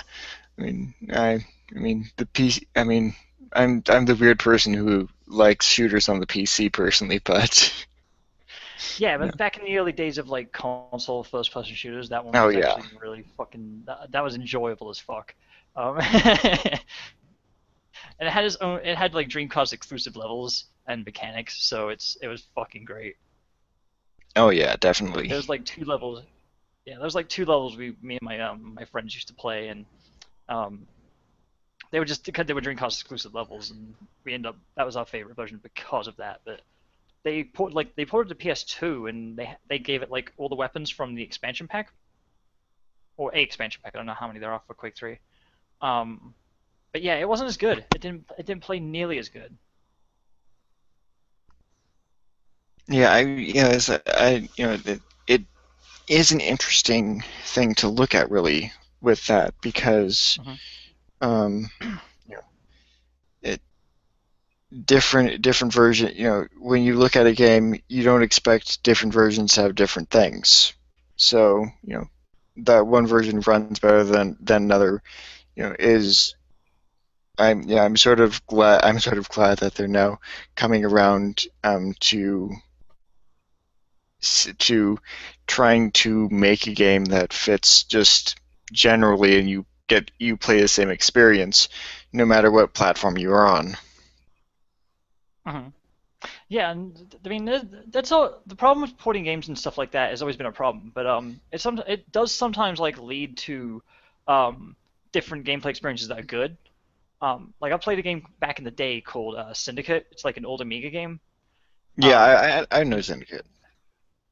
oh, okay, awesome. Yeah, but I played both that one and the Sega Genesis version, and because the Genesis version doesn't have you can't do all of the stuff where you can control a syndicate of guys. You only control one guy on the Sega Genesis one, so the experience is way different. It's Oh basically yeah, like you definitely. control a small army of geezers, but you like have one geezer. Yeah. um, love that game though, man. Oh, wish I could figure out how to make Amiga emulators work. You probably, I mean, it'd probably be easier. Hmm. Because I mean, the Amiga was a simpler system. Yeah. Yeah. I've just been trying. I remember trying like ages ago to try get it to load games, and I just couldn't get it to do shit. So I abandoned it. I was just like, well, I'm not that much into it. Um, but yeah, I love the system.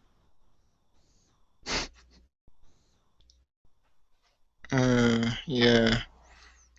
God, I remember Deluxe Paint. God, I used to love that shit. Um,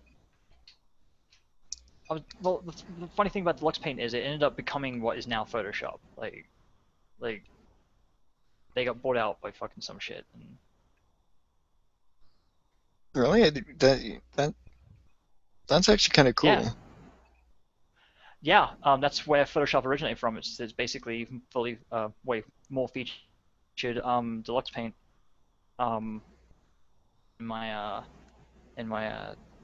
web design courses, and I was just like, no fucking way! I love Deluxe Paint. You can do all sorts of cool animations and shit in it. Well, Deluxe Paint 5, but Yeah.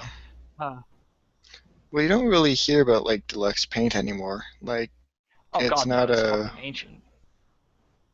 yeah.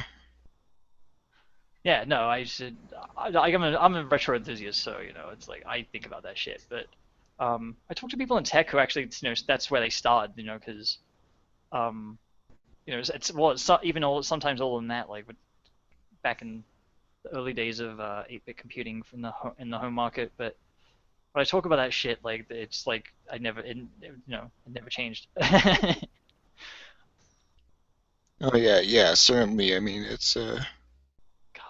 if something sticks with you like that, it's probably gonna stick with you for a while. Yeah, I don't know. There's probably some people out there like who are like slightly after, they're like, oh yeah, Windows 3.1, it has system clock and fucking. I used to have a friend that I remember preferred that be. 3.1, which was really odd because I mean, 7 had just come out. Wait, Windows 7 just came out and he's like 3.1 all the way? Yeah. Are you fucking serious? Yeah. Yeah, so Jesus Christ. I mean, he didn't use it for, modern functions, but he had his text editor on there and he had his you know, he had the programs that he preferred to run on it, and he just booted up and it was like, dude, you're a fucking nerd. Oh yeah, my friend Rob's like that. He actually goes on eBay and just looks for various systems. I mean, I'm actually thinking about doing this for the development aspect for the Dreamcast, but also to run a few games I've got that emulating them and running like a virtual machine and then running them in the virtual machine is just not acceptable because they run like shit. Well, yeah, I mean, it's Like I can't. virtual machines. Yeah, virtual machines are terrible for gaming. Oh yeah, no, it's um like if it was a real time strategy, I wouldn't give a single fuck. Because I'd just play the game. I wouldn't be playing competitively. But yeah, there's I can't play any of these games at all, even with like compatibility mode, just because there's parts of Windows that are no longer included in there. So when they try to uh, boot a resource, they get fucked. And Yeah. it's like I could always like just patch it myself, but do I really have the time to do that just so I can play some fucking ancient PC games? It's like no, not really. I'm trying to do more modern no gaming. Oh, Yeah, it's I mean, I really do want to get like into more modern games, but it's like mhm. I just finished Saints Row 4, so I'm years behind. Yeah, I only just got I think the newest game I've got, other than WWE 2K14, is the JoJo's Bizarre Adventure Fighting game for the PS3.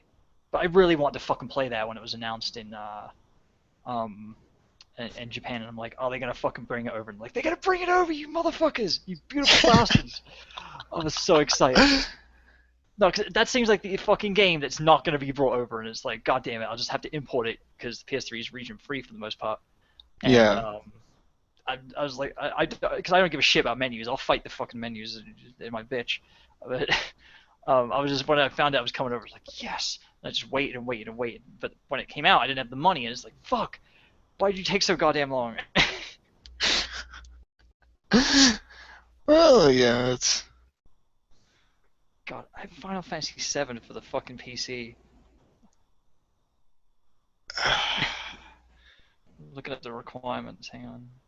Windows 95. Jesus Christ. oh, like an old copy of 7. Okay. Yeah, like fucking the disc version that everyone fucking hated.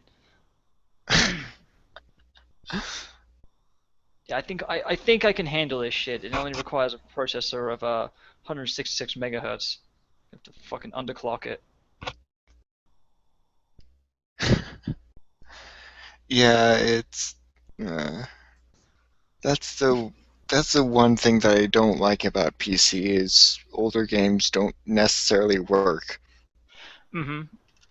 Yeah, that's why I have a console around, but I don't think I'll be buying a console this generation just because I don't know. I want to see where it goes before I decide to invest in it, if at all. Like, investing in my 3DS was probably the best thing I did. Yeah, the only one of the big consoles, not the handhelds, that I'd even Mm-hmm. consider getting is the Wii U. Mm-hmm. And that's just because it still to this day has very little I hear very little about it being buggy or it breaking down or it even being a bad control scheme. Yeah, I mean, I don't like certain games playing certain games with the tablet just because it's a fucking unwieldy beast. But not all games are like that. Ooh, Najolt. um, yeah, like I've played was it Zelda HD with the tablet, and I don't like it. It's just like, god damn it. Yeah, I mean, the tablet really looks like it's only good for playing on for like a fourth player to be playing on it. Hmm. Yeah, as the primary means of control, it sucks. But then for Mario Kart, I don't mind it so much. Well, I might even prefer it for something like Mario Kart. Hmm. Yeah, it just it's the only way to get the map of the screen when you're playing it. Oh, it is? If you're playing, yeah, you can't like say if you're playing, say if player one is has the tablet and player two has the nunchuck, they won't be able to bring up the map. I don't.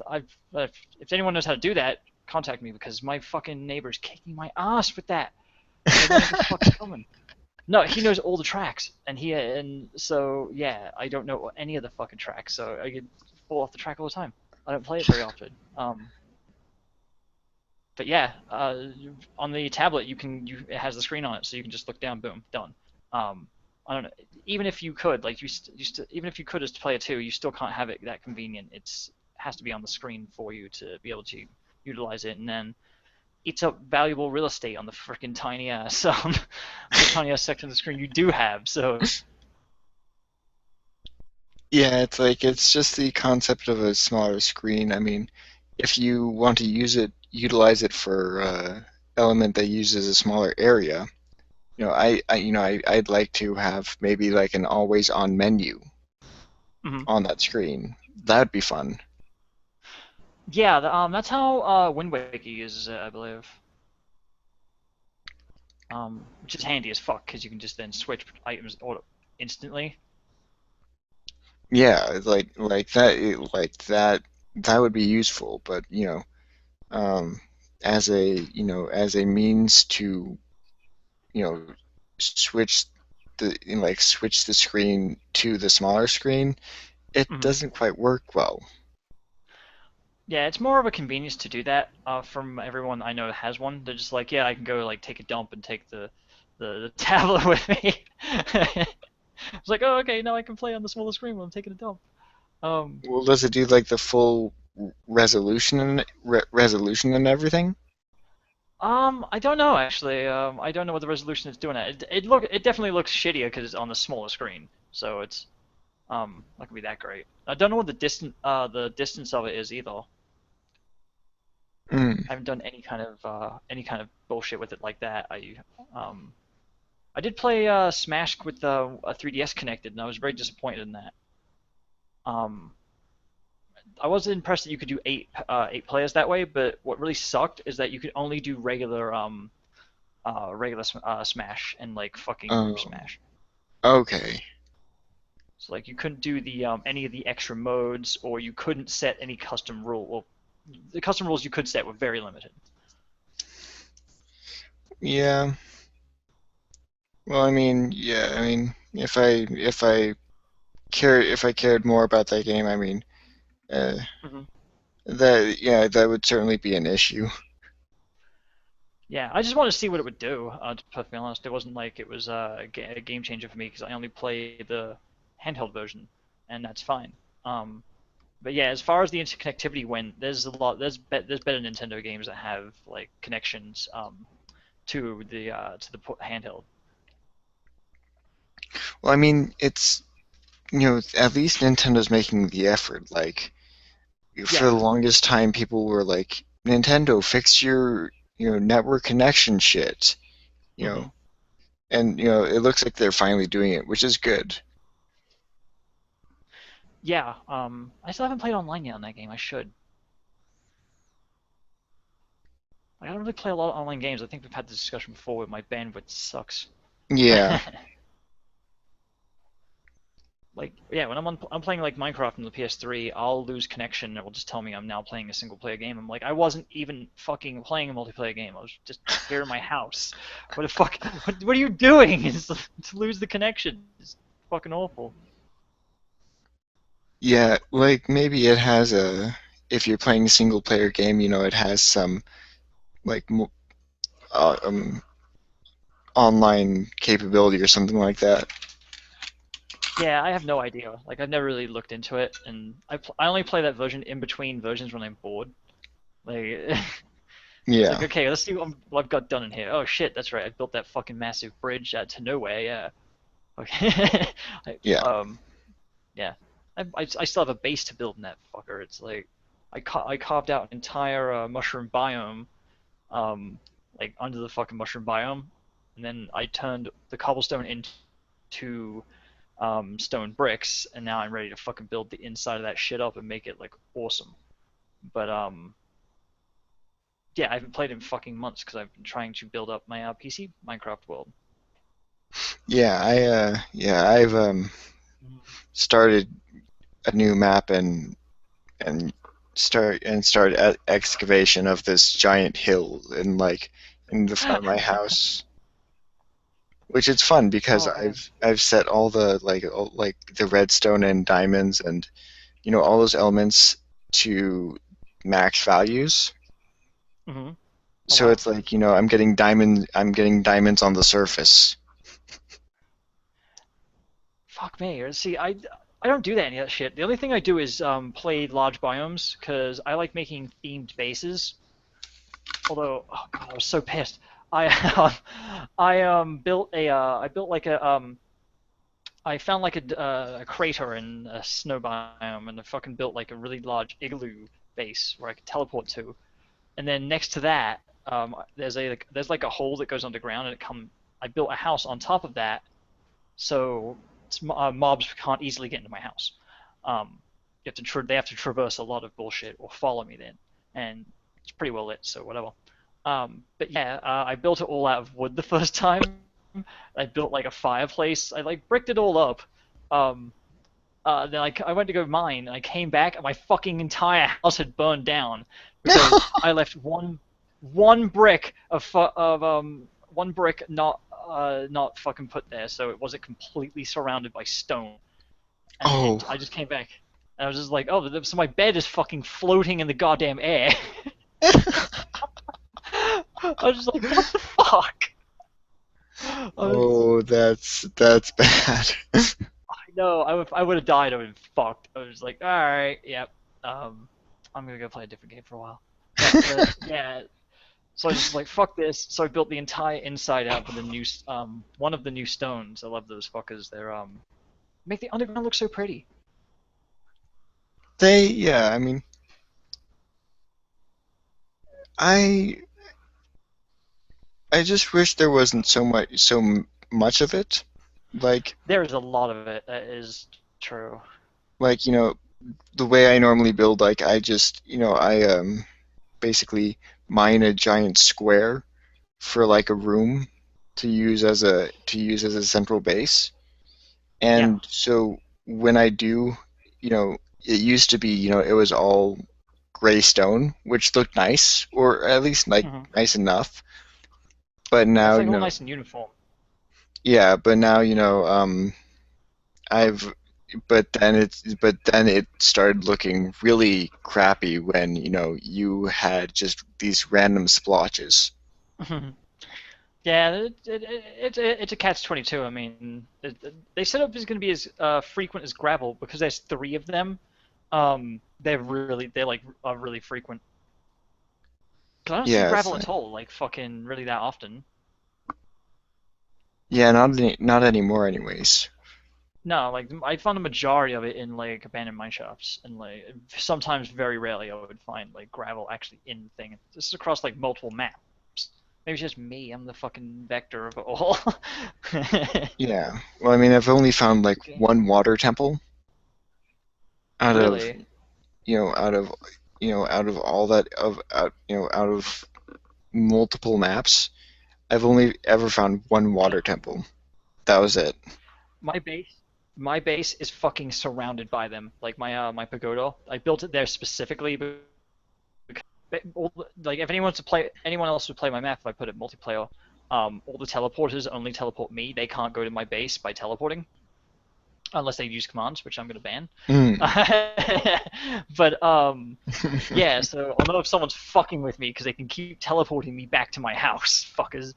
Um, but yeah, I chose a section that's like because I play large biomes. The deep oceans are fucking massive, and they're surrounded by water temples. So yeah, Oh, if you try to boat your way there, you are gonna get fucking murdered. Um, and like yeah, my like right where my backyard is built right on top of one. So yeah, you'll be going to sleep and all of a sudden hearing fucking killing squids. Um, which those are fun. I so yeah. really like the water temples. It's actually a good challenge. Yeah, I'm trying to build up to the point where I will actually go and take one on, and I'll probably end up recording it. Just most of my stuff, for my for that is I want to like build up my house. Like I want to. That's basically what my mission is in that, and I want to save certain things for recording. Um, I did fucking put in every fucking room of my palace, which took a goddamn week because those rooms are huge. They're not Yeah. teeny. Because like 4 different lighting systems, and there would always be like a gap of some sort. So like a fucking creeper would just spawn out of nowhere, and I'm like, come on, really? And that little teeny, that one fucking block in the corner, you gotta be kidding me. So I was like, fuck it. Yeah, I know. That can be so annoying. Yeah, I'm trying to make my base secure, and yeah, so I end up putting rafters in, and I just fucking put torches across all of them. I was like, fuck it, just go for it. And yeah, it's even lighting, and there's not a single dark spot. And nothing will spawn there now. So that's what I'm waiting. That's what I was waiting for before I posted another one of those videos. Is not getting my shit pushed in by creepers and zombies. Yeah.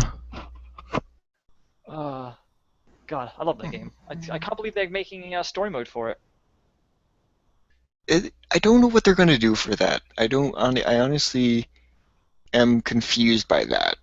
I mean, I don't think it's going to be bad per se, but it's like, what depth does Minecraft have? See, that's what I like about Minecraft. I like Kyle was saying earlier about The Last of Us. It's all like story-driven bullshit, and the gameplay sucks. Minecraft's like the exact fucking opposite of that. It's all gameplay-driven, and there's no story at all. Like you fucking make it up as you go along. Yeah. Um, that's what I really like about it. I'm not given any kind of context. It's like off you go, have fun. Um, I'd still curious about what the story mode is because when they announced the movie, I was actually interested in that too. I mean, the movie I thought could be interesting because there's a lot of different elements you could play with, but for the story mode, I really think that they should do something with Hero Brian. Yeah, so I know it's not an official thing, but I love that they include it as a joke thing that they've taken out of the game all the time. Oh, right. I mean, and it's included in the Minecraft like graphics whenever they have the group of avatars. Oh really? There's always a Herobrine figure lurking in the back. I did not know that. So I mean, it's established. So I really think they should do the mode should do something with that. Yeah, we'll see. I mean, I'll let other people like fucking download it first. I probably won't be an early adopter or any of that bullshit. I'm Yeah. Yeah, I can't do that anymore. Like early adoption, it does my fucking head in. I've done it maybe 3 or 4 times before in the past. Once with the PS3, I bought that shit the day after launch. Um, Fucking hilarious story. Went into fucking GameStop to go get a PS3 because I wasn't staying waiting in line and staying up all goddamn night. Kiss my ass. For games console, no. Yeah. People No. get You hear stories of people like getting like stabbed and shit and followed home. It's like no, I'm just gonna go in broad daylight and then just like go home and play in my new PS3 if I get one. And I went to the store and I was like, yeah, do you guys have PS3s? And they're like yeah, turn around. I was like, there's a whole fucking wall of them. They didn't sell a single one on launch day. So I had my pick. Like I was just like, fuck it, I'll have that one. Wait, they didn't sell a single one? No, I lived in like the middle of fucking. I lived like in the fucking boonies, dude. Like, Oh. no one in town had enough money to buy one. Like, because they were like $600, man.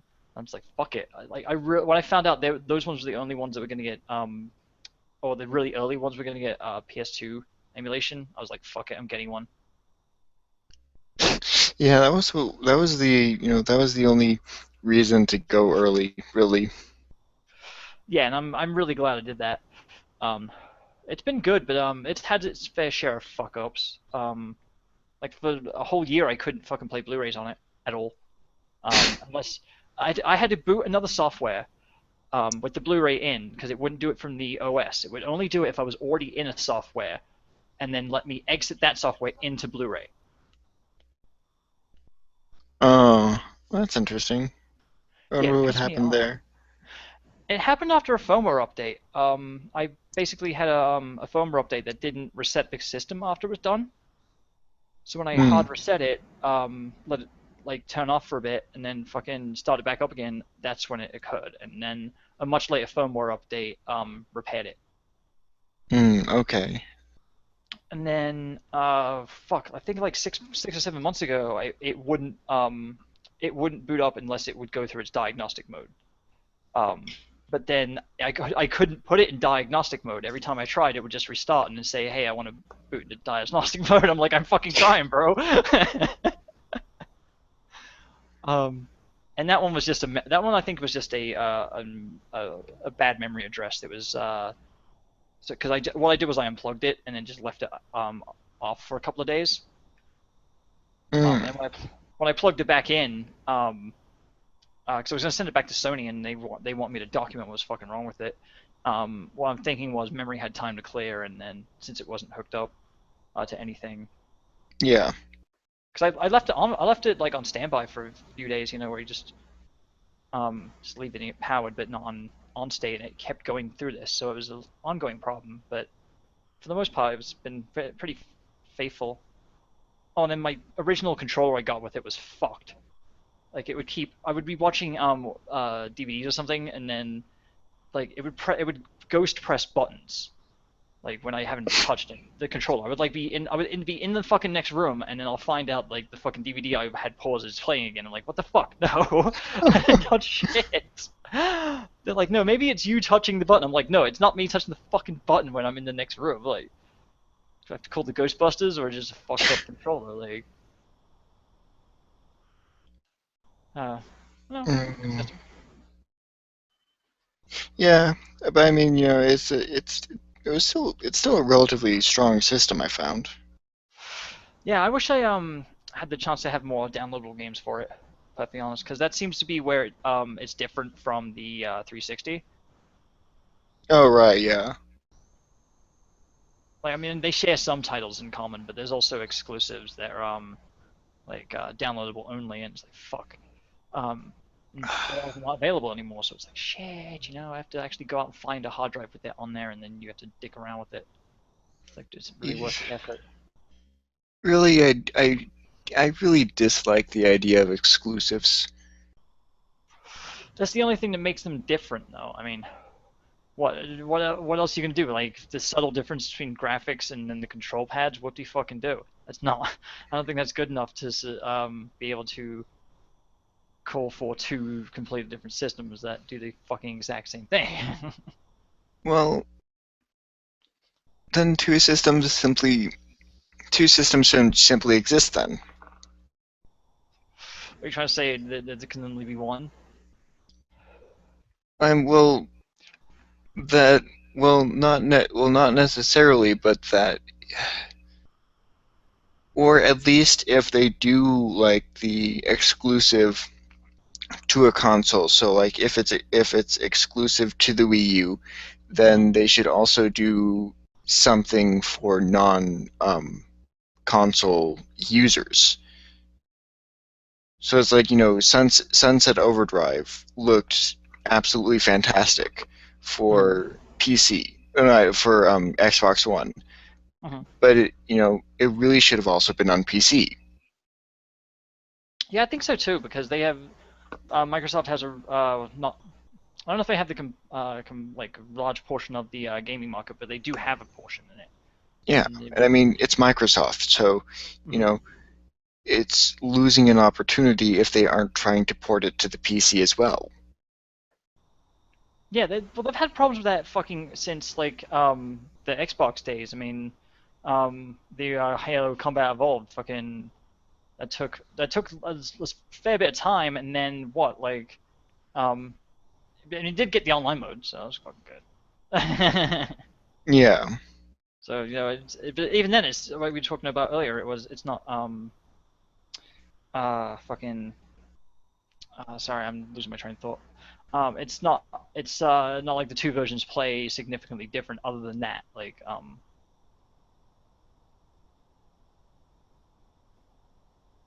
although online mode does change the nature of a first-person shooter pretty quite a bit.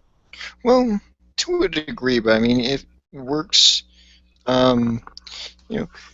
Sometimes it does work though. I mean, like GTA 5 Online is probably the only good part of GTA 5. Yeah, see, I can see that, like, because otherwise, like, playing those games by yourself just gets boring. Like, racing games are more of a multiplayer experience, I think. Yeah. Yeah, I mean, to a certain degree, I can see that. Yeah, like, fuck, I used to go to the arcade and play a lot of racing games, and me and my friends wouldn't even play ones that you couldn't play against each other people. Like, it's always like the ones where you got like Sega Rally fucking four machines linked up. It's like, sorry, Daytona. Don't have Sega Rally four player, but yeah, Daytona fucking is awesome for that shit. Well, and I mean, especially for like something like the arcade, if you aren't doing something multiplayer, you're doing it wrong. Oh yeah, absolutely. Although, God, I forget which one of the there's a port of one of the House of the Dead games where the two-player you can have two guns, but for one player. So, I mean, you could do it with two players anyway, but you can have the mode where if you have two guns for two players, and you can actually play one player with two guns. Yeah. Which I think is taking advantage of that quite a bit. Yeah, which I mean, and I mean, especially if they keep the weapon, the image, or I mean, what am I talking about? The amount of the amount of enemies the same. It would be good compensation going to single player mode to give the single player two guns. Yeah, that'd be awesome. Or I mean, I have to get all these peripherals and shit because I found a company that actually still makes old school peripherals. Like I saw GameCube on there and shit. I was mostly interested in the Dreamcast Nexus memory card. Yeah. But I also need to get Windows 2000 for that shit. Um, it's the last version of that particular thing that it will support. Yeah. So I have to dig up one of them discs somehow. And but yeah, I saw what was it modern light guns for PS3, so they can, and PC and Dreamcast and all that shit. Or you could just get converters for them. And yeah, they'll work on like modern TVs because of the way light guns work. They don't work on like plasma and shit or LED and whatnot. Yeah. Well, I mean, it, it the only system that I think has been able to do that sort of thing well Uh-huh. has been actually the Wii and the Wii U. Yeah, but that's Like, just because integrated into the control scheme, like for all yeah, games. yeah, exactly. Hmm. Yeah, and for that kind of thing, it's really intuitive. Although was it the one? What's the one? There's like a archery game where it's basically like Legend of Zelda kind of style. I don't know if it's for the original Wii or the Wii U. No, Where you it's have to like that was for the Wii. okay, yeah, my one of my friends fucking hates that shit. She's like, yeah, she's like, it's just like archery, but that's why it sucks. Well, yeah, and that game did kind of suck, but that Mhm, it was also an earlier one, so mhm. Oh yeah, I'm not. I can't have an opinion of it because I haven't actually played it. I'm just kind of I'm just that's an example of where the it was used maybe incorrectly. Um, well, yeah, it's not bound to be perfect. yeah, but then you can like get this. Can't you get like the Zappa fucking thing? Yeah, well, all the Zapper is a plastic thing that you know it doesn't change the experience at all. I mean, Oh really? it's just a plastic thing that you put the Wii mode into, and it offers you a different shaped controller. So when you press the trigger, it just hits the B button. Okay. That yeah, it's really cheap. And same with all those Wii Sports gear. Oh yeah, that shit's like what is it? They're just like plastic add-ons that don't do shit. Yeah, I remember those. yeah, it's like all that bullshit. I know. If they had a fucking lightsaber one, that'd be awesome. Like zoom, zoom. Yeah, I mean, if the if it did change the experience, because then I could see a use for it. But it the Star Wars game that uses swinging lightsabers wasn't even for the Wii or the Really. Wii U. Um, It it was that stupid one with the dancing mode for the 360, or no, oh, not for the no, there's the one there's the Kinect one for the 360. I know about that one. yeah, that one. We have that at my workplace, and everyone fucking hates it. Well, maybe not everyone, but a good portion of people just like, yeah, it just sucks so bad. Yeah, well, I tend to agree with them on that. Hmm. Yeah, like I did enjoy the was it Soul Calibur 4 with the Star Wars characters in it. Although if you're sense a suspension of disbelief, it just like yeah, Darth Vader's fighting with his lightsaber. Realistically, he probably sliced people's weapons in half and shit. Yeah, He's just but like I they only mean, put it on like setting 1, and like that way it won't kill you immediately. yeah, well, I mean, it played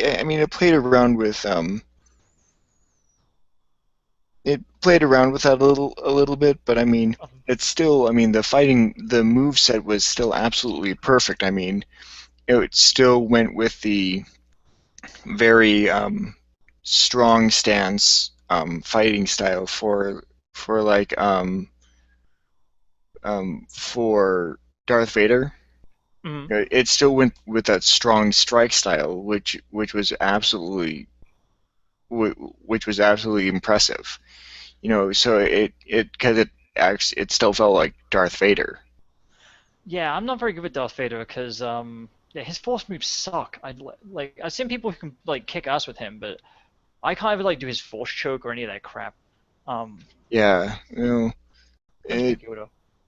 I mean, Darth Vader is, has always been the weaker um, fighter out of all the cast, out of all the Sith and Jedi. Hmm. You know, he's always had the weakest fights that depend so much on his environment instead. Yeah, even in like episode 3, fucking where he was all just like jumping around and shit. He was basically taking advantage of the environment rather than the fight. Yeah, that's my big problem with episode 3 is that the fights, while they look technically impressive, it isn't Hmm. because of the sword fighting itself. Yeah, Which it's great that it can make which it could make impressive scenery, but really I needed more. oh yeah, no, I don't know if you watch Red Letter Media, but they do a really good deconstruction of the first 3 Star Wars movies. It wasn't the first 3, the prequels. Um, I sound like a tard. Um, you know, but yeah, they do a really good breakdown of that. And one of their criticisms is that the fights in episode 2 and 3, especially that fight, or just the most important fights, just look like video game battles. Yeah, actually, that's a at least for number 3. For number 2, I mean, I I still I still will defend number 2. Yeah, well, the criticism of the video game battles is different for each movie. It's not like they use the same. Basically, the point is still the same, that they look like video game battles, but the way they describe it is different depending on the movie. So in the third one, that's what they say. It just looks like a video game battle because it looks like it's like CGI bullshit. And then and like they're jumping around like Super Mario and fucking climbing ladders and crap. Yeah. But for the second one, they basically said it was the way the battle plays out. It wasn't necessarily the like the actual sword play and what's going on. It was more or less the motivations for the battle.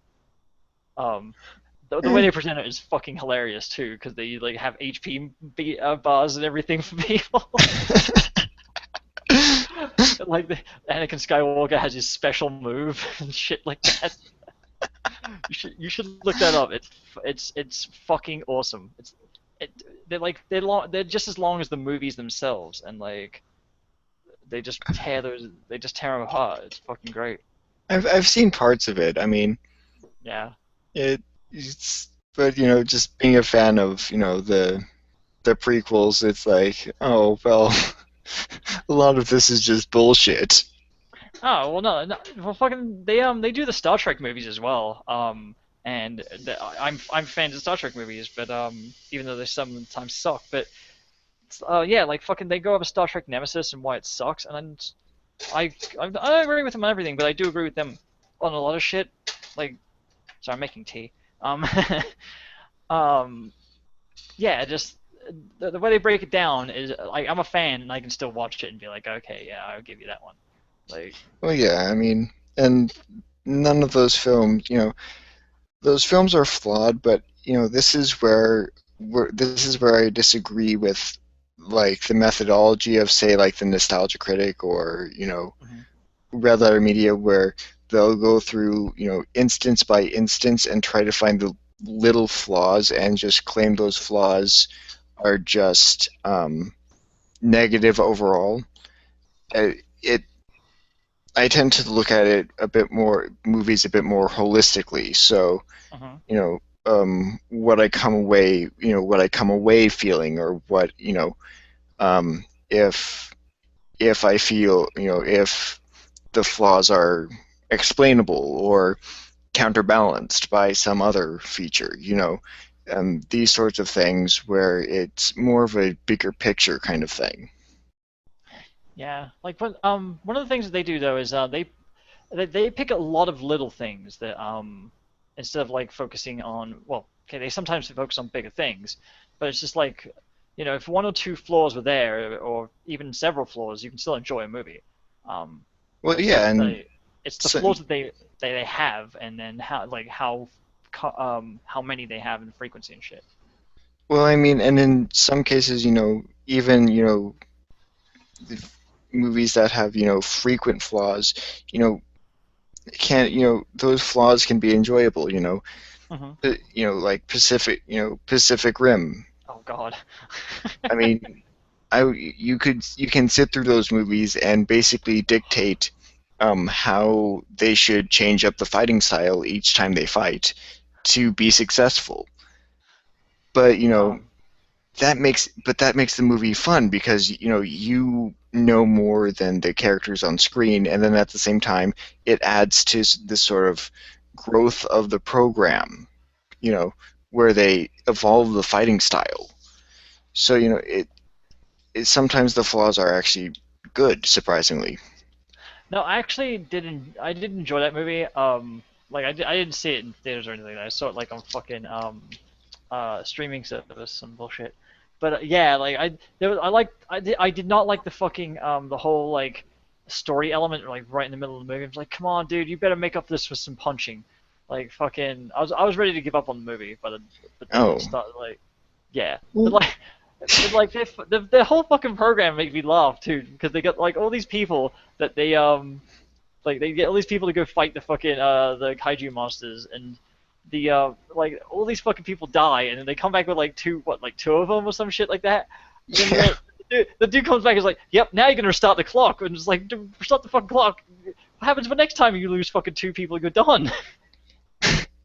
Well, I mean, yeah, I mean, but see, I enjoyed those elements too. I mean, I enjoyed the story element because it gave a good reason for the fighting, and even it didn't even give you all the it didn't explain everything to you. So like Yeah. it would mention the cult, but then the next time you see the cult is in a visual reference, not in a pointed oh look, there's the cult sort of thing. Uh-huh. And it's like and every time they lost to is like those that's honestly what made the fighting scenes for me because it's like there's actual loss. It Oh wasn't yeah, it's no, I'm not. The fighting scenes were the best part of the whole movie. Like and like yeah. everything with them. I can't fault that at all. Um, but yeah, like just some of the stuff that just happened is fucking stupid. Like when the one bitch, they do the whole, I can't even remember anyone's names in the movie except the guy Marshall, just because I was ripping on that the whole fucking film. Like, here's the thing, I never figured out if that's his rank or if that's his name. Couldn't figure it out. I was just like, all right, so yeah, what's up, Marshall? Yeah, like, I could not fucking figure it out. They only have one marshal in the entire camp. I know, it's it's they never clear on that, so it's like, all right, that's fucking confusing. Um, God. And then there was the Russian people. The Russian guys should just like fucking came in. When they came in, I was like, all right, so these guys are gonna start getting shit done, right? And fucking, they're like my favorite characters, and they're dead now. It's fucking bullshit. and and the robot was the cutest robot ever. I know. I Like know. like And they every had like everyone like looks at me strange with like robot cute, but it's like look at it. It looks like a metal gumdrop. It's so it's so cute. oh, and they have matching uniforms for it as well. That's what I fucking love. Like like their fucking suits resemble their robot in a significant Yeah. way. Yeah, it's just like, dude. All right, so it's like halfway through the movie, it's like, all right, well, our fucking protagonists are boring. We're gonna give you new protagonists. Fuck them. Like, I'd love that shit. If they would have pulled that shit, I would have been totally like, awesome movie. Like they build you up with the hour-long bullshit of this boring crap, and then they're like, yep, all right, they're gonna come in and kicking some ass. They're gonna kill off this guy, or he can like, he can break his arm or something, and gets food poisoning, and it's like, oh, dude, no, I can't go fucking fight the kaiju. I'll see you guys. I'll see you guys tomorrow. I'll fight the next one. Well, and it's but I mean the protagonists did their job. I mean, it was Uh, certainly a risk to use like very Grecian style characters to convey the story. But it's like and even you understood it instantly, and it's like okay, I can figure out where the fight is going to ensue here. yeah, So I mean it Yeah, I just can't fault it for, using stock characters because it it the prior he Toro knew where the priorities were and he hit at the priorities. Yeah. Well, I love Charlie Day in that shit. He was awesome. Yeah, the acting too. The acting, even for the cheesy script, it was very good acting. Even for some of the cheesy acting, like the fucking was it the one English dude? Whoever played him is just like hamming it up so fucking much. Like, but it's great. He was awesome. No, It's the, such the a gimmick. Australians were the best actors in the entire bunch. Oh yeah, yeah. I like them because they had like the whole father son dynamic, and then dude's just like, he fucking always gives his son shit, and then like he has an arc as well. Like his fucking, Yeah. at the end he's just like, oh god, I'm not gonna give it away for people. You should watch this film, but like, you might want to fast forward some shit. Like, No, don't fast forward. oh god, no, it takes forever to get to the good shit. That's the thing. Well, okay, if you're into only there for the fights, then sure. But if you're nerds like me who are into canon and, like world building and character relations and all of that stuff, then, then the middle part has substantial parts of meat as well. See, now I like world building to just tear it down. Like that's the thing that builds tension in the movie. But like there was just too much bullshit going on, and they could have just like had a couple of scenes, like maybe some like scenes of like other battles they had like in like the past and shit. It's like, oh yeah, remember when fucking Kaiju, what's his face, like totally had that fight with him, and fucking show some of the older battles in between in that segment, the long segment of story that is like that's just boring as shit. Like they could have just spiced it up a little bit, just have a conversation where like you get like a 2 minutes of footage because the only bit they show is the chick where she has the test that she fucks up and Yeah. which is don't get me wrong, like it explains how like if you get all emotional the robots just get fucked, but what I don't understand is why don't they just have a fucking machine that's not built into the robot. Like they can just like hook people up and say, oh yeah, you're fucking Well, compatible with each other, and boom, there you go. You don't have to well, like why didn't they pull out the sword sooner? yeah. I've heard that criticism a lot. It's like they're well, I mean, I state it as a criticism, but it's not really a criticism. It's it's those sort of stupid moments that make the movie enjoyable because it's like you feel smarter than the movie all of a sudden. Yeah, there's a lot of shit like that in the movie. That one's pretty glaring too, cause like it fucking easily destroys everything. Yeah. And fucking and the thing is the dude fucking that's his old robot, right? They found it and like Yeah. yeah, refitted it. Yeah, it's his fucking robot, right? He's all like, yeah, I know this thing like the fucking back of my hand, motherfucker. And then the chick's like, oh yeah, we have fucking super killing lightsaber sword. Boom. And it's like, what? How come I wasn't at that briefing? What the fuck? This. Yeah, it's like, at least be mad at her for you messed with my robot. What did you do, bitch? Yeah, right. It's like, oh yeah, we also got fucking roller skates on this thing. Like, just in case. You never know. And I guess it didn't help that she was also Asian, so the whole pop a katana out of my arm Yeah, right. was like, okay, that's stereotypical as shit right there. God, I don't know why she was Oh, sorry. What was it? Yeah, she gets all like pissed off, like a bunch at one part in the movie at the marshal guy. And they explain that because she has like the fucking whole revenge fetish thing. But like everyone fucking tells her not to do that shit. And they're just like she's like no, I'm fucking cool with my revenge. Blah blah blah. It's like it's like no, you don't understand. If you can't think about that shit because we're driving a giant fucking robot. Like, and then after that, it's no problem. Like, they have that one moment, and then she's like, "Fuck it, I'm over it." Well, she. I mean, it isn't that she. I don't think that she's over it, but it's that uh, it's the whole idea of okay, I'm going to use this as fuel to, when I pop out my katana, Yeah, you pretty much. that sort of thing. It's like it's just motivation that you keep in the back of your mind. Yeah. I mean, yeah, like I said, I enjoyed the movie. Just there's parts of it I didn't like, but I like the whole explanation of the villains because they just like they could have just been like stupid monster movie, but then they actually go and explain some of the canon there, and I like that. The way they did it as well was really good. Yeah, and that climax. I mean, I'm not going to spoil anything about the climax, but No.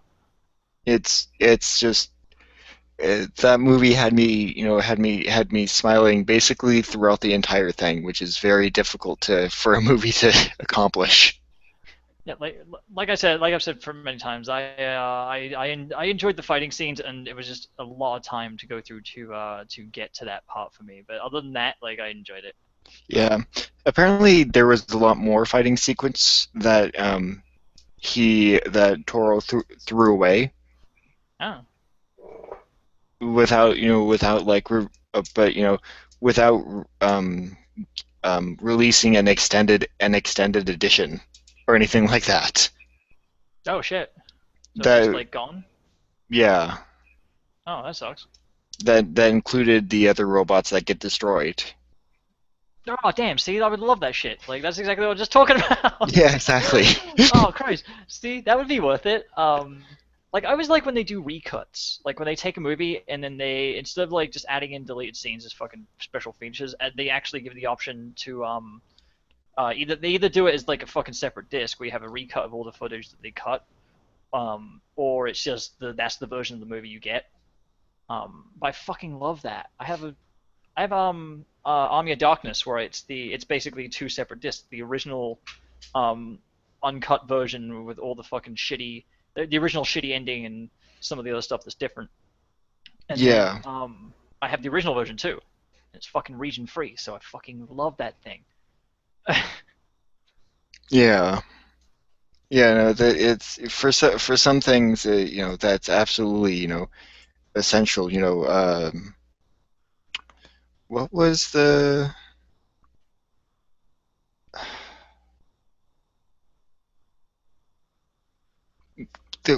what was the one movie where the studio demanded they make a happy ending that got panned in theaters? So they Brazil? re-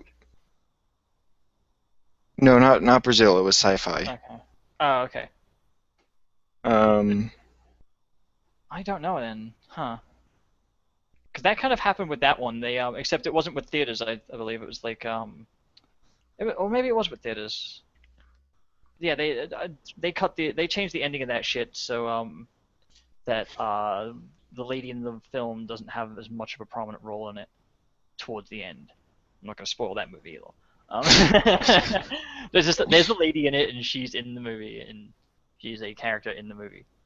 But yeah, and being a character in one particular version of that film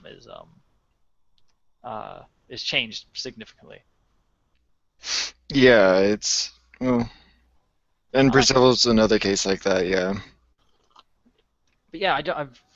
Yeah, I have no idea other than that. That's this will be news to me. Um,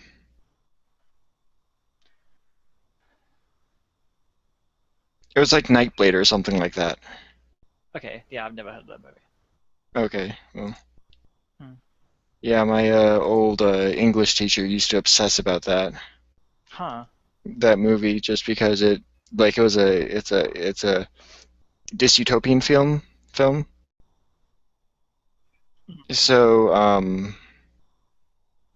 So they changed it to be a happy ending when in the ending it was supposed to be a depressing ending, and so the director's cut features the depressing ending instead. Nice. Fight Club's like that as well, but that's not that's the difference from the book to the movie. That's where what's his face the protagonist fucking hooks up with the bitch at the end. If you haven't seen the end of that movie, spoilers, fuck you. It's a good movie. You should have watched it by now. I don't give a shit what you have to say about spoilers. Yeah, there's a certain point where it's like, yeah, no, that movie's too old. Go, it, I wouldn't Lu spoil it still, but fucking, you know, Fight Club's like I don't know. That everyone should watch that film by now. yeah.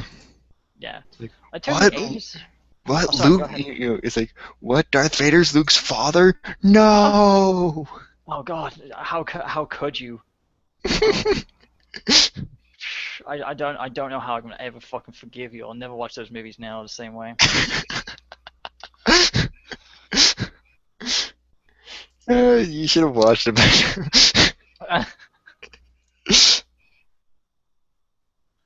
Like, yeah, there's just certain movie spoilers that are just so fucking, uh, they're so put through much popular culture that there's no way that you can't know them. And Yeah. Fight Club's pretty fucking well known, so it's like, you know, that's not even what the whole movie's about. So it's just like, that's just part of the movie, but it's like a small part. Yeah, exactly. Yeah, I mean, the rest of the fucking movie's awesome. I love that shit. God, that is like my favorite film, I think. Other than Spaceballs, like if I had to pick one I could have to watch forever, it'd probably be Spaceballs. Um, but Fight Club, I'll be thinking of Fight Club sometimes. Like, oh man, or heat on Eh, Spaceballs. It was a it was a decent movie. I will give it that. hmm Yeah, I like the CGI in that movie like a lot. Apparently they had a really low CGI budget, and so they had to be really creative with the effects that they did. Yeah. I know, because one of the things I've got like all the Lord of the Rings films, but I went to go see like the first one in theaters, and then my mom's fucking obsessed, so she's like the whole box set, and I watched like part of the second one, I'm just like, fuck this, like, and part of it was the CGI effects, and not necessarily like the monsters and shit where they have like the ants and all that crap, and they're all CGI. It's like the things that they do to try and like the blue screen effects sometimes suck. Like, they're good. They're really good in like a lot of the movie, but then there's parts of it where it just pulls me out because there's like a single shot that just is like cheap. Yeah. I can I can understand that. It pulls me out of the movie when it's something like that. Whereas something like Fight Club, it has a way less budget and they don't do that shit. They really hid their effects well. Well, they don't need to either. Oh yeah, no, it's not fair to compare them directly that way, but like just in the quality of how they use their CGI, and and like fucking Peter Jackson's other films suffer from that. That's the thing. It really does my head in. Really? Like, I've never heard that criticism before, so. oh god, I've heard that quite a bit. So like certain parts of King Kong where like the fucking the way that the background is put against the like put against the characters is just fucked. Like it doesn't look right. It's either like horribly done or like the quality of the graphics or the way they implemented it. Or it's like a different fucking frame rate to everything. So everything appears to be moving way fucking faster than the people are moving. Mm. It's just like Well, yeah. single quick shots that are like really fucking aggravating. Um, and then the Hobbit he uses like first person shots in like the barrel scene. Um, and those are like done on like a fucking handy cam or some bullshit. They're like maybe a GoPro or if I don't know. It's like some handheld camera that's and they're like only quick shots, but when you see them, they look different than the rest of the movie. Yeah. Well, yeah. I mean, all right. I mean, at least for the Hobbit films, I mean, Yeah. it he took a number of risks for that, and I don't think all of them paid off. Yeah, I agree with you there. I mean, I personally enjoyed how um, I personally enjoyed all the different new lore but it's like, having to add, adding the female character in there. Well, I don't see why they had to do that. Yeah, me neither. Like, I mean, I haven't watched the Hobbit films. Everything I go on is what people told me. So my criticisms, are fucking bullshit of the actual content itself. But my previous criticism about the handycam footage, I've actually seen that myself, so I can speak to that. But yeah, as far as that goes, fucking taking artistic license is one thing, and as long as you can do it well, then more power to you. But fucking he took like artistic license that's way too far. It was just unnecessary. Yeah, I mean, adding something, like what was already essentially there, like something like the Gandalf sections, where Gandalf is by himself, you know, that footage I can understand because that came directly. But then, adding Legolas in there when he wasn't in the original, nor was he in any of the extended. Then, when he went and added, the female new character, it just didn't, it was those small things where it's like they weren't validated. They didn't add anything to the movie or anything like that.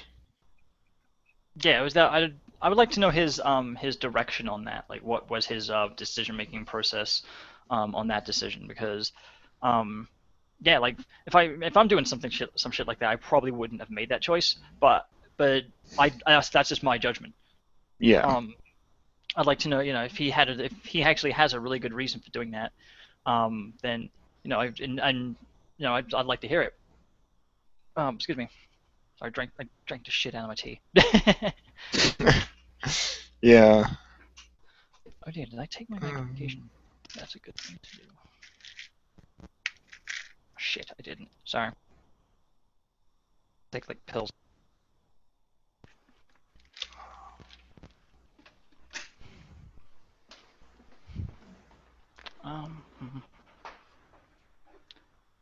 Well, so now you've beaten Saints Row 4. What are you going to be playing?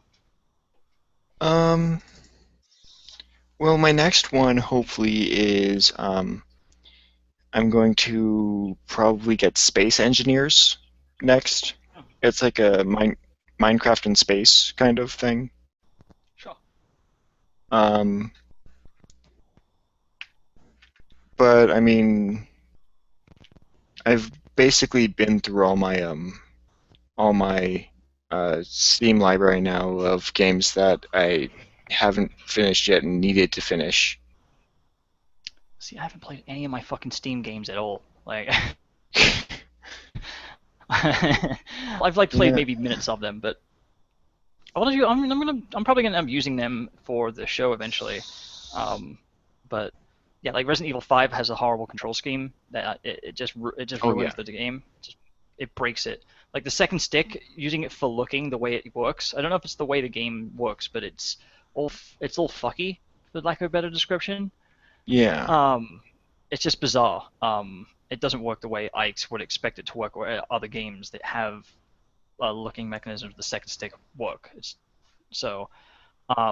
Yeah, I paid like $5 for that, and I'm probably not gonna ever fucking play it. And then yeah, I got a whole bunch of other games. I got Worms on there, which is what I want to use for the live streaming show. So maybe I'll test that. I'll have to download Steam again.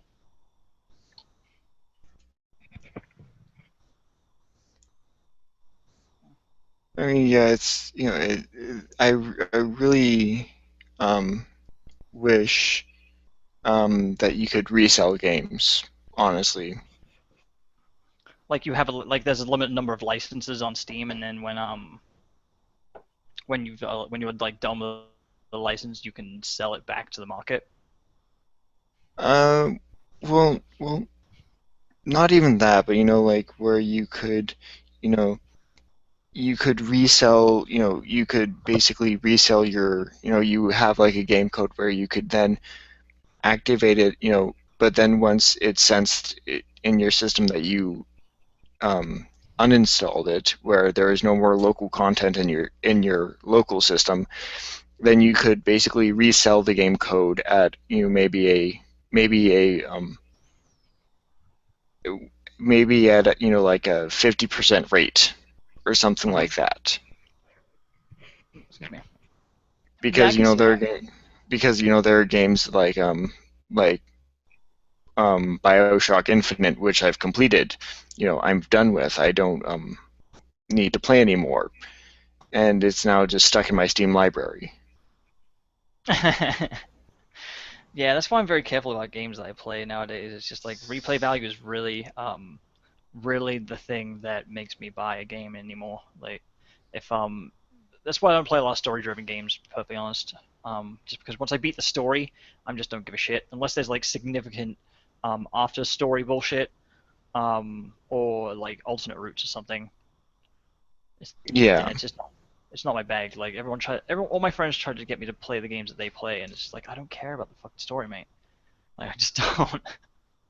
Um, if there's good gameplay and story, I mean, I'll maybe sit around for the story, but I'm there for the gameplay. I'm not here to watch a movie. yeah. That's why I might pick It, up Saints Row 4. Yeah. well, and in Saints Row 4, I mean, it I mean, it's really an interesting thing where it it falls under sort of the same traps that regular open world games traps fall into. So there's only a set amount of different activities. You can only there's a limited amount of mechanics. So Mhm.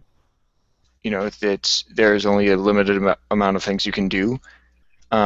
Mhm. But at the same time, they introduce enough variables where it feels they can keep it constantly feeling fresh.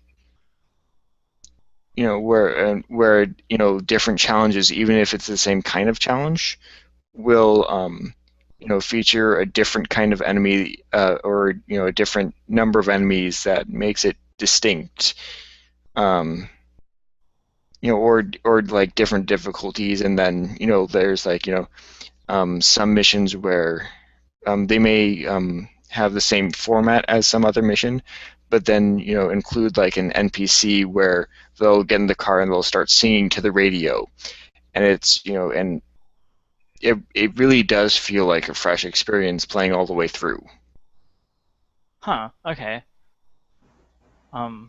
Yeah. I mean, I want to pick it up because I would like an open world game. And does it have multiplayer in it? Local multiplayer rather, or is it just single player? Um, it actually has it has LAN. Um, Oh, really? yeah, like apparently you can like do like a LAN party with it. The thing that I Holy noted fucking with shit. multiplayer though, playing with a friend in an online game, you probably want to, if you want to do that, you probably want to decide with another person to go through the story together, because if Mhm. you do decide to use a character that's like higher power than the person whose save you're in controls how much ability the player has. So, like for example, Yeah. it's like I had gotten all the superpowers. I went into my friend's game who had none of the superpowers, so I couldn't access any of my superpowers. Okay.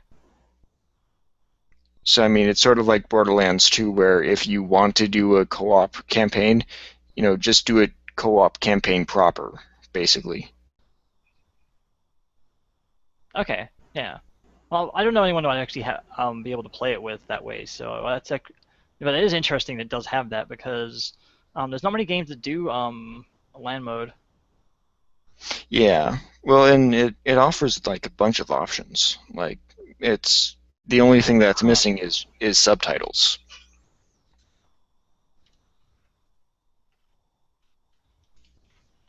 I'm sorry. Someone's in the chat. I wasn't even paying attention to the chat. Oh, someone is? Someone was. I don't know if it's now. Well, I'm Shout out to sorry. Max Fiverr. Yeah. I'm sorry, random He said, person. I didn't notice you there. he said he was looking at Mike Cernovich's tweets. Interesting stuff. Yeah, I was looking at that during the course of the discussion with Kyle. Do you want to go over that real quick? I know it's dragging on a little bit. Oh, sure. Oh yeah, he was saying something about how he had a whole bunch of fake followers follow him last night. Hang on. Well, let me go to Twitter and load up the load up because Let's see. Yeah, I'm following him, so let's see. I'm gonna go to his full profile. See. Yeah, because I was thinking about this earlier, and I just totally spaced it. God damn it. The thing I don't like about Twitter is you gotta scroll through all this bullshit. Let's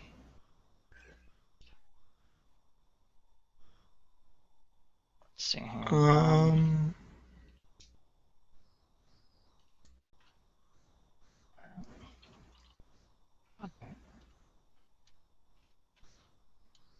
I mean, play dangerously. Is that Yeah. is that anti or pro? I think he's pro.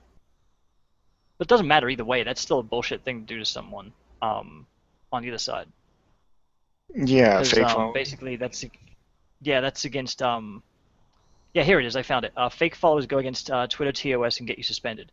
So SJWs buy me fake followers, then they report me, framing me essentially. Oh, He well, posted a picture of it. Fuck, I'm trying to find it now, but okay, yeah, it was like 10 hours ago, so it was way earlier in the day. But I only just seen this shit, so. he does put out a lot of tweets. God damn it, he does. Yeah, like it's. I don't have time. That's why I don't have time for this shit. Like it's just, you know. Yeah, I seen this one earlier today. Where he's like Franklin. Blah blah blah. Do you know that social justice warriors have filed false police reports against me? Posted pics of my home address, not non-ironically, and some dude's just like, I don't give a shit. Like, so. Yeah, he's been posting a lot of shit, but that's what I've seen today of his. So I don't know if that's what dude in the chat was talking about. Wow, 2,000 fake. Someone's dishing out money to Yeah, to 2,000 drown this fake guy. followers. Yeah, I was looking for that picture, so I couldn't find it. I don't like the way Twitter like closes. It like crops a picture until you actually fucking click on it, and it's like, dude, sometimes the information I'm looking for is in those margins, you bitches. Yeah. It's not. It makes it less useful. Damn it. Yeah, I can't find it. But yeah, you did see that? Yeah, I found it. I Sweet. retweeted that just to. Oh, I'll just go to my fucking homepage then. Yeah, sweet. Because that's bullshit right there. Yeah, like who the fuck does that? Like, are we doing that? No. I don't think so somehow. No, well, if we do that to someone, that's going to be a. I hope that doesn't bode well for that user. Yeah, or it could be multiple users doing that shit. I mean, Well, do you really think that one person has the money to pay for that on their own? or multiple ones, but you know. Yeah. But that's. So Gamergate gives to charity. Prospectively, multiple people have given money to the same fake or to the same fake followers site to sabotage a Gamergater. Oh, yeah. Yeah, this is a big moral ethical dilemma. I hate how they don't even deal with deal with the bullshit of us donating to charity. Well, they do, but it's like, oh yeah, well, you're just doing it for like whatever fucking reason they want to say we're doing it for. You weaponize it. Yeah, and I would actually give them that one if we weaponize it. We weaponize our kindness. I'm so fucking sorry. What? Shit.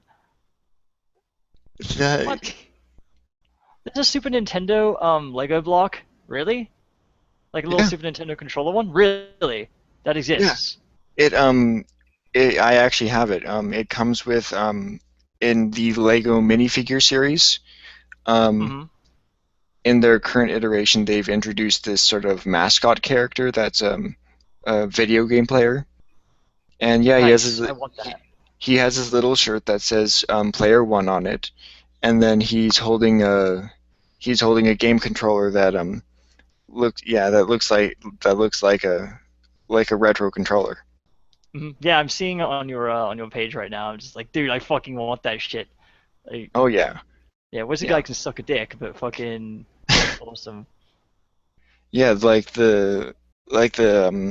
Yeah, Lego minifigure. It's just an awesome little theme. I mean, it's even tied to this fun freemium MMO game that runs sort of like Skylanders, except for you need to um, basically develop.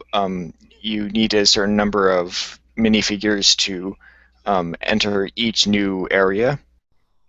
Okay. So, like, you buy the minifigures, then activate them, and then they become playable in the game. But yeah, I mean, it's a really fun. It's just surprisingly fun for a freemium game. Yeah. Huh. I didn't know about that. So how does the Lego figures actually tie into the game? Because like with Skylands, they have the near field communication. I'm not supposing that's what they fucking do with this game. No, no. They each polybag, because it's a mystery polybag, they run with you don't know which figure you're going to get Mm-hmm. just by um choosing the bag, but each one comes with this code that so you download the game, and then there's an in-game store where you enter in a code that comes in the small poly bag, um, and the code unlocks the character. Oh, okay. Or else Huh. you can, you can you know buy it in buy players in game. You don't get the physical figure, but you can unlock the characters in game using the premium currency, which is crystals or basically that so you either use the premium in-game currency or you use real money to buy the polybags. Okay. Because yeah, I saw that one. I was like, oh my god. Like, although I really want the Yeah. oh fucking what was it? I really want the samurai ones just because I love samurais. The samurais, yeah, I know they do have a samurai character. It's in a previous series though. In series 12, they have a Tale of the Hun for the vaguely Asian ethnic character. That's cheating because he's already yellow. Oh yeah, I went there.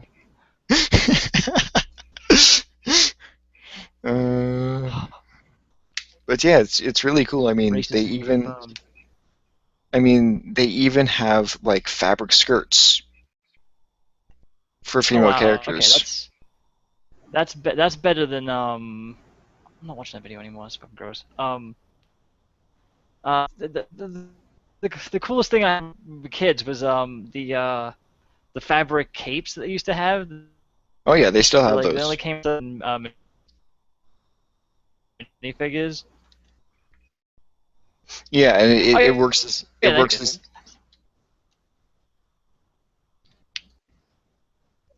yeah, and the skirts work the same way, where they just essentially have three holes where you put it around the pegs on the leg piece.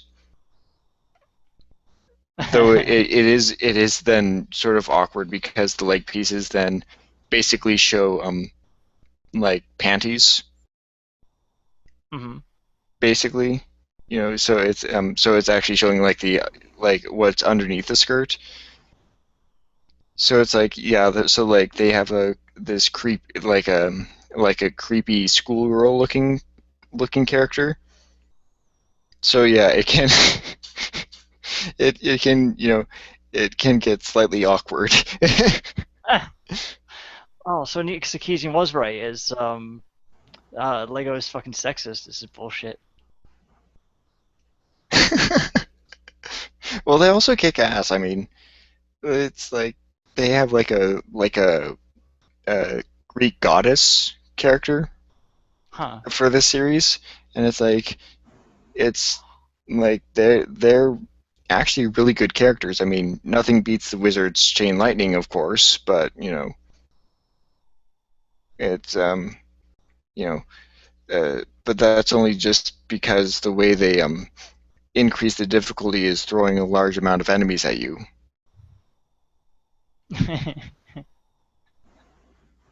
Oh, that's right. We talked about this in a different chat. Yeah, in the private chat, yeah. Yeah. No. Yeah. The whole scaling of that bullshit.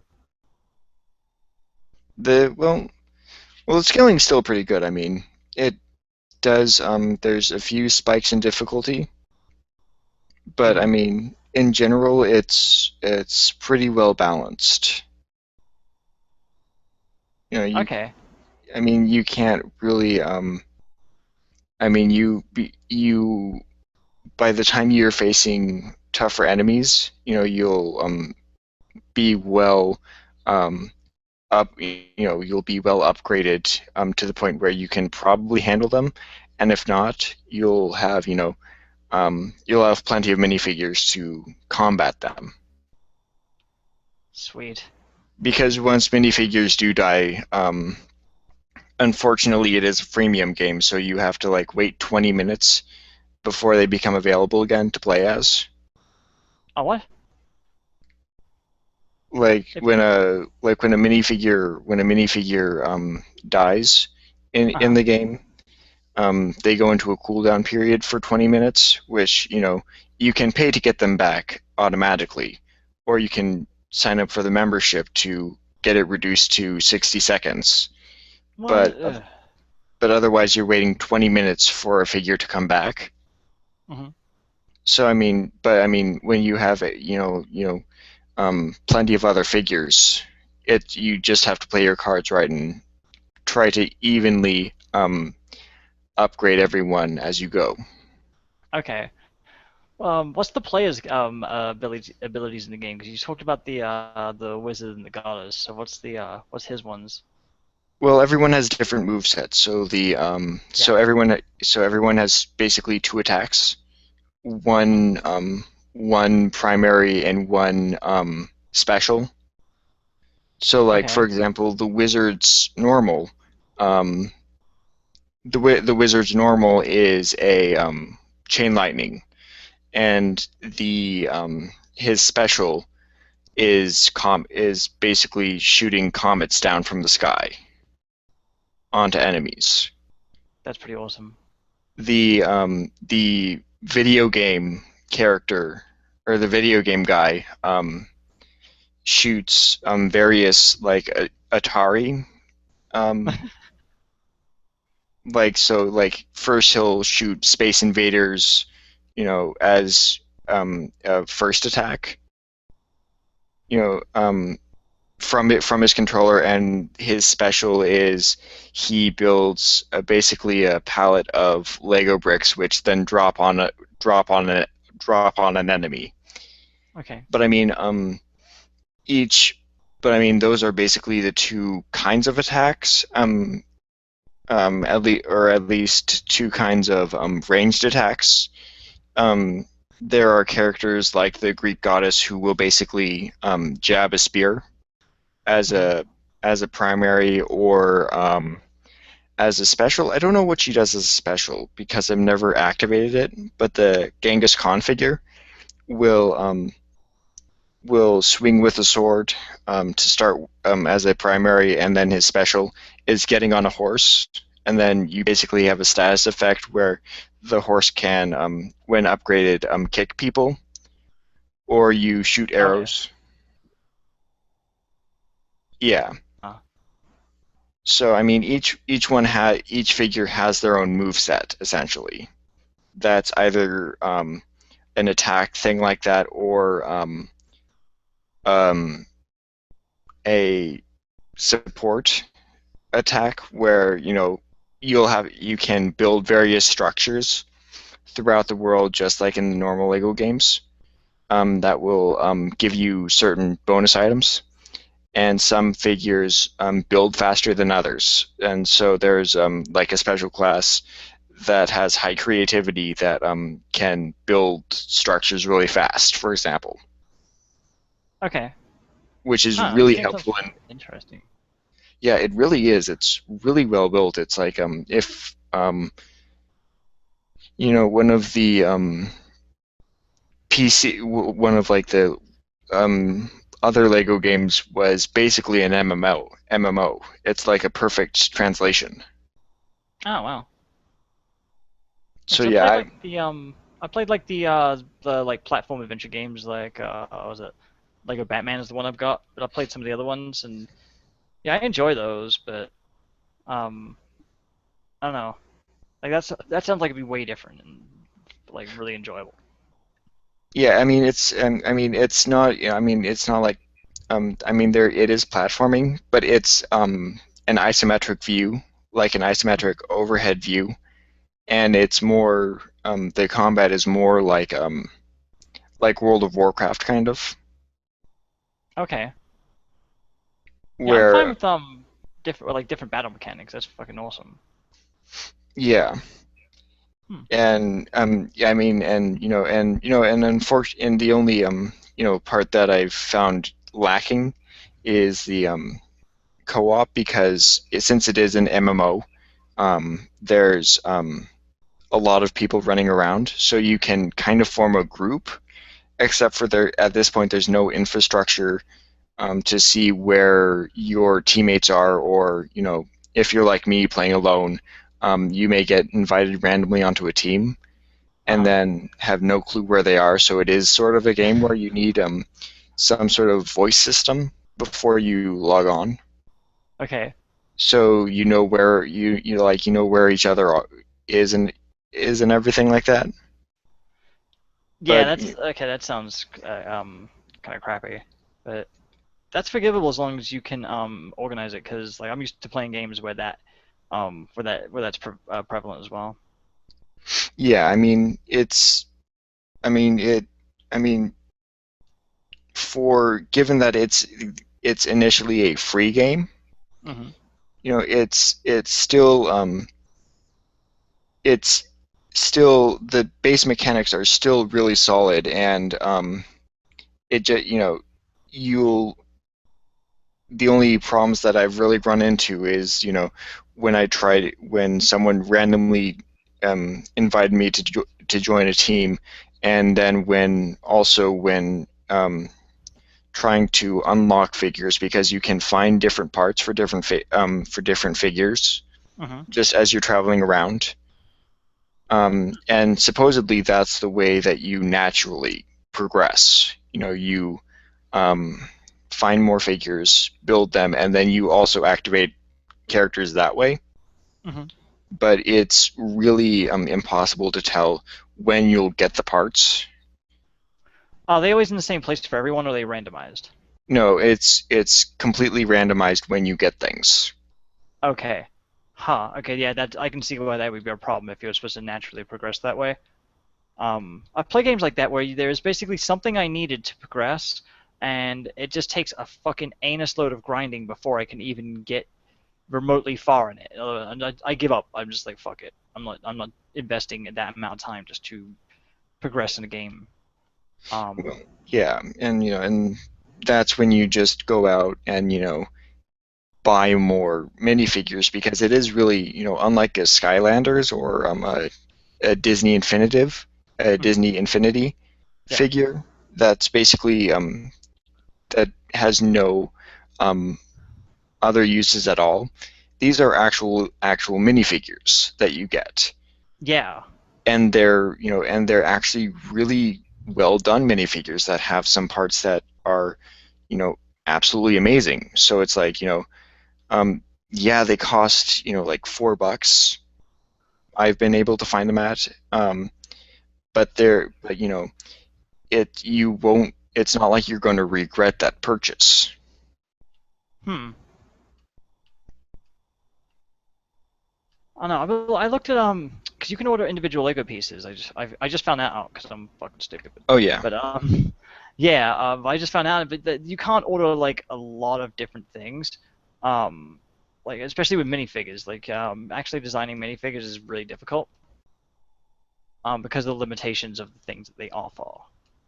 yeah, and I mean you can get certain minifigures through or just like regular Lego bricks through places like Bricklink, but I haven't necessarily been able to. I mean, uh, it's those are still much more complicated tools than than the regular consumer would want to go through, and they're also way more expensive. Yeah, I can imagine if they're doing like what's the granularity on that? Can you order like just fucking like one head of certain color or some shit like that? Do you have to order Yeah. like bulk or some shit? Oh really? Okay.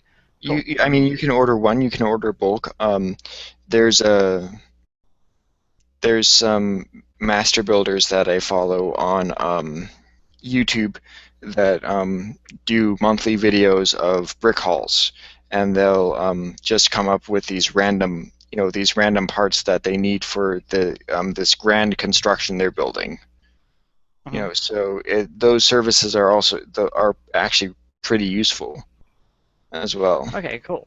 Cause yeah, I really like those. I saw the life-size Lego X-wing that was basically the Lego X-wing built out of to be like massive. Yeah. Oh yeah. Lego it was fucking metal, so that was boss. Yeah. It's yeah, and those giant structures. Yeah, it's So it's I'm playing Minecraft as a creepo. oh yeah. Yeah, it's really fun, those giant structures. Though surprisingly, the Minecraft theme that Lego has currently going has been surprisingly restrictive. Yeah, you'd think that would go hand in hand, but they've got like the micro figure ones, and then I've seen that they have I don't know if they're out now, but I've seen them where they have the actual minifigure ones. Well, yeah, they've transitioned over to regular minifigures at this point, Okay, but so they are out. yeah, but Sweet. I think they possibly might be an online only thing at this time. Really? Huh. Like Damn. I have no clue where the various distributions lie, but I haven't been able to find any at stores. Huh. Because yeah, I don't know. If I don't usually order toys too much. I do order them though, man. Because fucking sometimes you just have to. Um, Yeah, and like especially with yeah, Lego, they yeah. can be stingy about distribution. Yeah, fucking for sure. Like, I don't know. I've still got all my old Legos, so I've only really wants very specific things in my collection now at this point. Yeah, I mean, and eBay, as long as you go through certain sellers, because it's easy to get duped on a service like eBay. But Yeah. finding old sets, yeah, I mean, for the collectors, I mean, you most likely aren't going to go through stores if you're just trying to find sets or find something you specifically want. Oh yeah, my brother managed to find a set that we had when we were kids, like forever ago. He found it in box unopened. and he bought 2 of them. He gave them to me for my birthday. It's fucking like a Technic, like the motor set for Technic Lego. Oh yes. Yeah, it's fucking awesome. Yes, We used to love have it. those. We used to have it when we were kids, and yeah, we used to hook it up to all sorts of shit. So he bought me 2 of them because he's like, "Would you like that?" And I'm like, "Fuck yeah!" I've got like the remote controlled ones and shit like that. So I love doing stuff. Yeah, Okay. I once found like this really old Lego set at a Goodwill, Mhm. and it was like really cheap and unopened, but it had like the tray and everything, Oh, nice. no plastic bags, it was like that old. Jeez. It was fucking fantastic. Oh man, one thing I have at my dad's house, I keep telling him it's there. I've seen it at his fucking house, right? He won't let me have it for some goddamn reason. Like I know it. He's fucking mental because he's like, oh, you never had one. I'm like, bullshit, dude. Half my fucking like rare Legos are in there, you bastard. Like, I used to order from the Lego magazine. Oh right, yeah. Yeah, and like so I've got like several region only Legos in that thing. It's fucking handy as fuck. It's like a kid's Lego scoop, basically, where basically if you have a bunch of Legos sitting out, you just roll it over them, and it has like a windmill that grabs all the Legos and just puts them in the container. Yeah. Yeah, I love that shit, and it has a base plate on top, so you can seal it and then just pull that shit out. But it makes cleaning up so much fucking easier. And he keeps telling me that it's not his place, and I'm like, no, I know it's there. I know, I remember having it there. And he's trying to fucking trying to keep it from me. And every time I talk to him about it, he always has another excuse. I'm just like, if it wasn't there, you'd have pretty consistent things to tell me. But because you keep changing the story, I'm fucking more suspicious. It's like you're playing with my fucking Legos. I know it. They are it's they are surprisingly fun. I mean, expensive, but No. it's either that or you join the cult of magic. Yeah, like I find Legos really handy for like when I do animation because I've got like the wooden mannequins, but they aren't as articulate as actual people are. They're Yeah. really limited. Whereas I've got like the Lego articulation pieces, and they're really articulate, and so making a skeleton out of Lego for like animals or something, or just Oh yeah. it's fucking handy. And then sometimes I like to build spaceships, but Yeah, of course, but yeah, like just so it's just whatever, like fucking yeah, like this really handy for that. Or like I don't have very good spatial like 3D spatial acuity when I'm drawing. I just have difficulty drawing that shit. So sometimes I'll actually do a mock-up of a 3D space in Lego, and then draw it out rough, um, and then basically start placing things in order, like making yeah. it. Yeah, it's just Oh. handy for that. Like doing mock-ups of like things that I can't otherwise easily draw the perspective on. Yeah, see, it's like yeah, it's like Legos like have actually a lot of more of practical use like that. Yeah, like oh god, what was I seeing the other day? Someone built something out of fucking Lego, and it was um, I saw the Lego house. That was awesome. Like the actual house made of Lego. Oh yeah, Um, yeah, I've seen that before. yeah, this was way like lower in scale. I think it was like a Lego keyboard or some shit like that. Um, but yeah, people like used to build like the Lego phones and all sorts of crazy shit. Yeah, I when I was younger, I built like an MP3 dock Oh, nice. out of Lego that worked for the longest time, and it's like you know. After it broke, it was like, oh, I can't use it anymore. It's time to deconstruct it. Yeah, I mean, and I don't think I ever built another one, mostly because at that point then I also got like this fabric carrying thing, Uh-huh. so it was stuck in there. The new one was stuck into like a fabric or like a leather carrying case, but still, it's like It's like Lego is fantastic for those kinds of purposes. I'm looking up if someone's built like a functional Lego game controller. That'd be fucking badass. Oh, probably someone has. Yeah, see that one's made. That one's like actually Lego. But yeah, like that'd be fuck. I'd buy the kit for that for sure.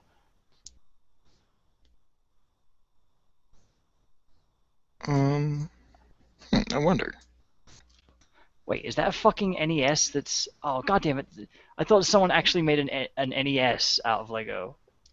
Um, that's fucking handy. Um, someone has. I'll show you this actually. This is really cool. Someone built a smartphone controller out of a Wiimote, and they built like a case for their for their smartphone. Hmm. Yeah, that's fucking awesome. And Here, go ahead and screen share this. oh yeah, sure. Hang on, I should really do that so everyone can see. Jesus Christ, is that the length of the link I just linked you to? Oh my god. Sorry. Yeah, the Google does the weird thing where it like for some reason has to redirect you. Ah, yeah. See, I'm like looking up some shit like on this, and that's pretty badass though. Can you Yeah, see here that? just a second. Oh, oh wow. Yeah, that's highly practical. I mean, it doesn't look fantastic, but um, that's the kind of shit you can do. I mean, And the Wiimote feeds through to the smartphone? I would imagine so. Hang on. See, see, it says here in the thing you can do it. See, instructors make a smartphone game controller of Legos. In this case, a Wiimote. Yep, it says build your case. Uh, oh shit, dude, you can do it with you get oh, Android supports the PS3 controller and the Wiimote. So you heard it here, fucking first. Oh wow. Yeah, Android's got game controller APIs. It's had them for a long time. Flash has them too, but they're just not activated. Like you can't use them because they don't do shit. Well, that's sucky. Yeah, that's one of the reasons I wanted to port it over JavaScript because yeah, that would be JavaScript has the functions that do that. What? Oh, dude, this is badass. Dude. Oh, I That so is want fucking. that. Yeah, see, this is. Oh my god, it's the player guy again. See. I don't know. I just want. I would love to have a fully functional Lego controller. Wait, is that working in 64? No. Damn it. See, it's what I want a custom case for one of my consoles. That's why I'm interested in this too. Ooh, actually. Well, you could probably do one um pretty easily. Yeah, this is oh what, dude? No. There's a whole bunch of case mods. Nice. What I'd really love to do is 3D print custom Lego parts. Yeah, I've been looking into that too.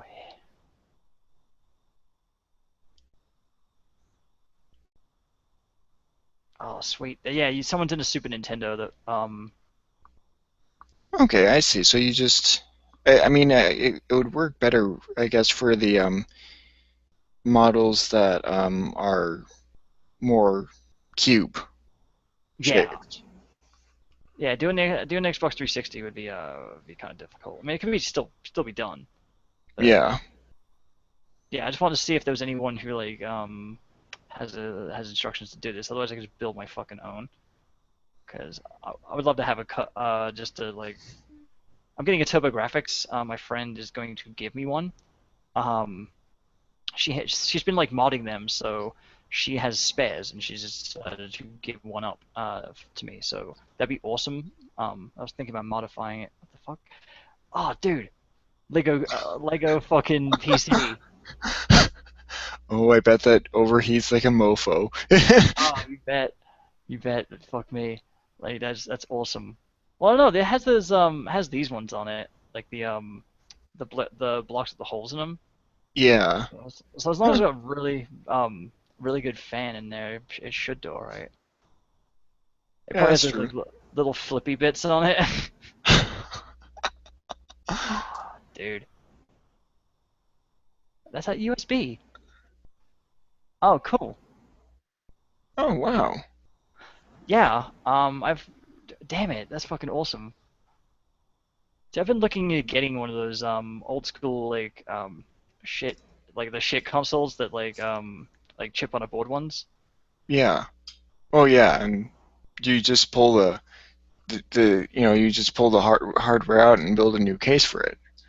Yeah, and I could do it with this. It wouldn't even cost that much. Yeah. Yeah, fuck it, yeah.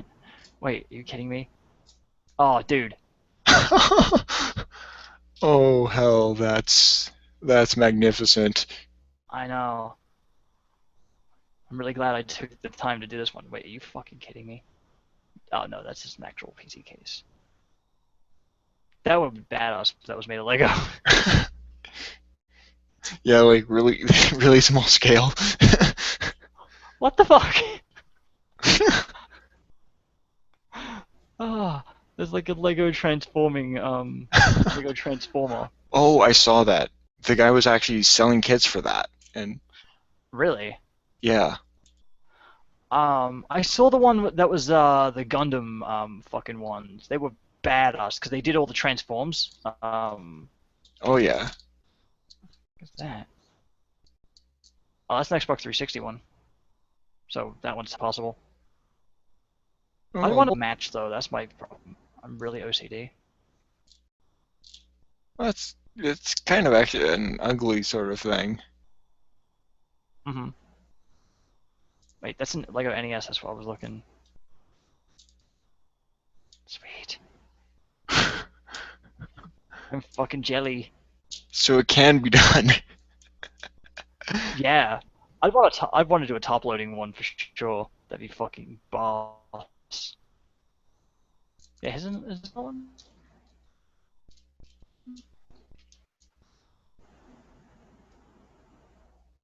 It says it's a replica though, so I don't know if it actually is functional, but the last one said it was fully functional.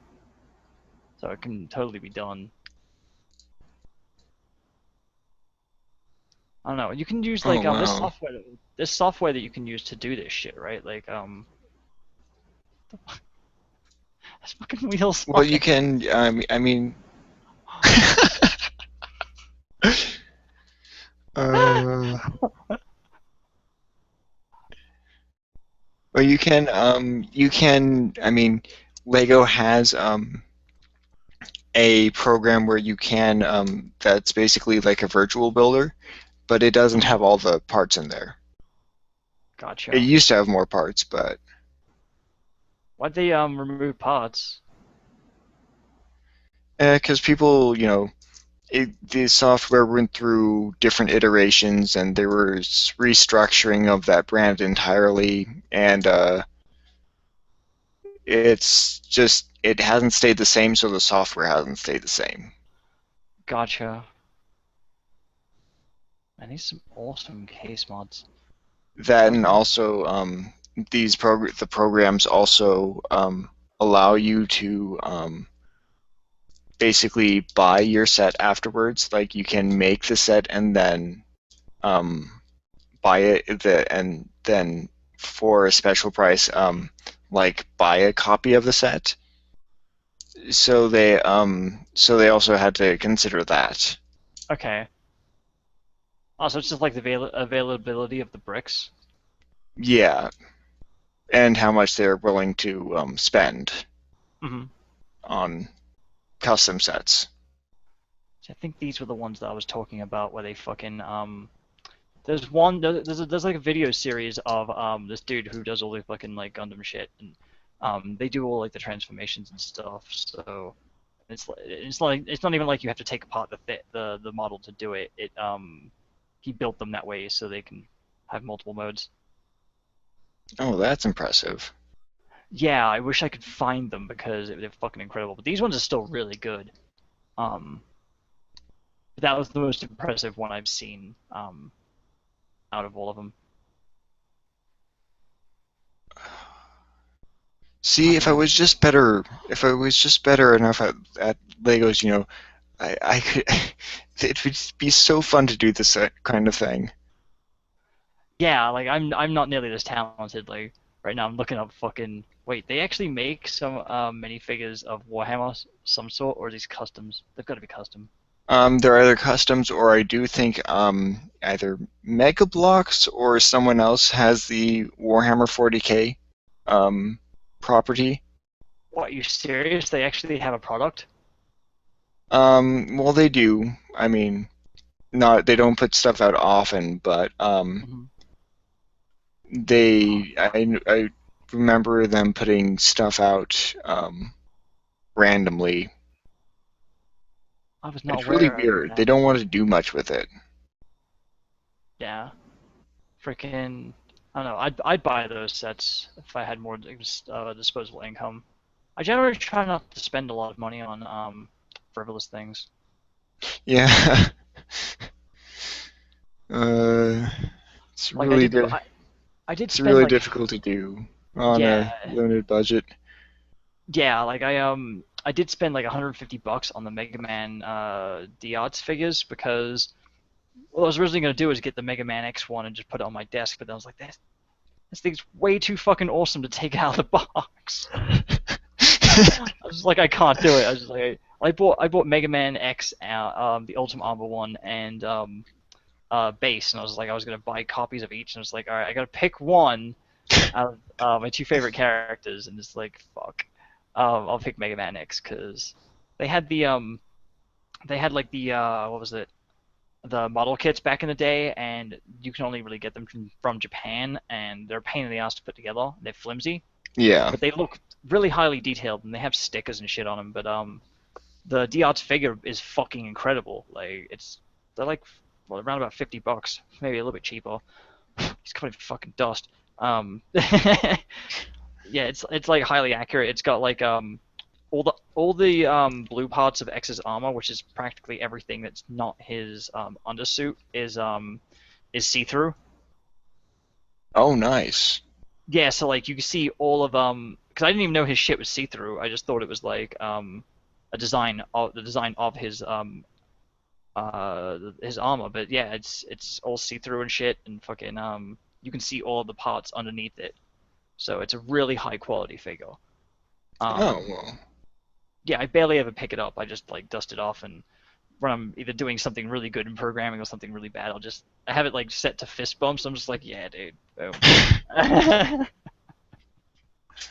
And he stands up on his own. That's what I found the most impressive, is that he doesn't require a stand or anything. Yeah. Well, I'd hope so. Well, I've got a lot of figures. I've got like the Sonic figures, the vinyl series that they came out with, and none of the like only the original Sonic one stands up on its own. Yeah, true. Yeah, and that's important when I have something on display. I don't want it fucking falling over all the time. Um, so yeah, hang on. I'm still screen sharing, aren't I? I was gonna do one more search. Spell. Yachts. There was like a limited edition X figure that's like fucking expensive as hell. It's not an armor I've seen before.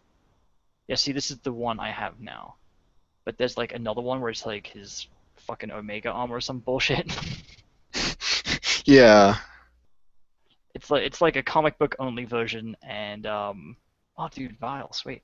Um, but yeah, that one was way fucking expensive because you could only get it through certain means, and it wasn't the game. It wasn't in any of the games, so I didn't give a shit.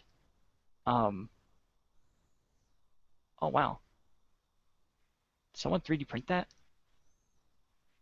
Yeah, apparently. That it looks like it. That's fucking incredible. They did a really good job. Oh wow. Just connect that to a 3D printer. Yeah, if they have the full model, like that'd be great. Classic X. Sorry, X is my favorite character out of all of probably all the video games. Oh yeah. Oh, and there's old that's when I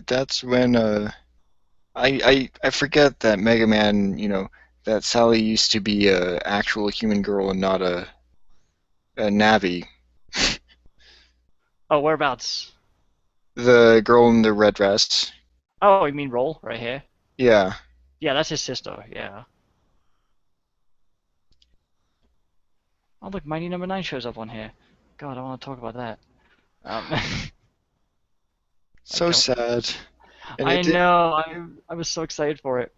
it didn't even fail because of that one random chick they brought on. It just failed out of its own merits. Yeah, there was a lot of things going against it, unfortunately. Like, oh, dude, Copy X. Fucking word. Sorry. Copy X is fucking awesome.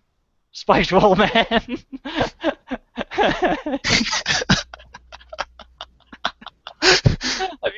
Have you seen what this is from? No. Oh god, it's fucking great. Um, I can't remember what the name of the video is, but yeah, there's a video this is actually from, and um, it's fucking hilarious.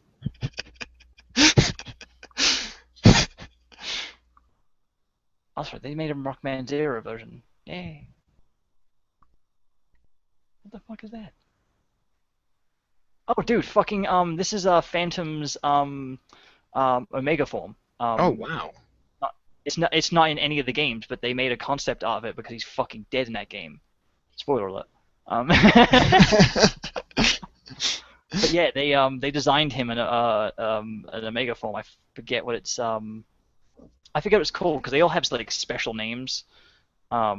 Like Fairy Leviathan and was it fucking Sage Harpoya and fucking I think his one is Shadow Phantom. Yeah. Or no, Hidden Phantom, sorry. But then their Omega forms had their own names as well. Yeah. Yeah. Phantom's my fucking favorite one. He's awesome. Oh, what? Dude. Can we just do this for the rest of the night? I would buy a Mega Man game that played like Halo and was released for PC. I probably would too, actually. Like, I'm not really big into Halo on its own, but fucking, I don't know. I was excited for the Mega Man Online game. I was really fucking wanting to play that. Oh yeah. Yeah. Then what the? There you go. Fucking Is that Totoro Goomba? What the fuck? That's creepy. What? That's okay. That's not even Princess Peach. I know. That's just awful. Ow! That picture actually hurts. I know. Oh my god. Can't believe I just seen that shit. Huh? Oh bullshit. There you go. Oh, if only. Oh yeah. I liked X8 a lot actually. It was, and well, it was one of the later titles, so I Mhm. mean, it. I mean, of course, I'm more of the Battle Network kind of person, but even the older games, fans generally are like, eh. I prefer the earlier versions. Oh yeah, like I've got Element 5 for the recursion. Yeah, I've got that one for the DS, and I've played through like one version, put like 100 hours into it. It's insane. Like Yeah. I'm playing through the other one, but I'm just like cheating the fuck out of it because the game is just there's like certain chips that you can't get otherwise like through the game. It's really like, you can get them. They're in the library. You can see them in the shop, but you can't. Getting them is so fucking rare that Like you can get every chip in the game except for those ones. Yeah, it's. I mean, I can see why they're rare, but Mhm. it's. Yes, it's usually like which one am I thinking of? It's the null code ones. That just so like steel null code in that specific game is just exceptionally rare. Yeah, Like you can spend more time in the end game trying to get that one of those chips than the rest of the fucking game, and it's just like really, dude. Because and they're really essential for like the most powerful folders for competitiveness. So it's like, how much do you really want to invest into that? yeah, and it, none of those games. I mean, you can try to build the best one, best chipset, but you don't need to. Like, it's like it's much better to it. It's one of the games where strategizing is actually a bit excessive, almost. Mhm. Yeah, well, in the later games, it gets harder and harder to make really good folders because of the limited availability of chips. Um, because like yeah, like most of the strategies for like competitive play or just doing the end game bullshit rely heavily on rare chips. Otherwise, you Yeah, have like I've got one folder in there that's based upon one of the renowned folders, but it's not complete and it does the job, but it takes it takes like multiple tries to try and beat the final bosses to get so I get to like fucking Bass XX and shit like that, or Base XX, yeah. I should say. It's just a pain in the ass.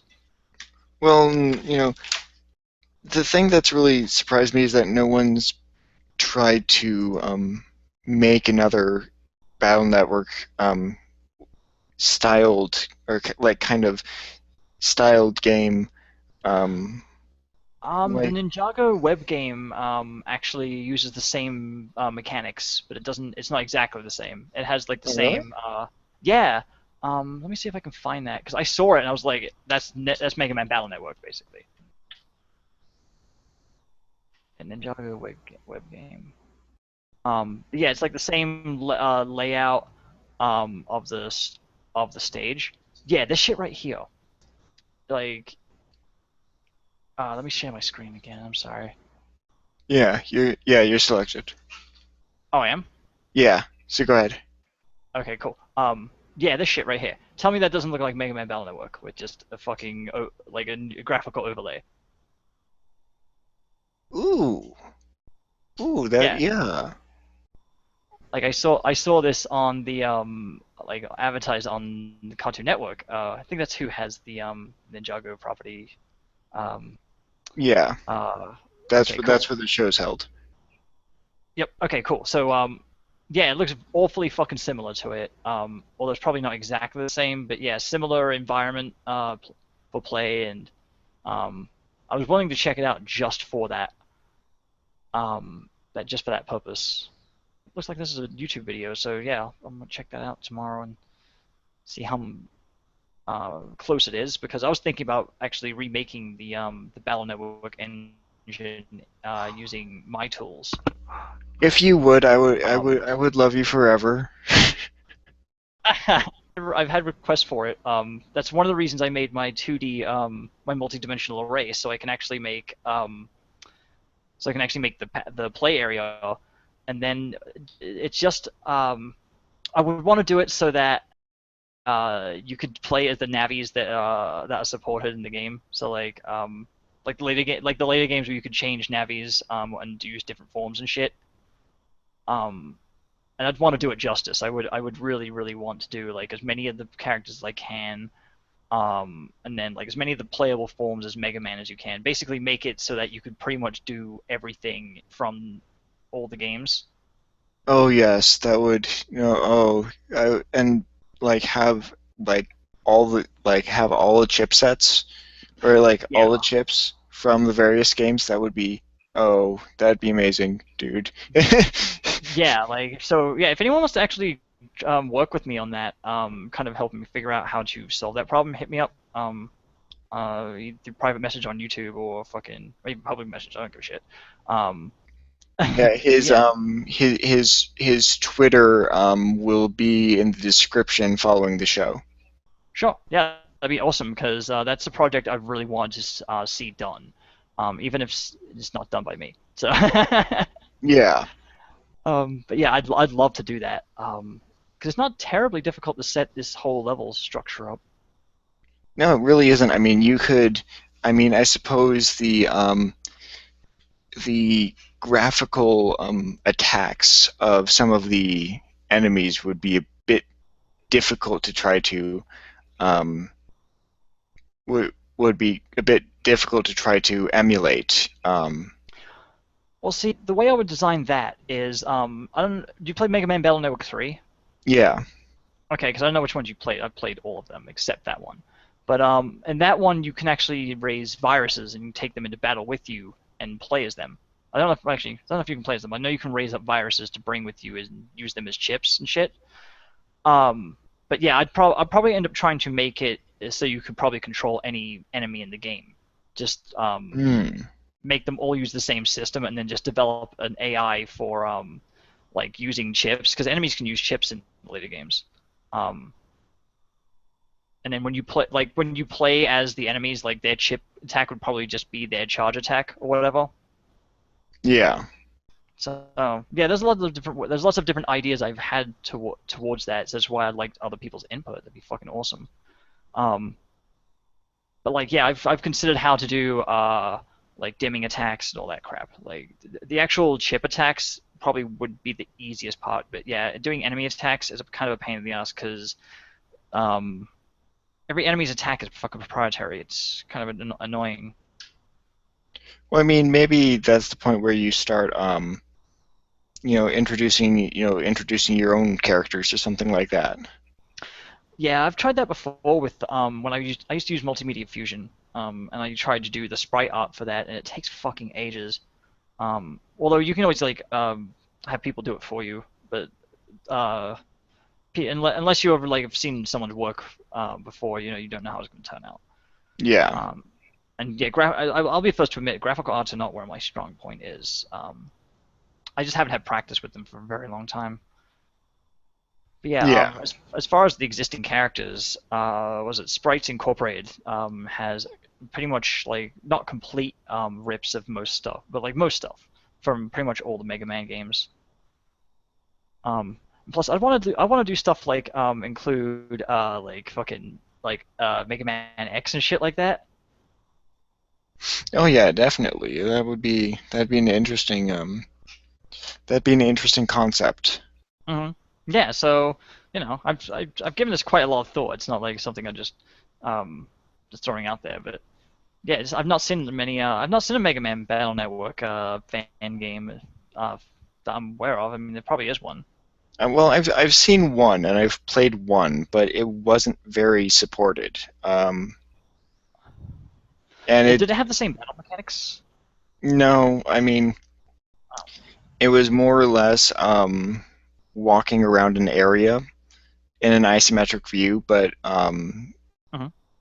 used you customed Navi to the point where you picked a sprite and then chose a color scheme, excuse me, and then you ran around an area basically. Mm-hmm. And I can't even remember what the battle mechanics were, but it was there were some major deviations from what Battle Network did. Okay, yeah, because the battle mechanics is what made that game really appealing to me. Yeah, me too. It was that was the thing that drew me in. Mm-hmm. Yeah, I don't know. I have really fond memories of that whole game. The first one's on the Wii U now, Virtual Console. Oh, really? That's good. Yep. Yeah, it's been on there for a while.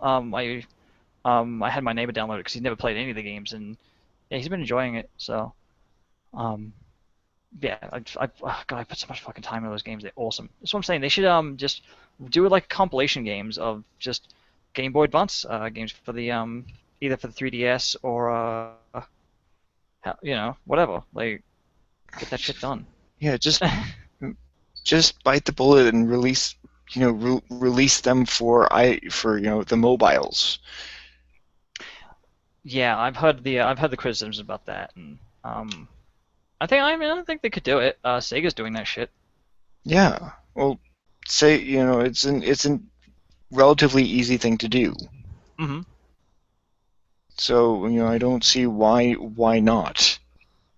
Yeah, Or at and least it's money in their pocket. If it's so simple to do. yeah. And hell, you could probably take the existing ROMs and just go with that. Yeah, for sure. I mean, like they don't really have to do much with it. But from what I've read, that at least from earlier in the year, that's what their investors have been pressuring them to do. But it's the extent, I don't know specifically like Game Boy Advance or whatever. It's just we need to get into the mobile market. Because it's fucking dominating. I'd say that's the handheld's biggest competitor is just tablet and phone devices. Yeah, well, because you can do a lot more with those devices than you can with like a DS. Yeah, I've actually been looking into the like I like homebrew handhelds. I've been looking into what the Dragon Box Pyra, something like that. It's a Linux-based handheld where you can run whatever the fuck you want, or they don't give a shit. So Well, that helps. yeah, so it's like, hang on, I'm looking it up. I was looking into that because it's specifically for emulation. Yeah, Dragon Box Pyro. Um, like the current, it's like this, it's like the same kind of vein as like the GP32 and the GP2 fucking other one. There's like a whole continuity of these things done by different companies, but they involve some of the same people. Yeah, you have where's the specs on this bitch?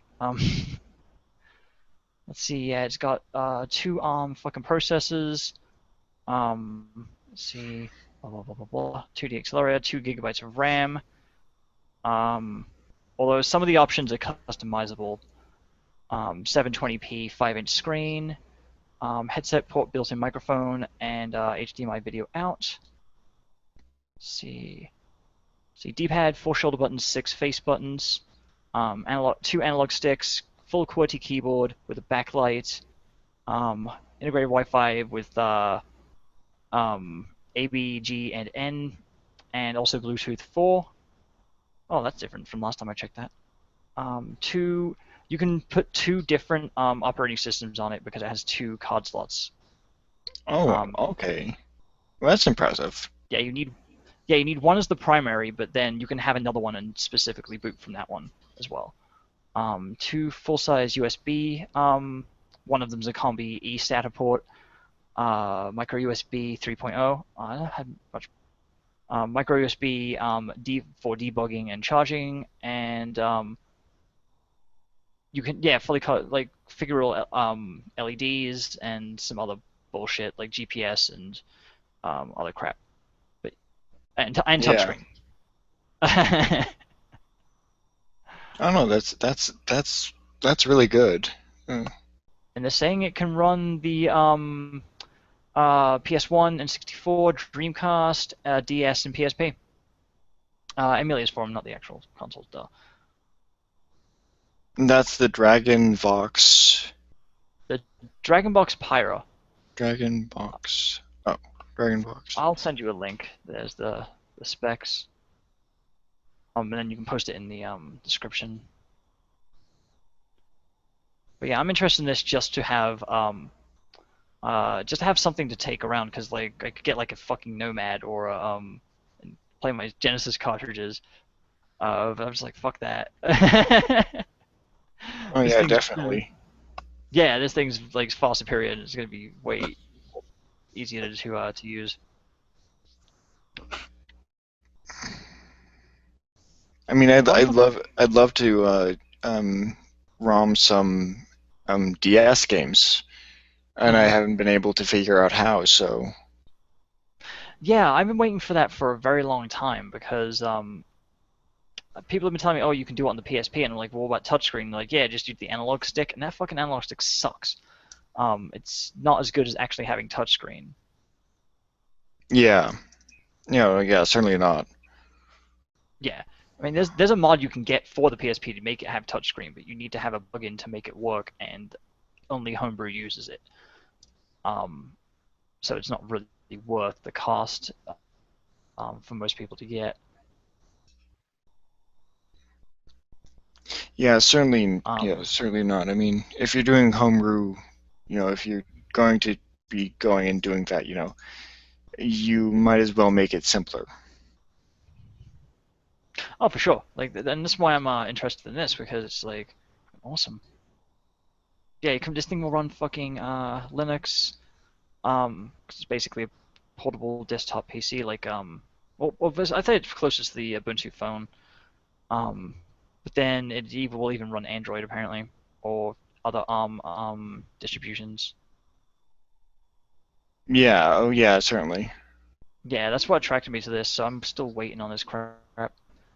Um, it'll be a while, but like I said, this is like the latest generation of this type of project. There's a whole history of this bullshit with like pseudo successes and whatnot. Well, I mean, it's better than trying to run ROMs on the actual, you know, cartridges itself. Yeah, yeah, definitely. Like this one doesn't look too bad. The previous iteration, much the same thing except the design's kind of weird. Analog sticks are like indented almost. The D-pad looks like a cheap piece of shit. But Oh, they most likely are. yeah, I mean, I don't know. I'm willing to wait for the next thing. I don't know. I'm willing to check that shit out. But from the way this one looks, I like the way the keyboard's set up. Um, yeah, Yeah, it's like a pretty much full QWERTY keyboard. And a number pad at the top, which yeah, all right, that's fine. It's just that the keyboard's below the controls, and so that's kind of awkward.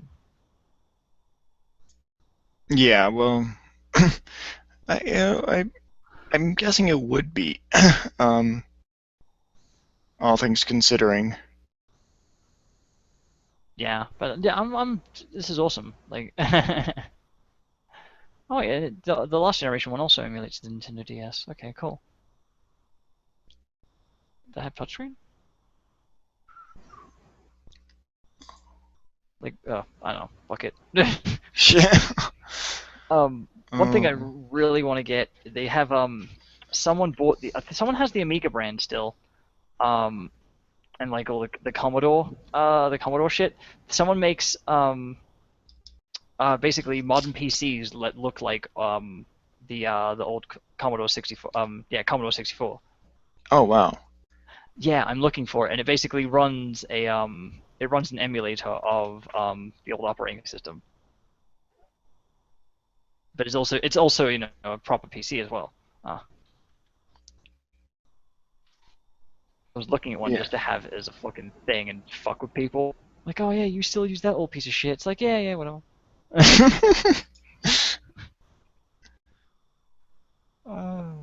See if I can find these fuckers. Damn it, I can't find them now. But yeah, they have Amiga branded. They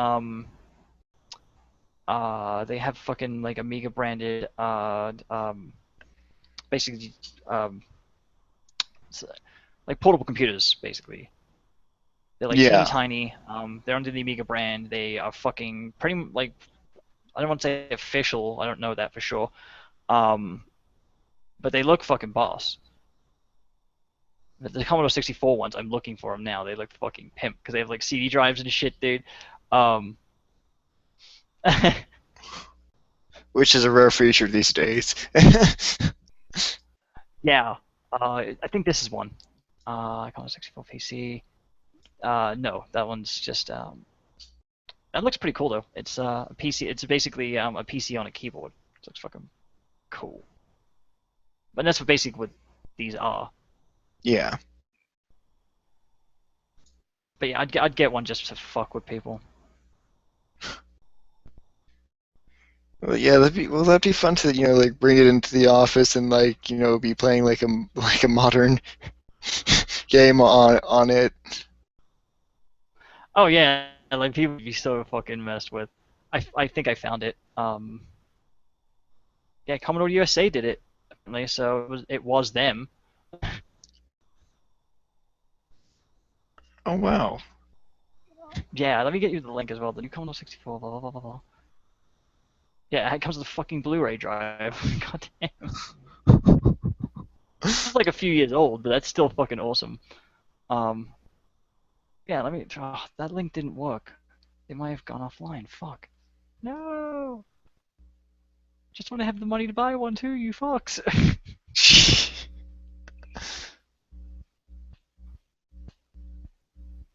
Oh no. I don't know, but I find that cool. It's just um, it's like in what world would that fucking happen? No, they have to be incredibly smart to do that. That is for certain. Well, apparently there's a market for it, but there's a lot of talk about this, but I can't find a non-CGI picture of it. I hope they actually release this shit. I so want one. Like I'd really like an old-looking computer system that just like it is more modern and you know Yeah. like if I get like what was it, the old Sega 8-bit computer and fucking basically do the same thing, that'd be boss.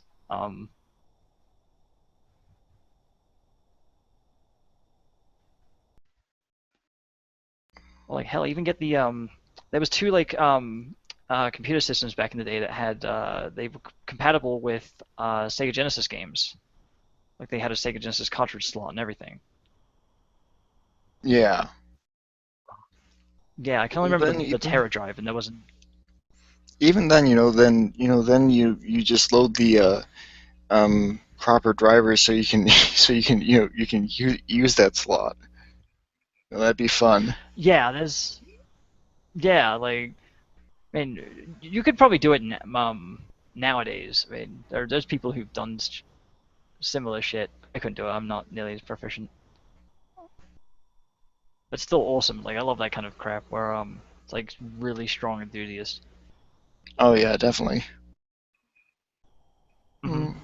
Ah, yeah. I can't find the actual site. This is getting. I might just have to give up on it. There's a lot of talk about it. I just can't find where they're actually being sold.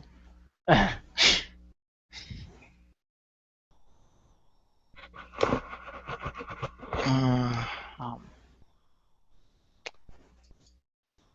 see, how long have we been going on for? It's been quite a while. It's I think we've come to a pretty good stopping or at least wrapping up point here. Sure. Um so so this has officially been the fifth edition of the Stoll Review. Remaining with us is the ever intrepid Frozen Binary Studios. Yep, you can't see, but I'm waving right now. And we will be back next week with hopefully more people. And until then, have a happy have a happy holidays, folks. Yeah, something somewhere in there. Oh, that's right. Next week's gonna be just after Christmas, so that may be a difficult time for scheduling. Oh, that's true. Yeah, well, there may or may not be an episode next week. We'll see. But if there isn't, Merry Christmas to those who celebrate Christmas. And we certainly should be able to fit a show in before New Year's. So there's that. Cool. that being said, see you all next week. Bye, everybody.